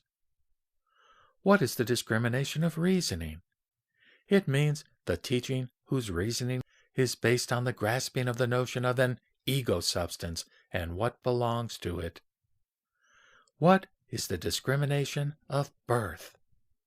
It means getting attached to the notion that things come into existence and go out of it according to causation. What is the discrimination of no birth? It is to discriminate that all things are from the beginning unborn, that the causeless substances which were not come into existence by reason of causation. What is the discrimination of dependence? It means the mutual dependence of gold and the filament which is made of gold. What is the discrimination of bondage and emancipation? It is like imagining that there is something bound because of something binding, as in the case of a man who, by the help of a cord, ties a knot or loosens it.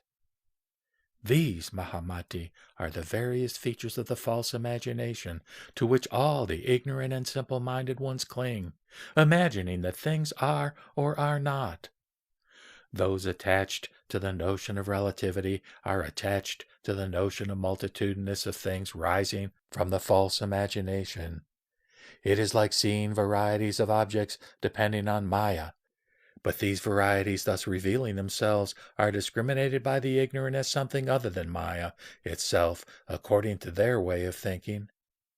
Now, Mahamate, Maya and varieties of objects are neither different nor one.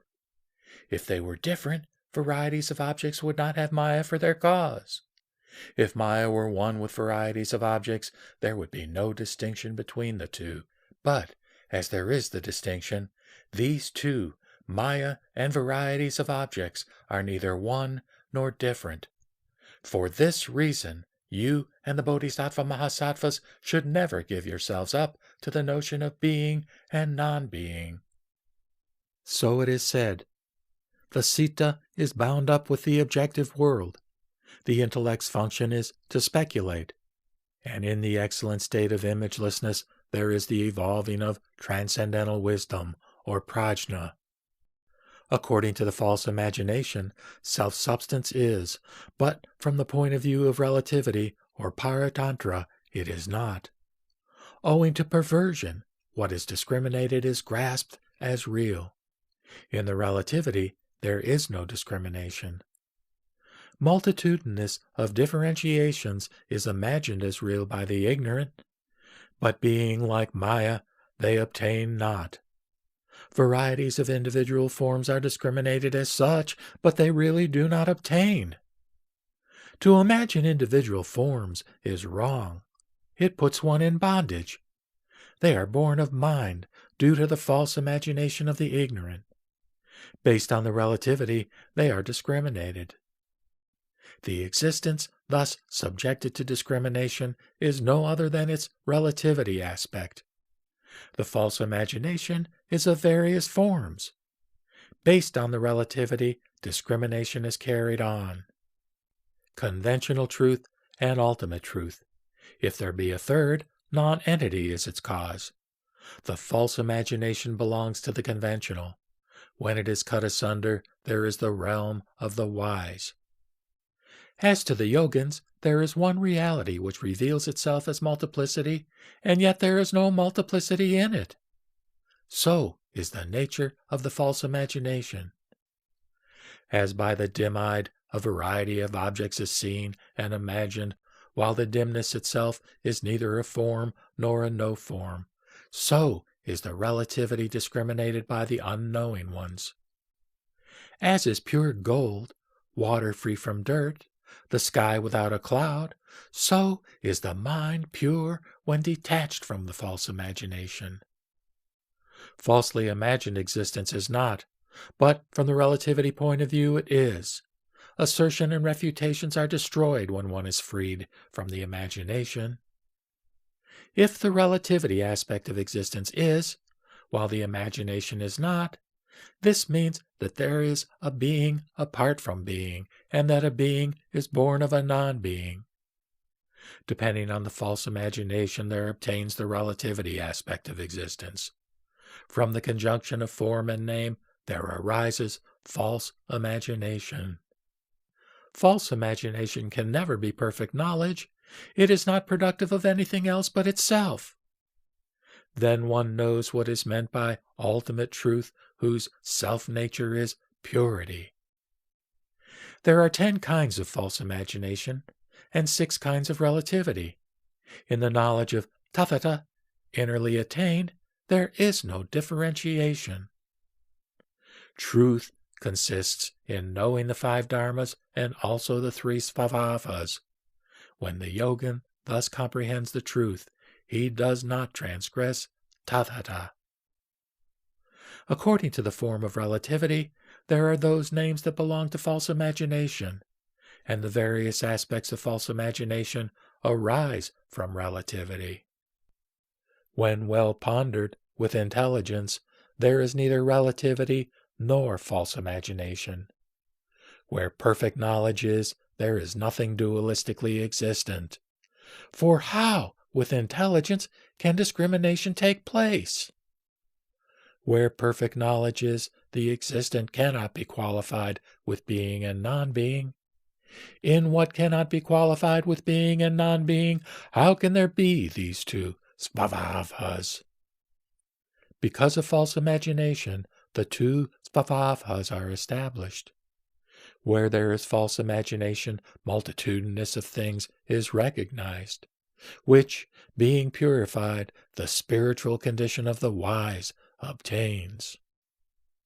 Where there is false imagination, there is multitudinousness of objects, which are discriminated under the aspect of relativity. If otherwise discriminated, one becomes attached to the teachings of the philosophers. What is imagined, being subjected to further imagination, there are various views from which rises the doctrine of causal origination. When the dualistic discrimination is got rid of, there indeed is perfect knowledge.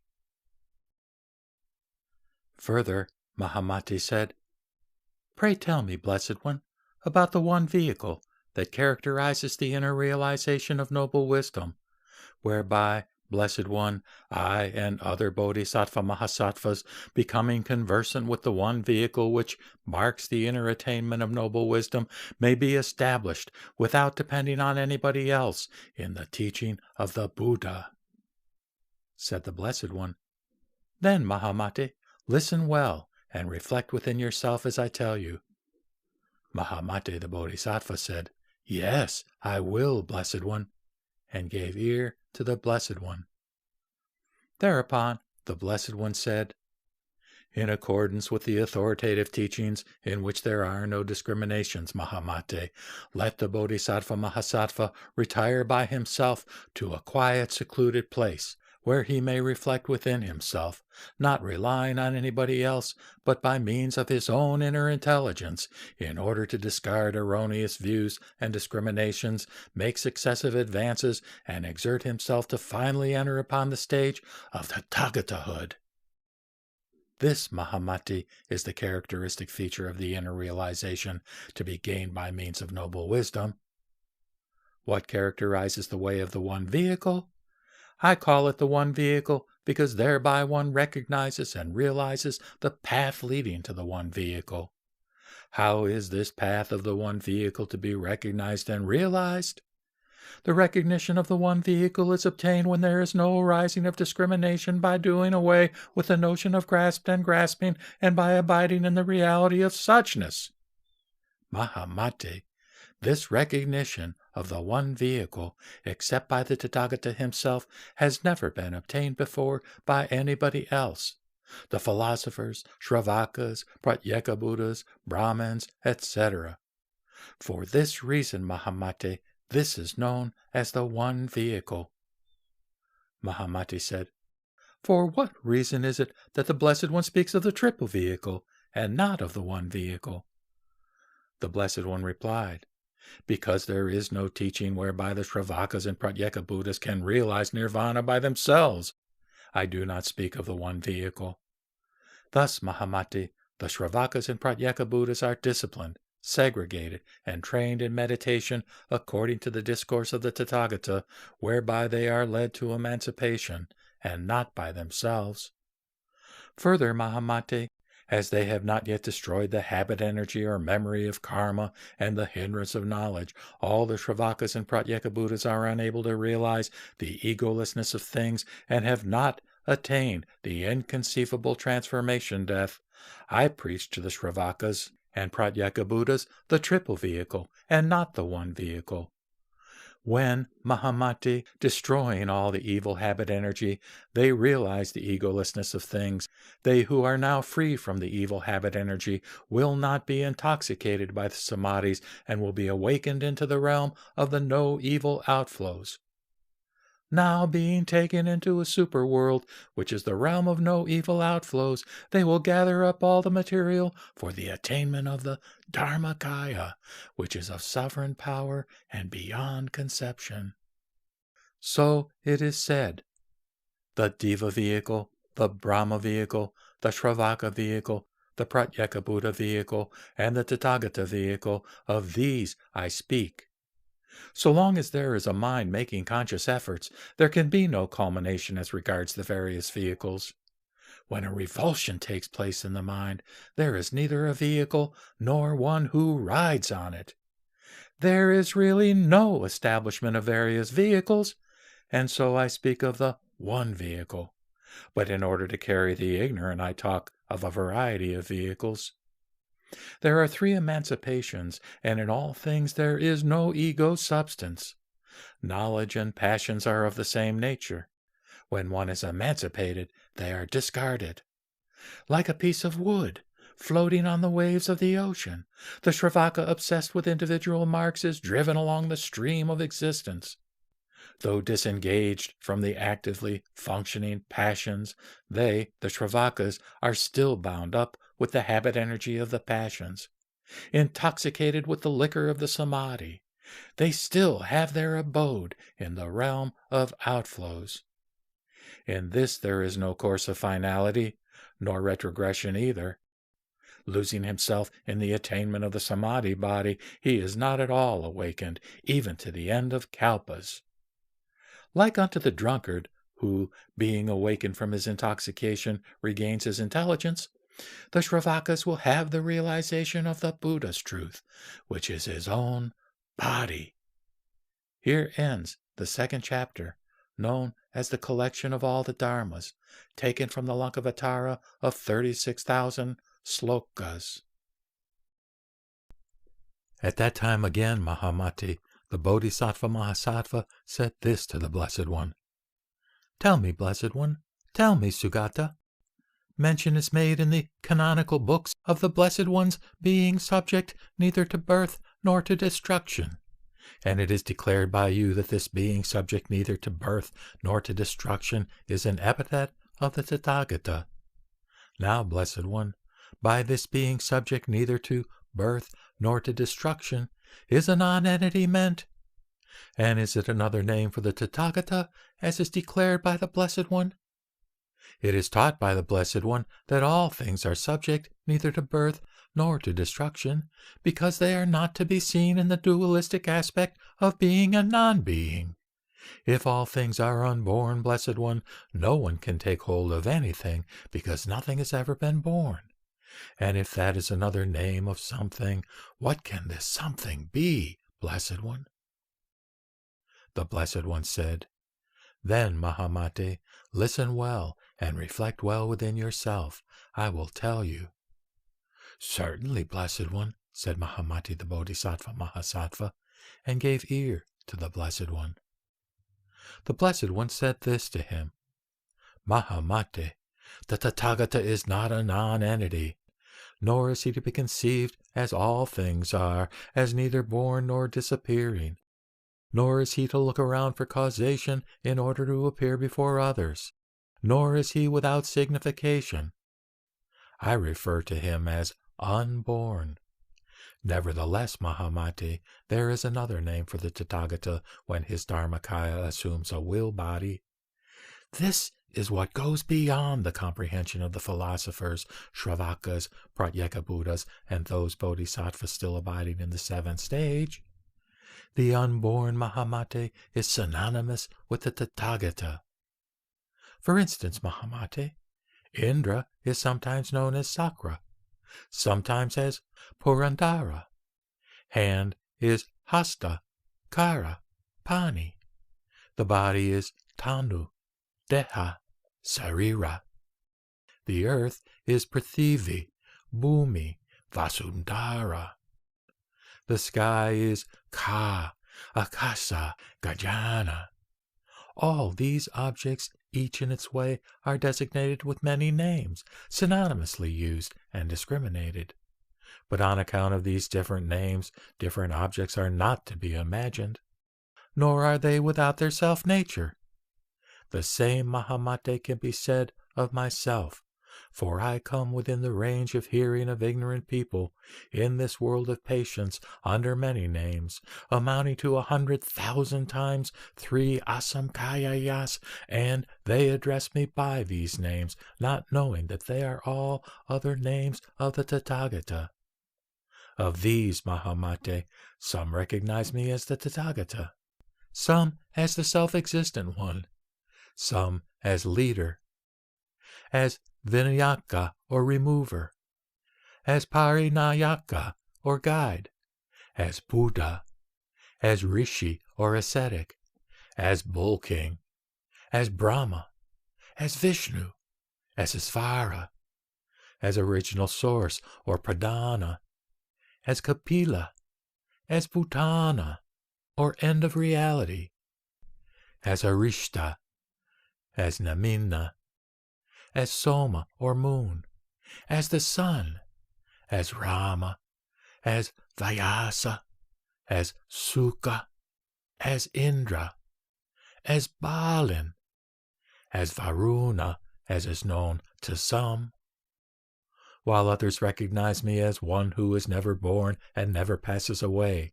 as emptiness, as suchness, as truth, as reality, as limit of reality, as the Dharma Dhatu, as Nirvana, as the eternal, as sameness, as non-duality, as the undying, as the formless, as causation, as the doctrine of Buddha cause, as emancipation, as the truth of the path, as the all-knower, as the victor, as the will-made mind.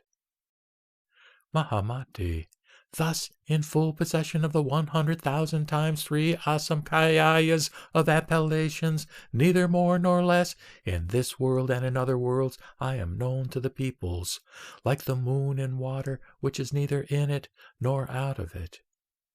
But this is not understood by the ignorant, who have fallen into the dualistic conception of continuity. Though they honor, praise, esteem, and revere me, they do not understand well the meaning of words and definitions. They do not distinguish ideas. They do not have their own truth, and, clinging to the words of the canonical books, they imagine that not being subject to birth and destruction means a non-entity, and they fail to see that it is one of the many names of the Tathagata, as in the case of Indra, Sakra, Purandara. They have no confidence in the texts where the self-standing truth is revealed, since in their study of all things they follow mere words as expressions in the texts, trying thereby to gain into the meaning. Chapter 3. At that time again, the Blessed One said this to Mahamati, the Bodhisattva Mahasattva. I will tell you, Mahamati, about the various forms of the will body. Listen well and reflect well within yourself.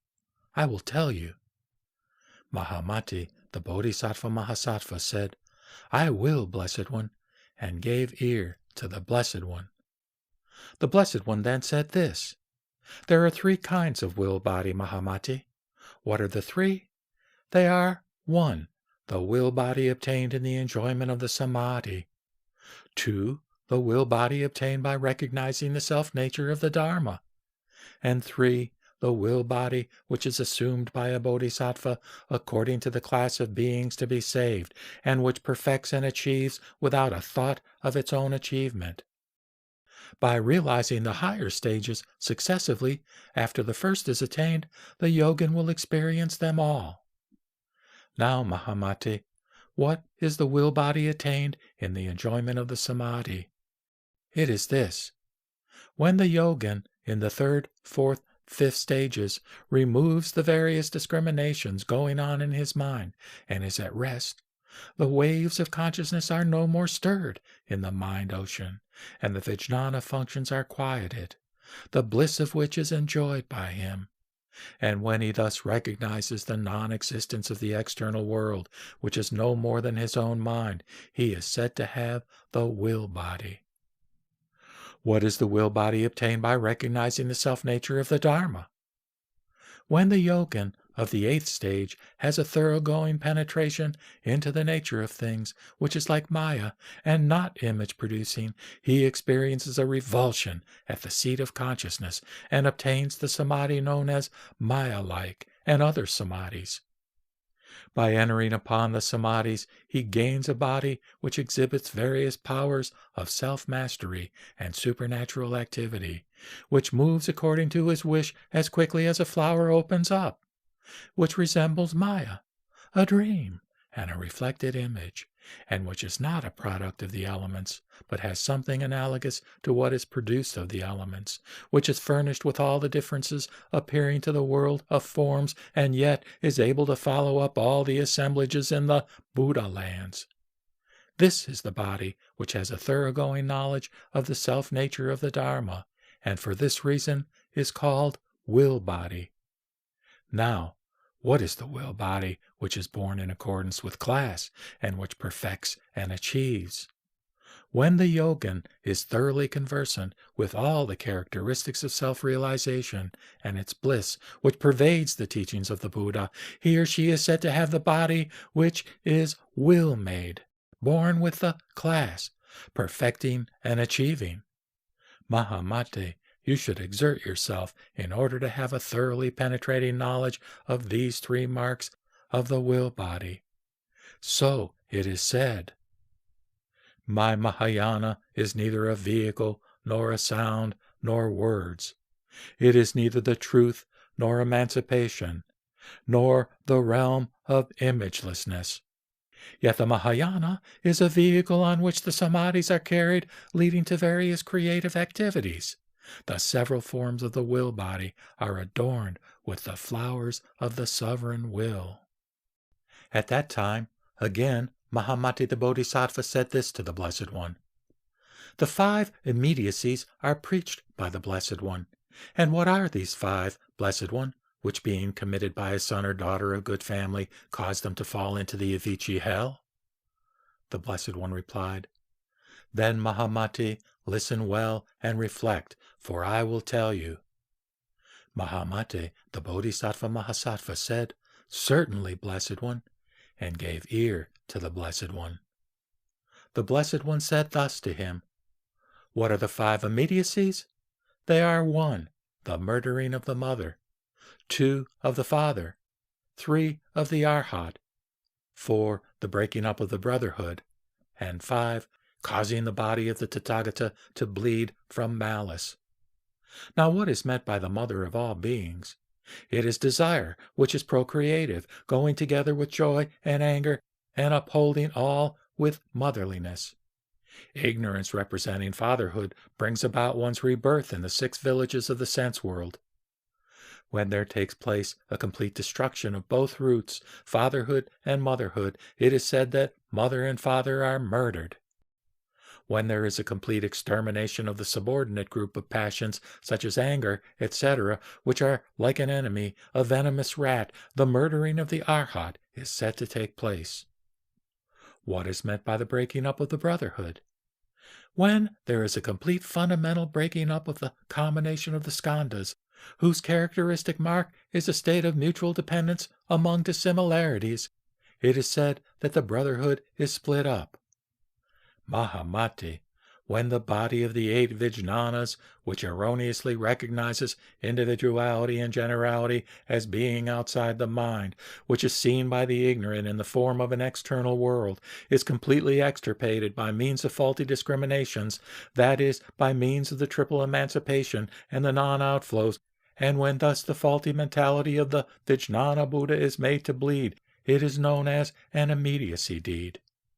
These, Mahamati, are the 5 inner immediacies, and when they are experienced by a son or daughter of a good family, there is an immediacy deed of realization as regards the Dharma.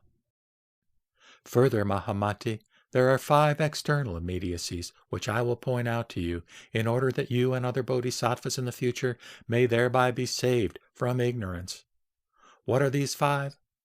They are those immediacies which are described in the canonical texts, and those who commit these crimes can never experience any one of these manifestations, except those transformations who are sustained by the power of the Tathagatas and have already attained a realization. The Shravakas of transformation, Mahamati, who are sustained by the sustaining power either of the Bodhisattvas or Tathagatas, may see somebody else practicing deeds of wickedness, and they will repeatedly make great efforts to turn him away from his wickedness and faulty views, and to make him realize the non-reality of wickedness and faulty views by laying down his burden. This is the way I demonstrate facts of the transformation, the sustaining power, and the realization.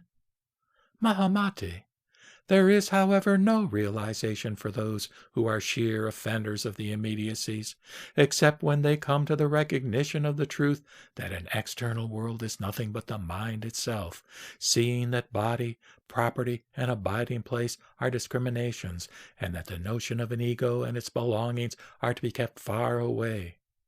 Or when they are released from the fault of self-discrimination by encountering a good friend at some time or other, or at any time, and being born in some other path of existence. So it is said. Desire is said to be the mother, and ignorance the father. The Vijnana which recognizes an objective world is compared to the Buddha.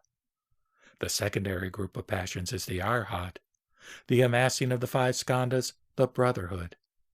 As these are to be destroyed immediately, they are known as immediacy deeds. Again Mahamati said, Pray tell me, Blessed One, what makes the Buddhas and the Blessed Ones such as they are? That is, what is the Buddha nature of the Buddhas? Said the Blessed One, When the egolessness of things, as well as of persons, is understood, when the knowledge of the twofold hindrance is thoroughly taken hold of, when the twofold death is accomplished, and when the twofold group of passions is destroyed, there, Mahamati, is the Buddha nature of the Buddhas and the Blessed Ones. When these teachings are experienced by the Shravakas and Pratyeka Buddhas, this is their Buddha nature. So it is said, the twofold egolessness, the twofold group of passions, the twofold hindrance, and the inconceivable transformation death, when these are attained, there is the Tathagata. At that time, Mahamati, the Bodhisattva Mahasattva, said this to the Blessed One. According to what deeper sense did you make this announcement before the congregation that I am all the Buddhas of the past, and that I have gone through many a birth in varieties of forms, being thus at times the king, Manahatri, elephant, parrot, Indra, Vyasa, Sunetra, and other beings in my 100,000 births? Said the Blessed One, there are, according to the deeper sense, 4 kinds of sameness distinguished, Mahamati, and the Tathagatas, Arhats, fully enlightened ones, make this assertion. I was at that time the Buddha Krakunchanda, Kanakumuni, and Kasyapa. What are the 4 kinds of sameness which are distinguished according to the deeper sense? They are 1. Sameness of letters, 2. Sameness of words, 3. Sameness of teachings, and 4. Sameness of the body. According to this 4-fold sameness, in the deeper sense, the Tathagatas, Arhats, fully enlightened ones, make the announcement before the congregation. Now, Mahamati, what is the sameness of letters? It is that my name is spelt Buddha, and these letters are also used for other Buddhas and Blessed Ones. Mahamati, these letters, in their nature, are not to be distinguished one from another. Therefore, Mahamati, there is the sameness of letters. Now, Mahamati, what is the sameness of words with regard to the Tathagatas, Arhats, and fully enlightened ones? It is that 64 sounds of the Brahmin language are distinguished by me, and these identical 64 sounds of the Brahmin language are also uttered by the Tathagatas, Arhats, and fully enlightened ones. And their Kalavinka-like notes are the same with all of us, as we are indistinguishable in this respect. Now, Mahamate, what is the sameness of the body? It is that I and other Tathagatas, Arhats, fully enlightened ones, are the same as regards our Dharmakaya, and the 32 signs and the 80 minor excellencies of bodily perfection, no distinction existing among us, except that the Tathagatas manifest varieties of forms according to the different dispositions of beings, who are to be disciplined by varieties of means. Now, Mahamate, what is the sameness of the teaching? It is that I, as well as they, the other Tathagatas, are all conversant with the teachings belonging to the 37 branches of enlightenment. According to the deeper sense, which is concerned with this 4-fold sameness, the Tathagatas, Arhats, fully enlightened ones, make their announcement before the congregation. So it is said, I am Kasyapa, Krakuchanda, and Kanakamuni. This I preach, who come out of the sameness for the sake of the sons and daughters of the Buddha. Again Mahamati said, It is said by the Blessed One that from the night of enlightenment till the night of the parinirvana, the Tathagata in the meantime has not uttered even a word, nor will he ever utter. For not speaking is the Buddha's speaking. According to what deeper sense is it that non-speaking is the Buddha speaking? The Blessed One replied, By reason of 2 things of the deeper sense, Mahamate, this statement is made. What are the 2 things? They are the truth of self-realization and an eternally abiding reality. According to these 2 things of the deeper sense, the statement is made by me. Of what deeper sense is the truth of self-realization? What has been realized by the Tathagatas, this is my own realization, in which there is neither decreasing nor increasing. For the realm of self-realization is free from words and discriminations, having nothing to do with dualistic terminology. What is meant by an eternally abiding reality? The ancient road of reality, Mahamati, has been here all the time, like gold, silver, or pearl preserved in the mind, Mahamati. The Dharma Dhatu abides forever, whether the Tathagata appears in the world or not. As the Tathagata eternally abides, so does the reason or dharmata of all things. Reality forever abides. Reality keeps its order, like the roads in an ancient city. For instance, Mahamati, a man who is walking in a forest and discovering an ancient city with its orderly streets may enter into the city, and having entered into it, he may have a rest, conduct himself like a citizen, and enjoy all the pleasures accruing therefrom. What do you think, Mahamati? Did this man make the road along which he enters into the city, and also the various things in the city? Mahamati said, No, Blessed One. The Blessed One said, Just so, Mahamati. What has been realized by myself and other Tathagatas is this reality, the eternally abiding reality, the self-regulating reality, the suchness of things, or tathata, the realness of things, or buddhata, the truth itself, or satyata. For this reason, Mahamati, it is stated by me that from the night of the Tathagata's enlightenment till the night of his entrance into nirvana, he has not in the meantime uttered, nor ever will utter, one word. So it is said. From the night of enlightenment till that of nirvana, I have not in the meantime made any proclamation whatever. It is on account of the deeper meaning that the eternally abiding reality of self-realization is talked of by me. And between myself and all the other Buddhas, in this respect, there is no distinction whatever. At that time, Mahamati made this request of the Blessed One. Pray, tell me, Blessed One, about the being and non-being of all things. And when myself and other Bodhisattva Mahasattvas are freed of the notions of being and non-being, may we quickly attain supreme enlightenment.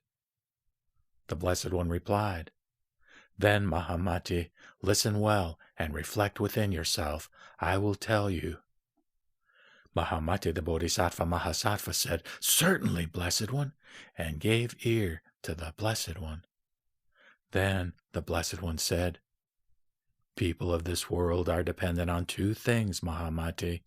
That is, they are dependent on the idea of being and on that of non-being. And they fall into the views whereby they take pleasure, either in nihilism or in realism. They imagine emancipation where there is no emancipation. Now, Mahamati, who are the people dependent on the notion of being? It means this, that they regard the world as rising from causation, which is really existent, and that the actually existing and becoming world does not take its rise from causation which is non-existent. This will not be the case if the world is something non-existing. They thus talk of the really existing world as arising from the reality of causation. This is the realistic view of causation as held by some people. Now, Mahamati, what is meant by being dependent upon the idea of non-being? It means, Mahamati, admitting greed, anger, and folly, and yet discriminating as regards the non-reality of what makes up greed, anger, and folly. And, Mahamati, there is one who does not admit the reality of things because of their being devoid of individual marks. And there is another who, seeing that the Buddha, Shravakas, and Pratyeka Buddhas are free from greed, anger, and folly, because of all things being devoid of individual marks, think that greed, anger, and folly do not exist.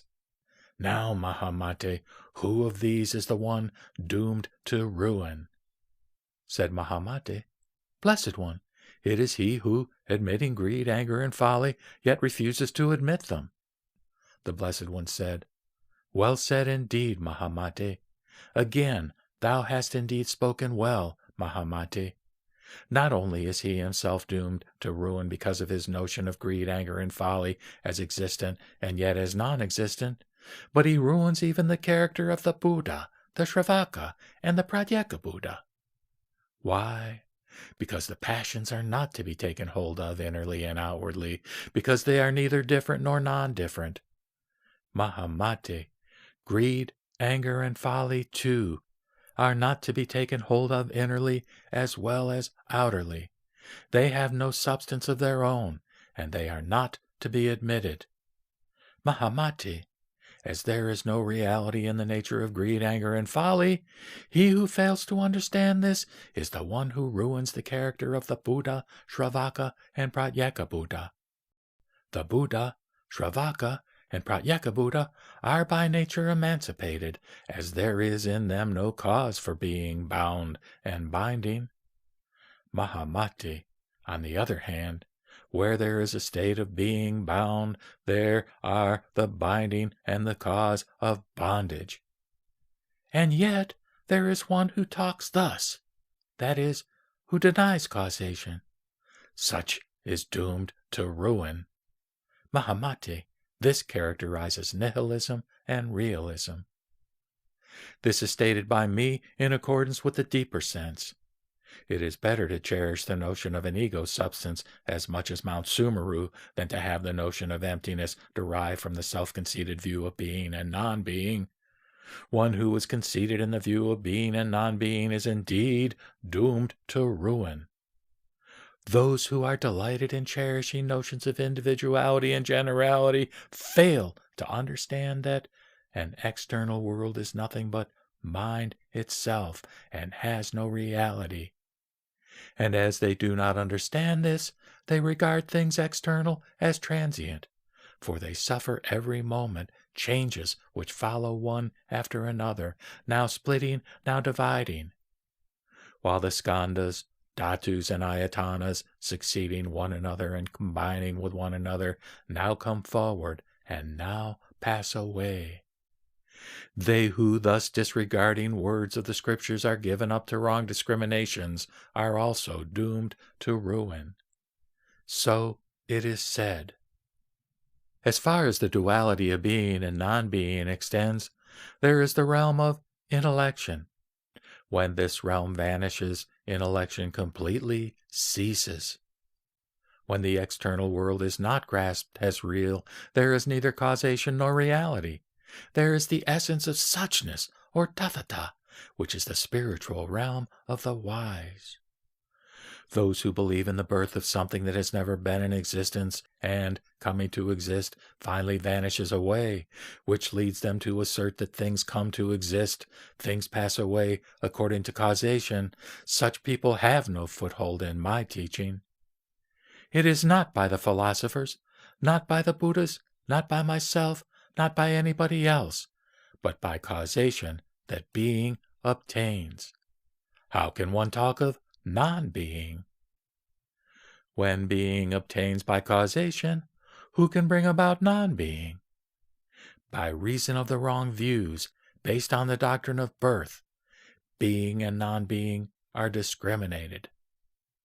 When it is realized that there is nothing born, nothing passing away, there is no way to admit its being and non-being. The world is to be regarded as quiescent. At that time, again, Mahamate the Bodhisattva Mahasattva requested of the Blessed One, saying, "Pray, point out to me, Blessed One. Pray, point out to me, Sugata. Pray, point out to me, Tathagata, Arhat, fully enlightened one. Pray, tell me, most excellent one, what is the characteristic of the realization by which I and other Bodhisattva Mahasattvas, becoming thoroughly conversant with its meaning, may quickly attain the highest enlightenment, and, relying upon themselves, will not be led away by any speculations or philosophies?" Said the Blessed One, Then listen well, Mahamati, and well reflect within yourself. I will tell you. Mahamati, the Bodhisattva Mahasattva, said, Certainly I will, and gave ear to the Blessed One. Thereupon the Blessed One said this: There are two ways of characterizing the realization attained by all the Shravakas, the Pratyeka Buddhas, and the Bodhisattvas: the realization itself and the teaching about it. Now, Mahamati, by the realization itself is meant that it is the realm of inner attainment.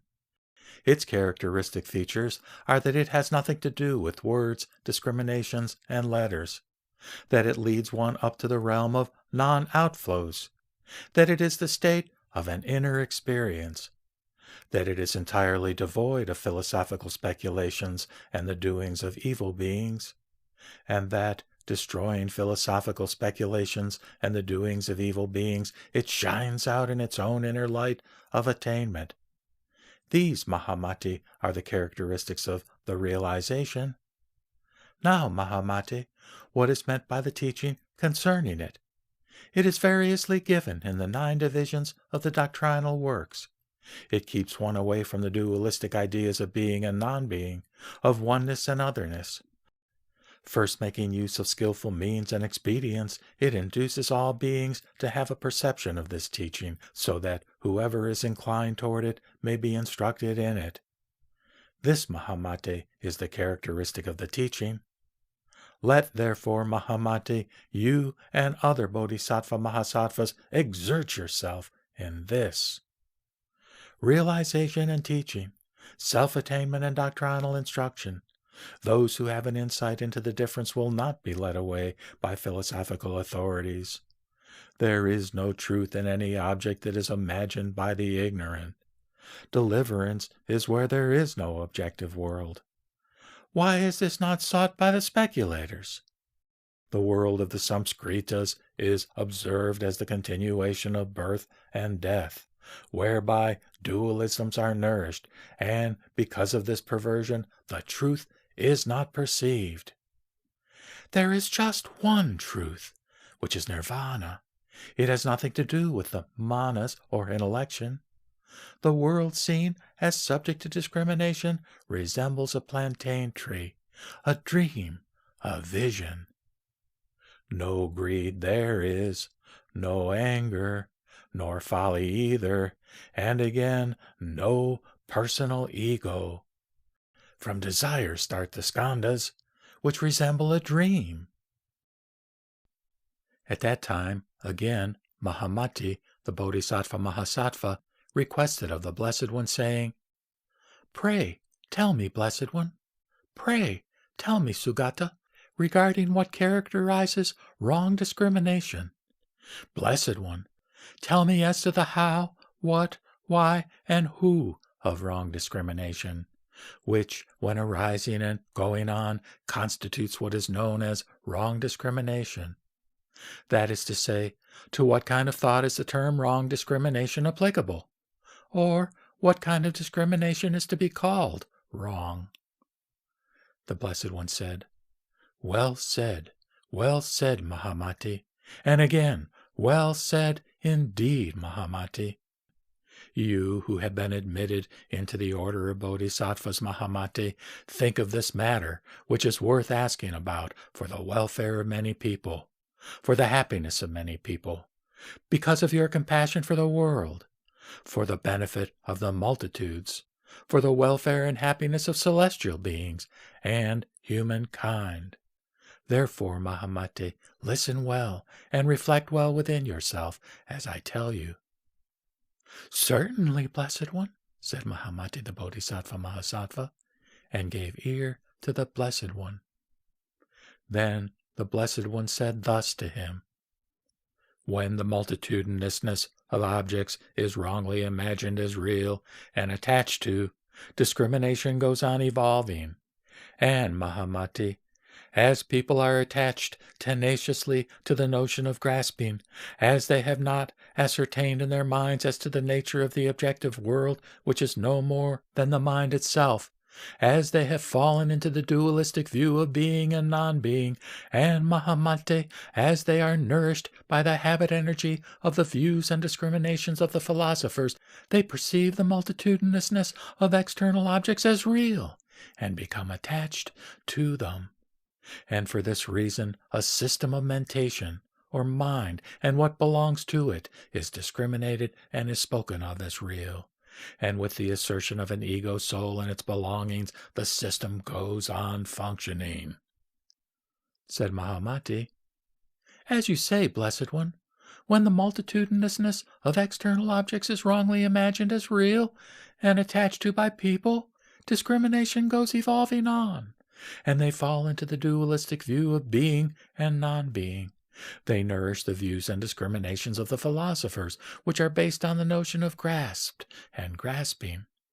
And as they perceive the multitudinousness of external objects as real and become attached to them, a system of mentation, or mind, and what belongs to it, is discriminated and is spoken of as real, and goes on functioning owing to the fact that the external world is not recognized as nothing but mind itself, and that the multitudinousness of things is tenaciously clung to as subject to the notion of being and non-being.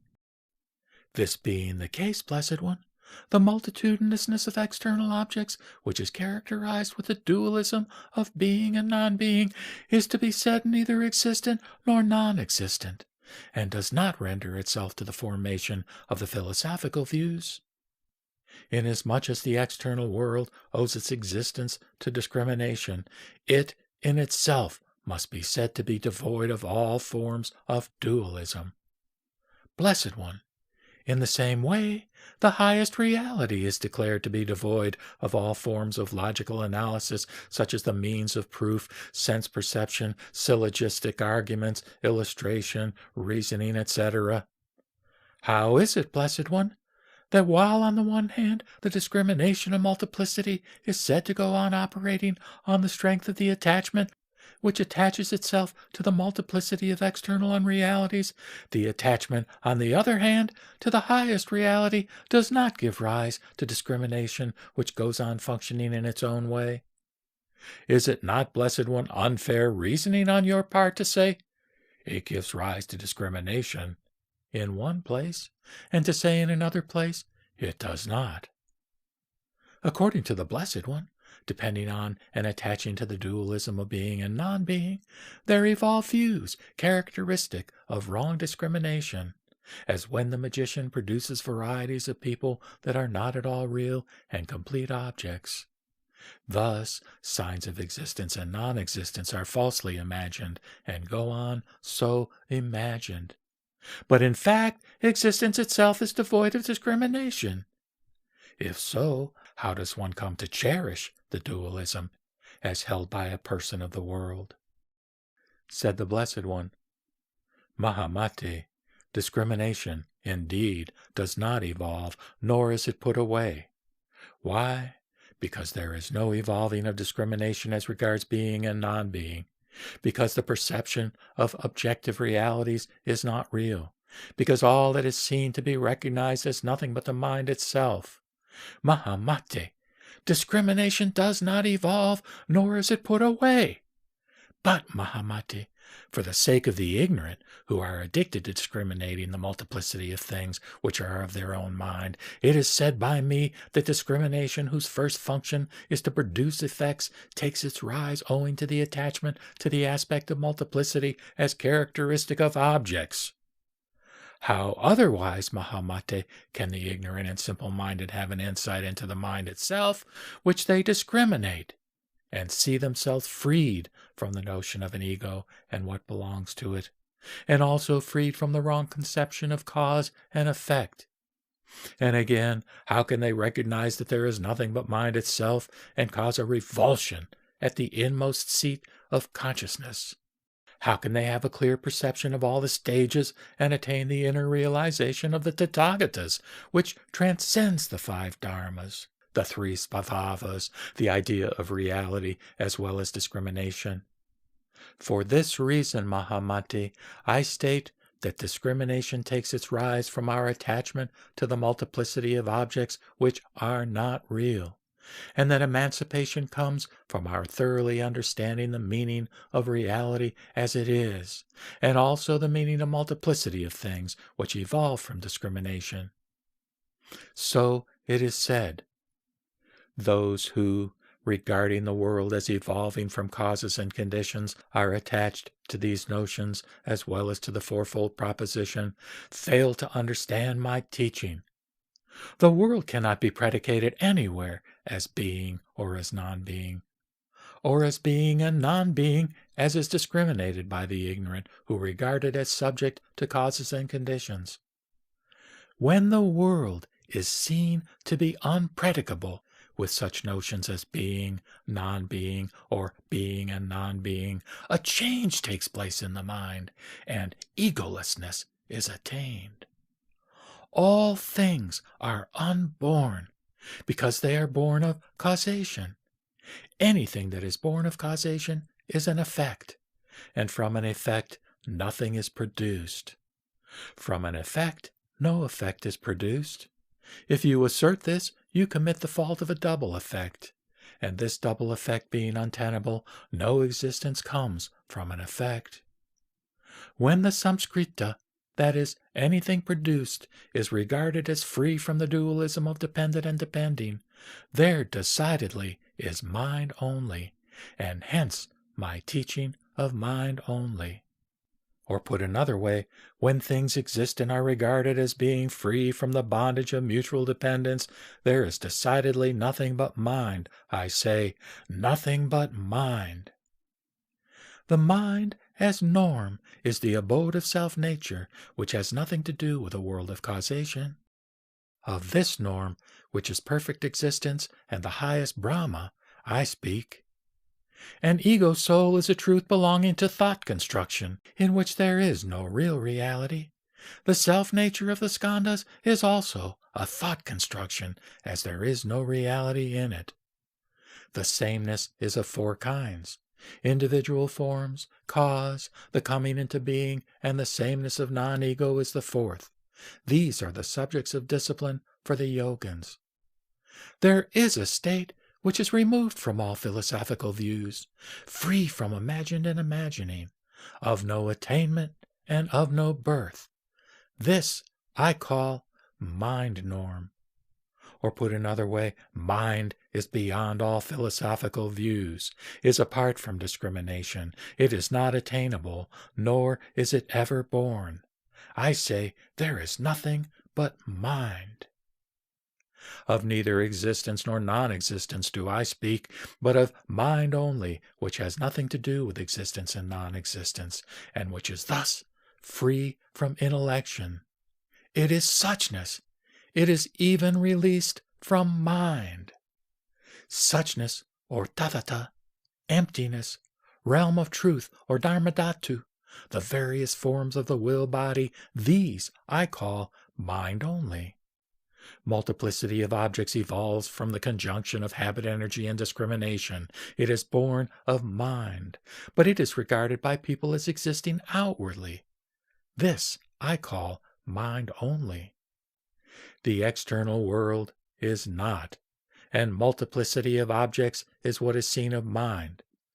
Body, property, and abode, these I call mind only. At that time, Mahamati, the Bodhisattva Mahasattva, said this to the Blessed One.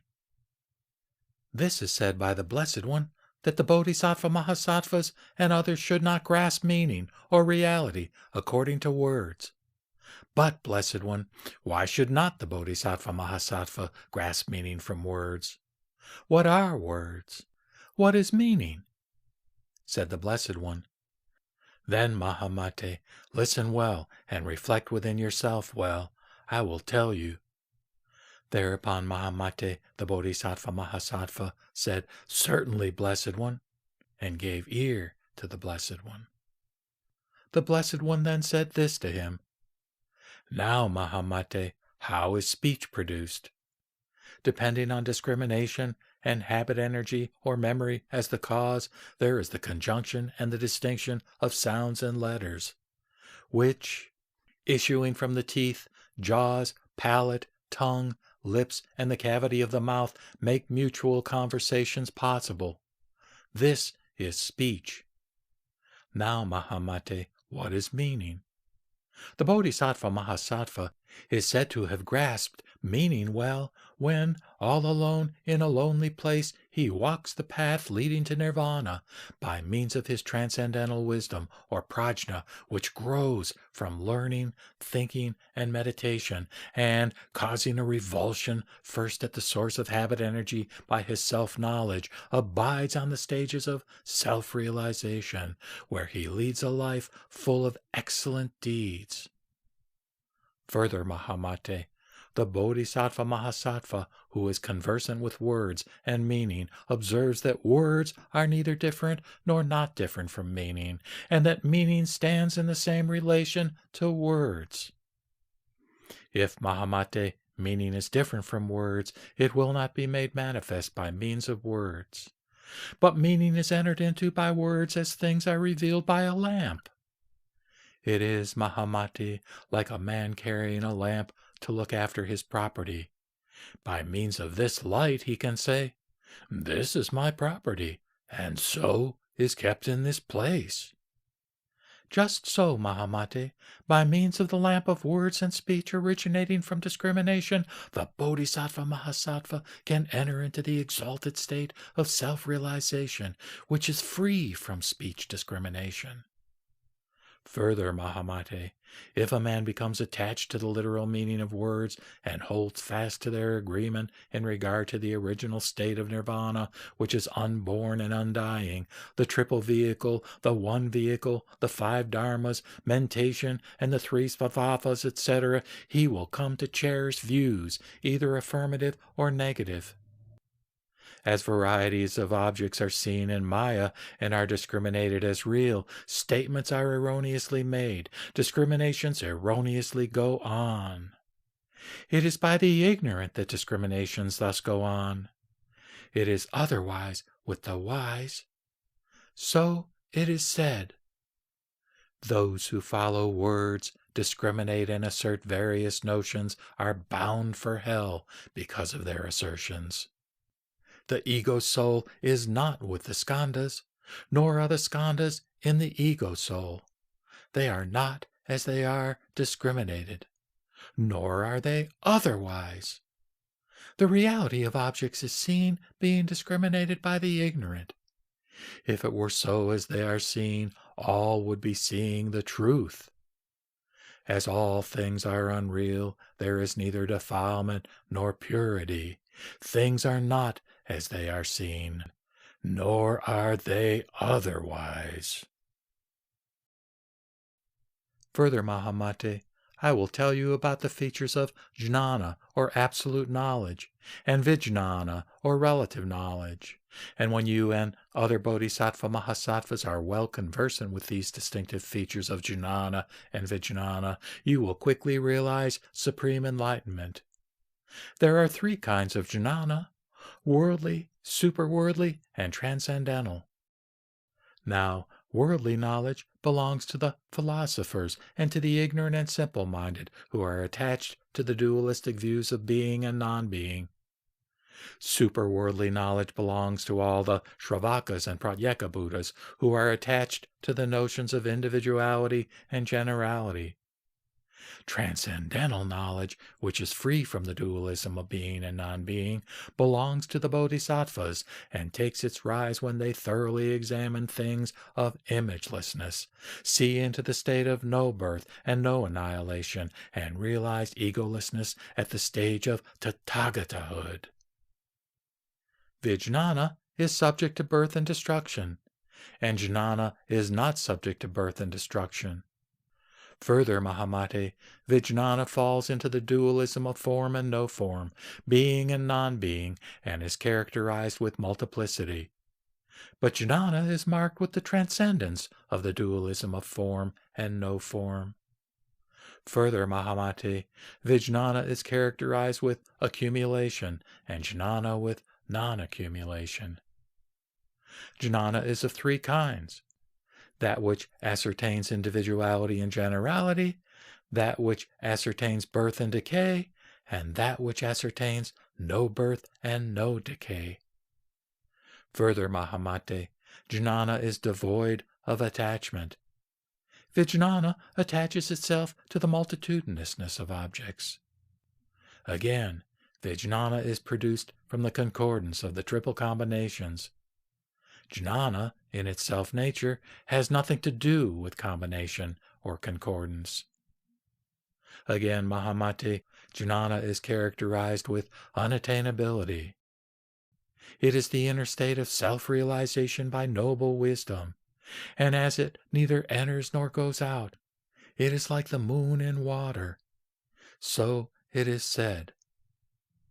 Karma is accumulated by sita and discriminated by jnana, and one acquires by prajna the state of imagelessness and the powers. Sita is bound up with an objective world. Jnana evolves with reflection, and prajna evolves in the exalted state of imagelessness and in the excellent conditions. Sita, manas, and vijnana are devoid of thoughts and discrimination. It is the Shravakas and not the Bodhisattvas that try to reach reality by means of discrimination. The Tathagata's jnana is pure, resting in quietude in the most excellent patience or recognition of truth. It is productive of excellent sense and is devoid of purposeness. Prajna with me is of three kinds, whereby the wise grow powerful, individual signs are discriminated, and all things are manifested. My prajna has nothing to do with the two vehicles. It excludes the world of beings. That of the Shravakas evolves from their attachment to the world of beings. The Tathagata's prajna is spotless because of its being in accord with mind only. Further, Mahamati, there are 9 kinds of transformation as held by the philosophers endorsing the doctrine of transformation. They are 1. The transformation of form, 2. The transformation of characteristics, 3. The transformation of cause, 4. The transformation of concordance, 5. The transformation of view, 6. The transformation of origin, 7. The transformation of nature, 8. The transformation of manifest conditions, and 9. The transformation of manifest work. These, Mahamati, are the 9 views of transformation expounded by all the philosophers in accordance with their secret teaching, and they are all founded upon the dualism of being and non-being. Now, Mahamati, by the transformation of form is meant the alteration of form and appearance as gold takes various shapes when made into all kinds of ornament. For example, gold is seen made into a bracelet, a necklace, a philfat, or what not. Though the gold itself remains the same, varieties of articles made of it are all different in form, that is, in their transformations. In the same way, Mahamati, there is a general transformation of things which is discriminated by other philosophers as coming from a causal agency. They are not right, nor are they otherwise. All differentiation and transformation is to be regarded as due to discrimination, such as the thickening of milk into curds, and the ripening of fruit into a liquor. Mahamati, like this thickening and ripening, each transformation is a transformation rising from discrimination, which is discriminated by the philosophers. Really, there is nothing transformed, for the external objects of which being and non-being are discriminated are what is seen of mind itself, and have no reality of their own. In the same way, Mahamati, what is regarded by the ignorant and simple-minded as the evolving of objects is no more than the discrimination of their own mind. And, Mahamati, there is really nothing evolving, nothing disappearing, as it is like seeing things that evolve in a vision and a dream. Mahamati, it is like perceiving the rise and disappearance of things in a dream. It is like the birth and death of a barren woman's child. So it is said. The transformation of the form in time and the embracing of the soul in the elements and sense organs, which is in its middle way existence, they who thus imagine the birth of a child are not wise men. The Buddhas do not discriminate the world as subject to the chain of origination, but they regard the causation which rules this world as something like the city of the Gandharvas.